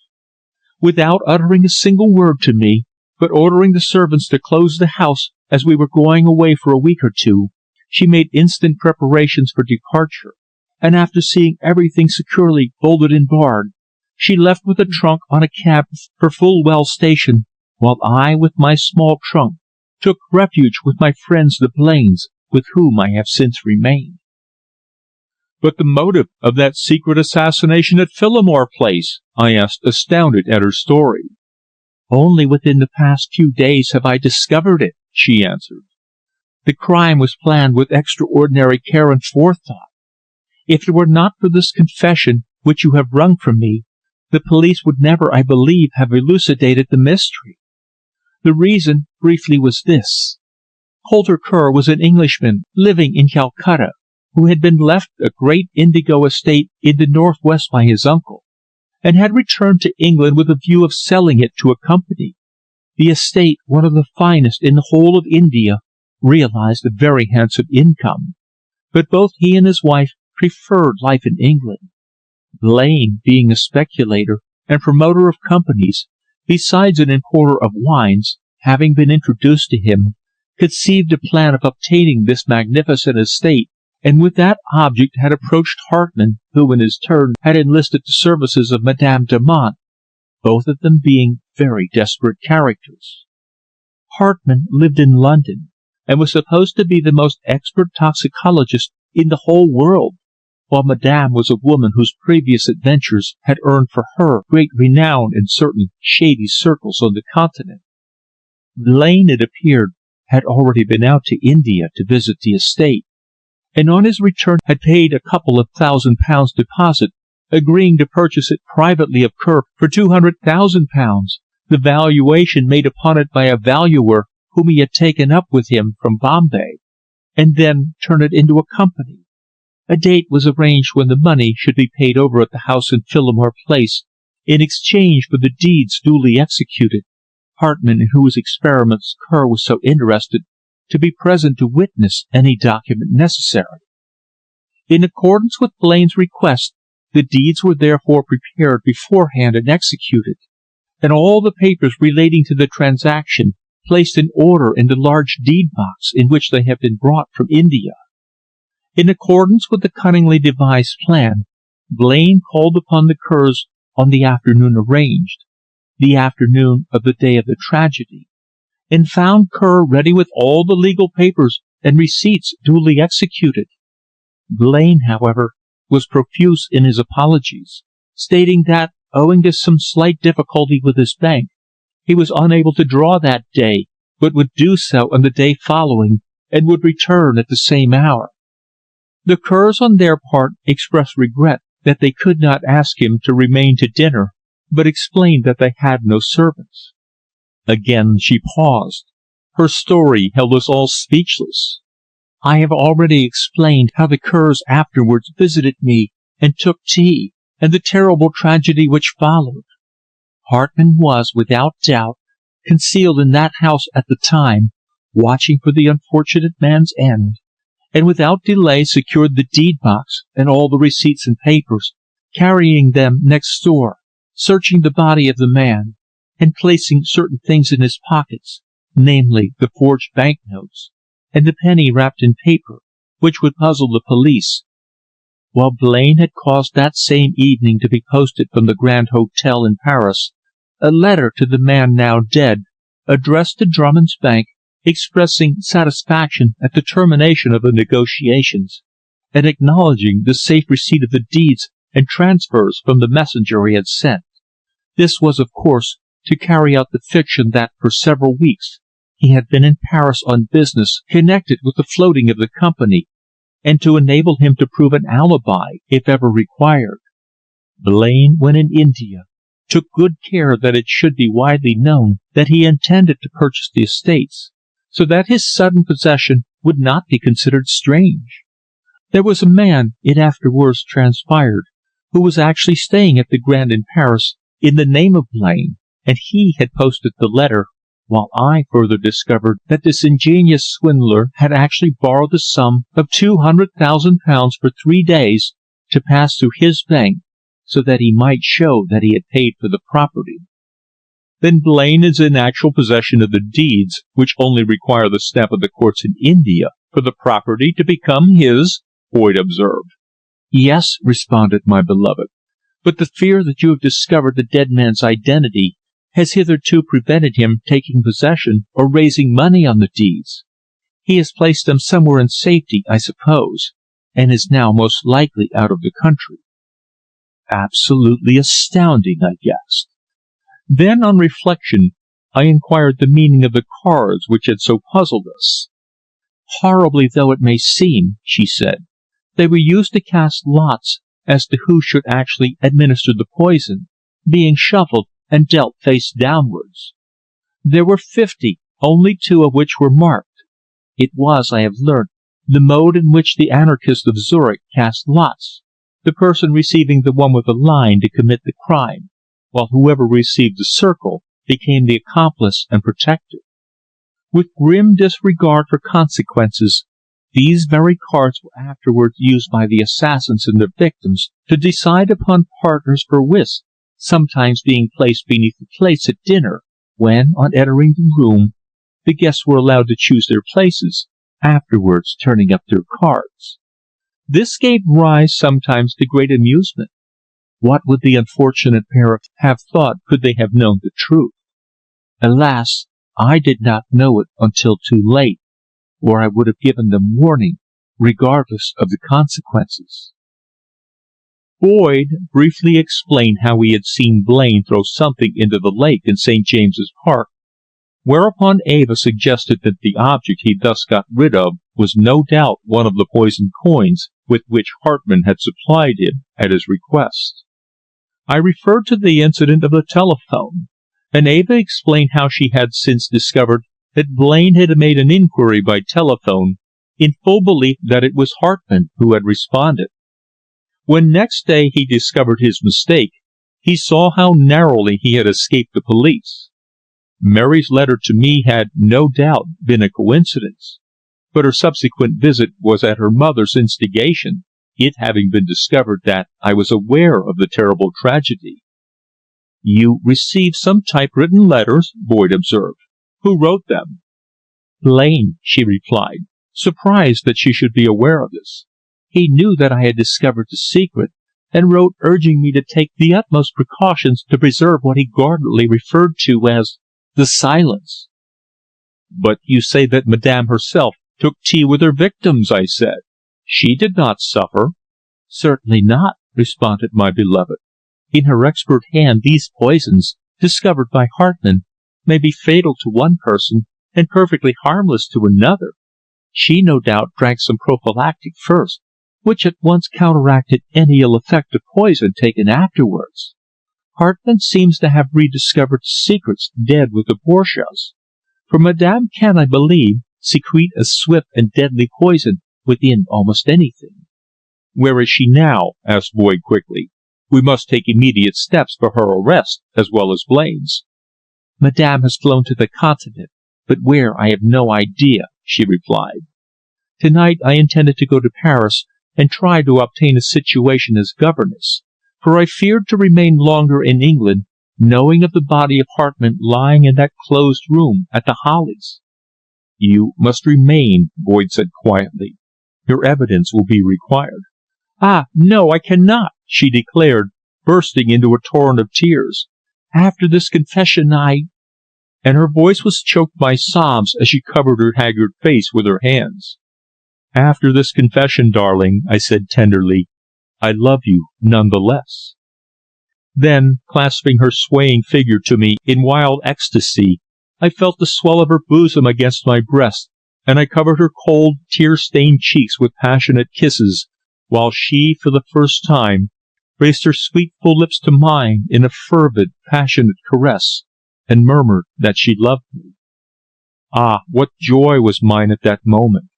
A new life had been renewed within me, for I knew that by that sacred bond of an undying affection she was bound to me forever. End of chapter 24. Chapter 25. Conclusion. Upon events which occurred immediately afterwards, there is little need to dwell, save to declare that the hours that followed were the most joyous of all our lives, and further that the post and the telegraph that night carried over the seas a demand to the police for the search and arrest of Madame de Monte and the unscrupulous schemer, Henry Blaine. A little more than a year has now gone by since that well-remembered day of confession, and Eva and I are happily united, man and wife, while Lily Lowry no longer toils at her counter, but is married to Dick, against whom Boyd's suspicions were, of course, entirely unfounded. By the death of a maiden aunt who never gave me sixpence while alive, I have fortunately found myself possessed of sufficient to live independently in a house embowered in trees on the banks of the Eck in Devon, while Dick, who is still the common man, lives in a neat villa out at Beckenham.